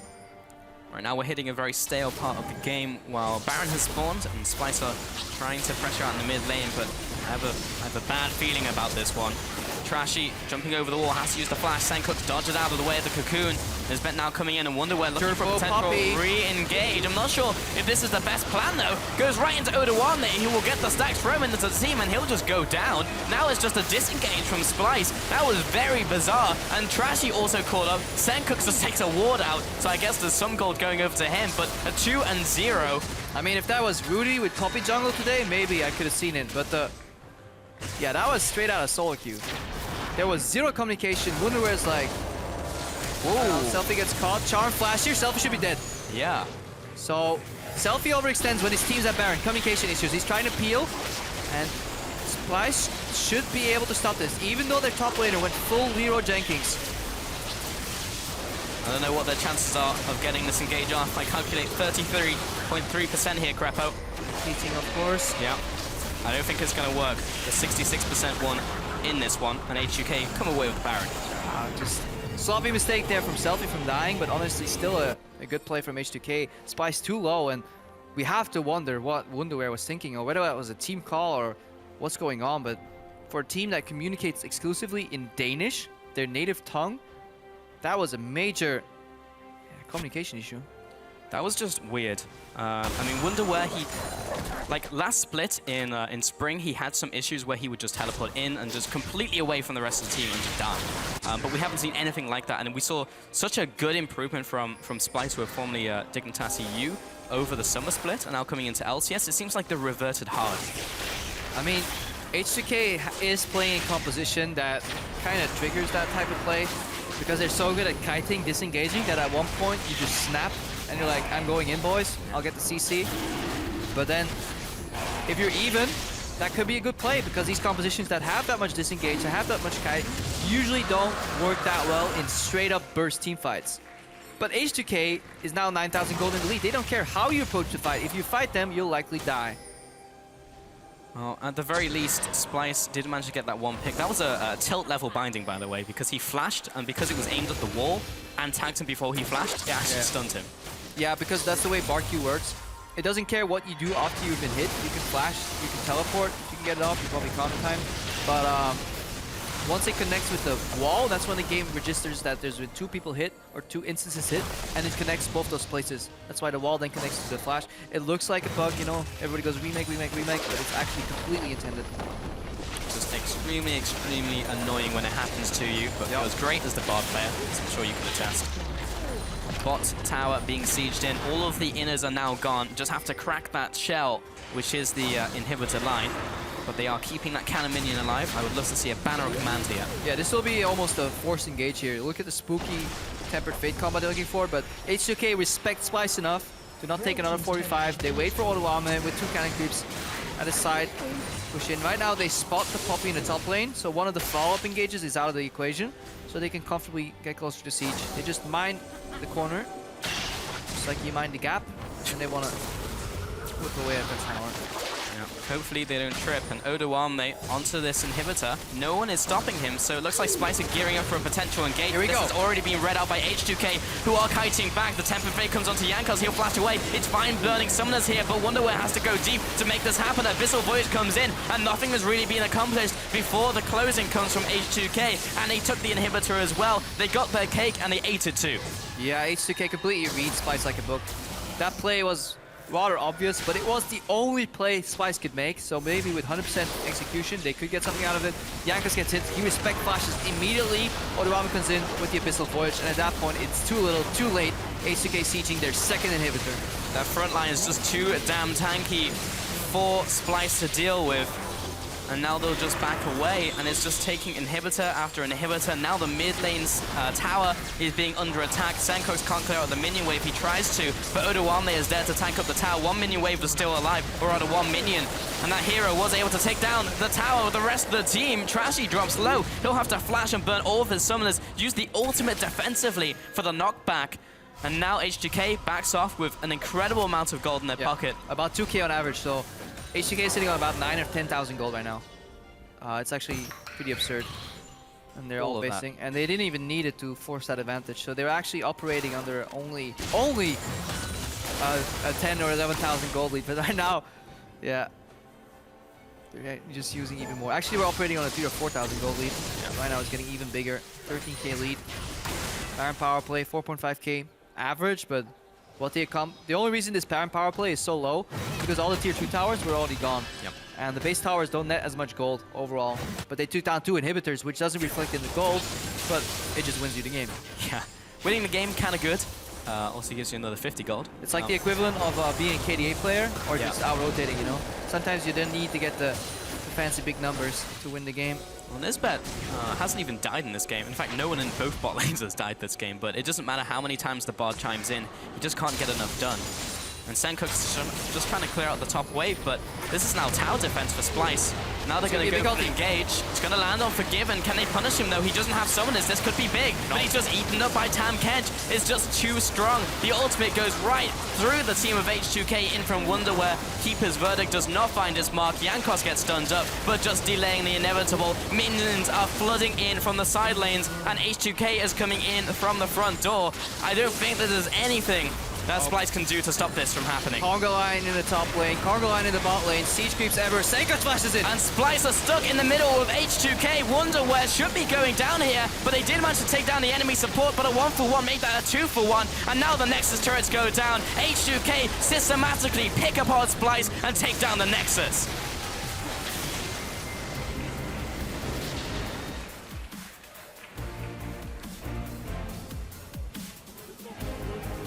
Yeah, slow and steady wins the race. Slow and steady kills the race overall. H2K. Yep. Yeah, play another H2K type of game where they just focus on the side lane pressure. But this time, Stealthy doesn't die in the mid lane. He exerts even more pressure. They chip away the towers. Splice continuously on the back foot. And we have to beg the question, Wonderware and his side lane pressure with that Poppy. It just wasn't there. If he's not pushing any of those side lanes out and putting any pressure, H2K get free reign to play the game on 2 lanes. Putting Vander next to Forgiven or Selfie, keeping him alive. Oduamne getting the supportive role, this time on Tahm Kench. Just, yeah, Abyssal Voyage in, flank, saving people with Devour. Another really, really just solid performance. There are a couple of members in H2K that you can always count on to deliver. Usually Jankos is amongst them. He did have that little slip up in the mid lane, but if you have like the rocks in like Jankos, Odo, and Vander, and you then leave room for playmakers like Forgiven, like Ryu, now replaced by Selfie, you have a very potent squad. And even coming together, okay, this is against one of the lower teams in the rankings, but still looking very good in this game, just as a team. And Yamato there just talking to the squad. Still in high spirits, Wonderware, despite that performance, but yeah. Like even in the 1v1, seeing him get 1v1 by Tahm Kench. Yeah, and that is something Audrey tweeted about earlier as well, you know. There's nothing wrong with having a smile on stage after you lost. That's good. Out of my own experience, and many other players, it literally doesn't matter if you're crying on stage or like because you lost, because all that matters is how you do in the next week. We see a little bit of a, yeah, just friendship here still between Yamato and former members there from Roccat. It's always smiles when you beat him, you know? Yamato should be the guy who walk away. No, but he's not like that.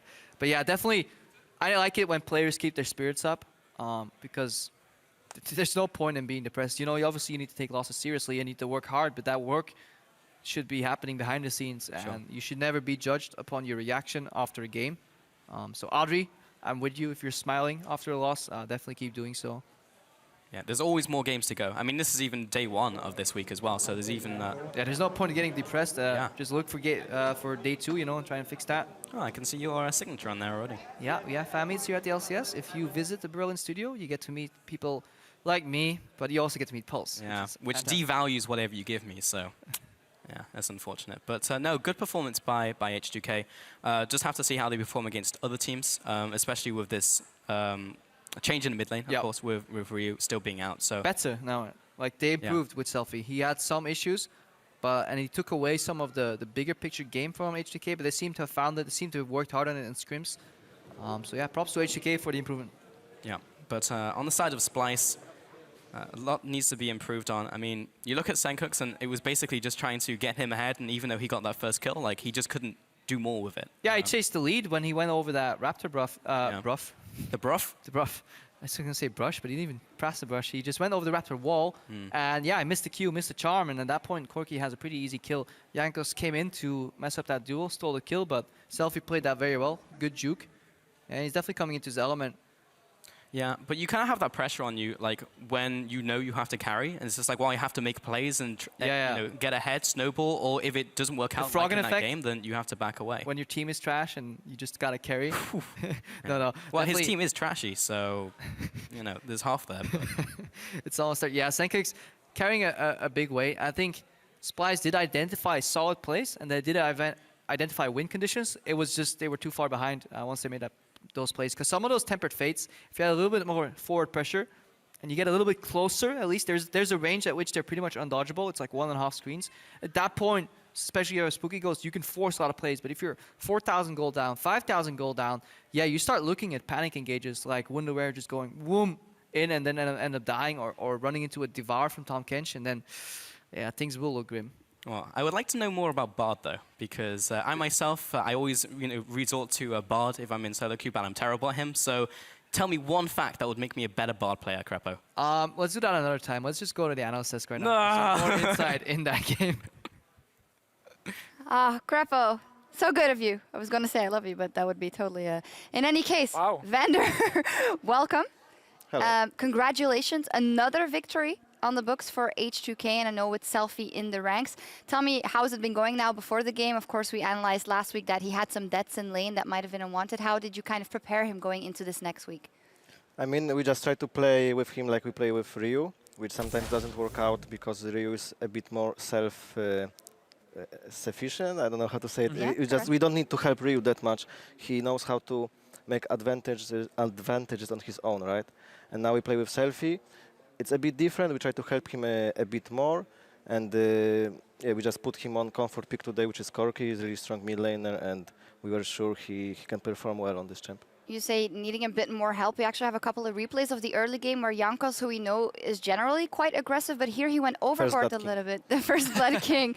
Walk us through this one. Is this also a result of trying to help out Selfie too much? I mean, just Corki said that Ari is really low and we can dive her, and it was a really good attempt to dive, but it was just unlucky a bit, I guess. Didn't work out. I didn't see it. I just knew that Graves is on my lane, so I was running away, and then I see my jungler dying. Second attempt, though, from Jankos to invade also goes wrong. Yeah, a bit too fast. I mean, he just wanted to change the form and repel the charm, but he was a bit too slow. And still, even though he died, we got the bot tower from it because Lucian stayed and he could push and poke Ezreal, which was fine for us, I guess. I mean, this game is like win game, or win lane, win game, basically, for you guys. Lucian coming in. In your opinion, is it a mistake by Splice to keep Lucian for you guys in the second rotation? I mean, I was sure they're gonna pick Lucian first rotation. We're surprised they picked Graves and something. I don't remember. Poppy, I think. Yeah, Poppy, yeah, which both are really strong, but I expected them to pick Poppy and Lucian, which Graves is still also like really strong jungler, so it's not a big mistake, but I think in this matchup, probably picking up Lucian would be better for them. Well, in any case, after what happened in the early game, it came back in your favor. It might have been a little bit Splice gifting it back. We have another replay of that, and Jankos redeeming himself, as it were. Let's take a look at this. Also, Selfie with the package. Yep. Yeah. I mean, it's cool to see how Selfie is looking more confident now. Like, he's actually part of plays together with Jankos. He's jumping in and out. This obviously is because you had a week now to practice with him, I assume. Do you feel a big change in the way he's playing now compared to last week? I mean, yeah, he's definitely more comfortable and he knows what to expect from us and how he should play, right? Because his previous teams were much different, where he were playing more aggressive and we are doing a bit more on side lanes. So he has to just play a bit more careful, right? He doesn't get as much help as some other mid laners in the LCS. And from those replays we can see how much mid pressure can give to your team. We can just invade whenever we want their blue jungle, and when Jankos dies, we still can get something on the map. And I think I want to talk a little bit about your playstyle as a team. You tend to be very fast at moving around the map. When it comes to Selfie last week, we saw there was a little bit of miscommunication, perhaps. He died right before you guys took the Baron. Is that something you guys are still working on when it's like we need Selfie to be on exactly the same page with these map movements? Is that something Prolly is working on? I guess he wanted to make some highlight play, 1v3, but I mean, we wanted to do Nash, and he just wanted to poke them before Nash, which is fine when you play Corki, right? You QR, you just Valkyrie away, and you're fine, and they're poked. But he got Bard stunned or whatever, I guess. So we are working, obviously, to... Actually, we had a problem when we screamed yesterday that we have some split calls and people don't listen, so it was like this. You talk a lot about being on H2K now, new team. A lot more talk from you about, playing side lanes, overall macro talk.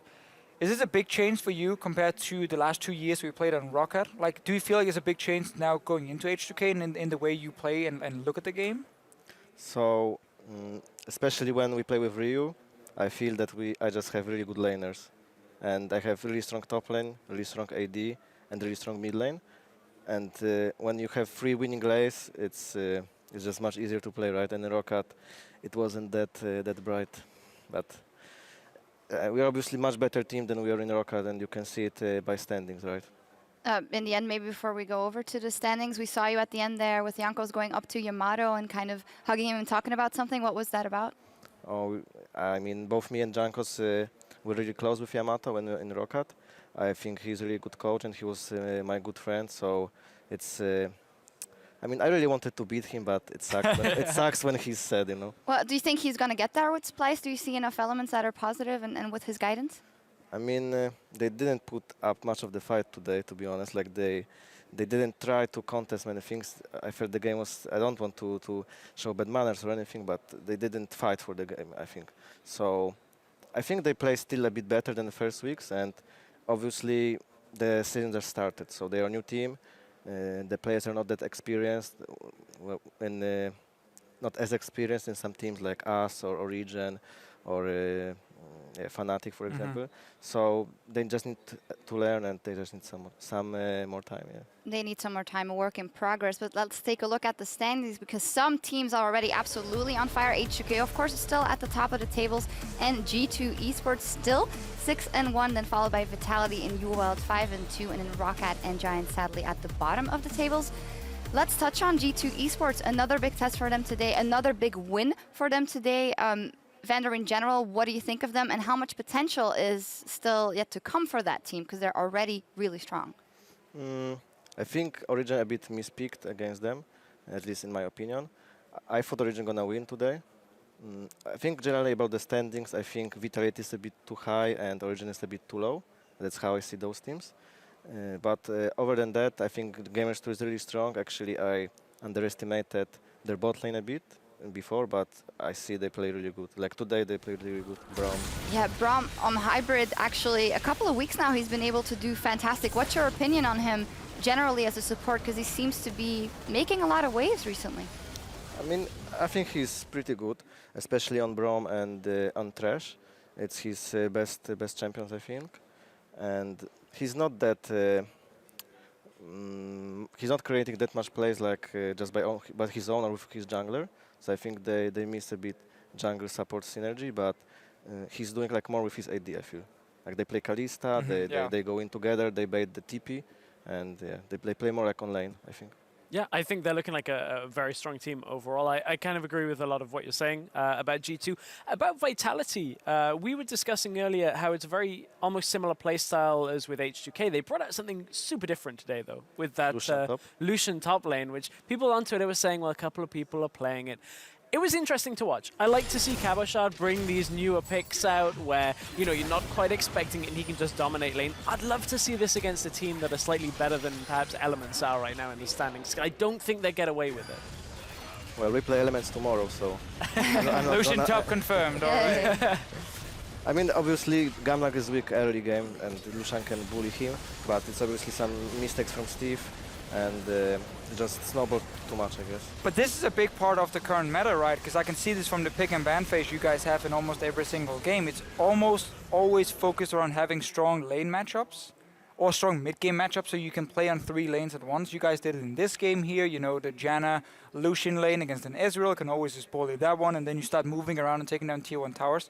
Do you feel like that is a correct way to look at the meta right now? It's so focused on having these strong individual champions who can have good matchups? I mean, in theory, you cannot have always three winning lanes, right? Let's say they were able to counter-pick our support, but they picked Bard, so it wasn't that efficient for them. So they could have maybe not winning matchup, but they could have better lane bot. I think if they picked Thresh or something, it would work much better than Bard.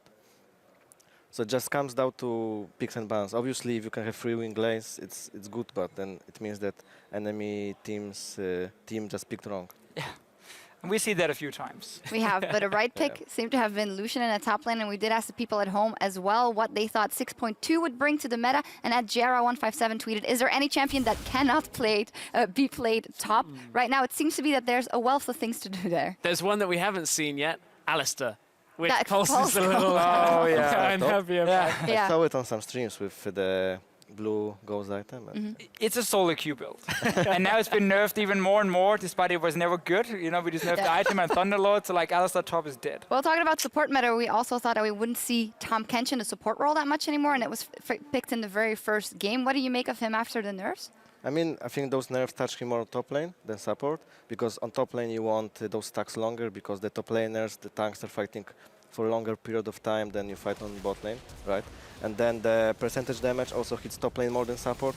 Obviously, you want your support to do as much damage as he can, but it's not his main goal. So still, support Tahm Kench can, like you can see, eat and eat your allies, enemies. It's hard to eat enemies, but yeah.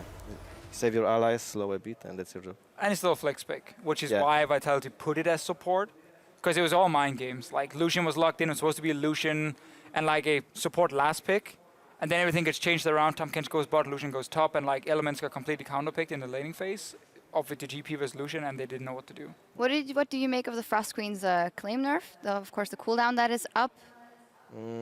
I mean, I played with the Frost Queen this game, I think. But in most games, I just upgrade the Sidestone with the blue item. I think it depends really what you want to do. If you want, for example, to rush Locket really fast in your support, then you just build the Sidestone upgrade and you rush the AIGs into Locket, because the active is not really good on this blue item anymore. It's decent, but it's not that very good. You get some AP. So I didn't need to buy Locket this game. They had a lot of AD champions, Poppy, etc. So yeah, I just could upgrade it and go for Locket later.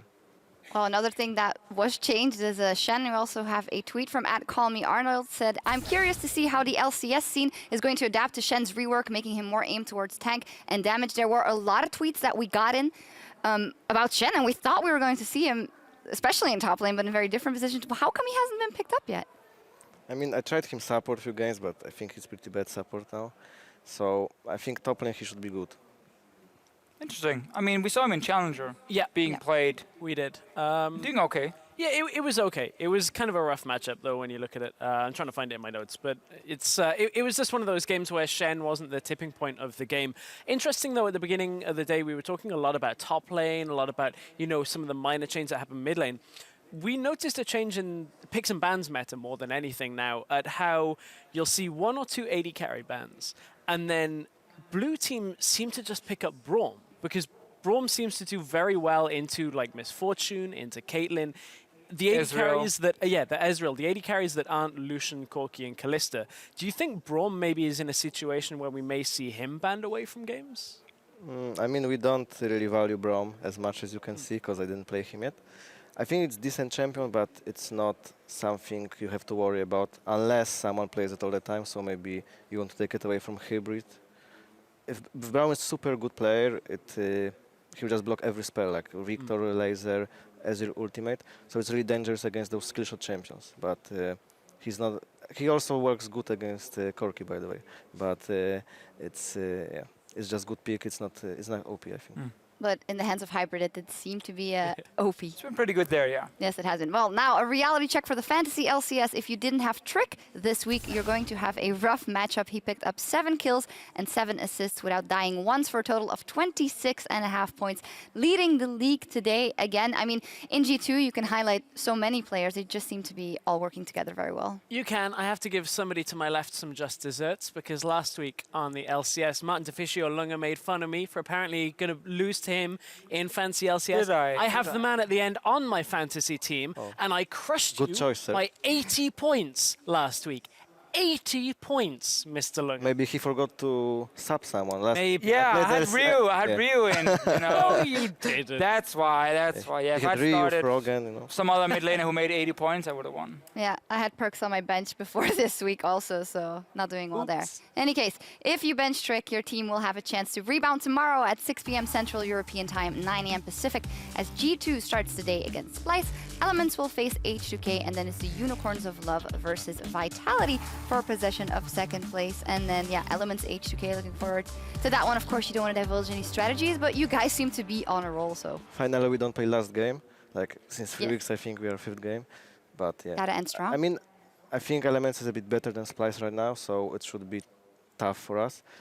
I think Julius was a bit too passive today. I mean, I didn't want to say tough, but harder than today. Yeah, I think Julius was a bit too passive today. I think as Nidalee he could get much more kills overall.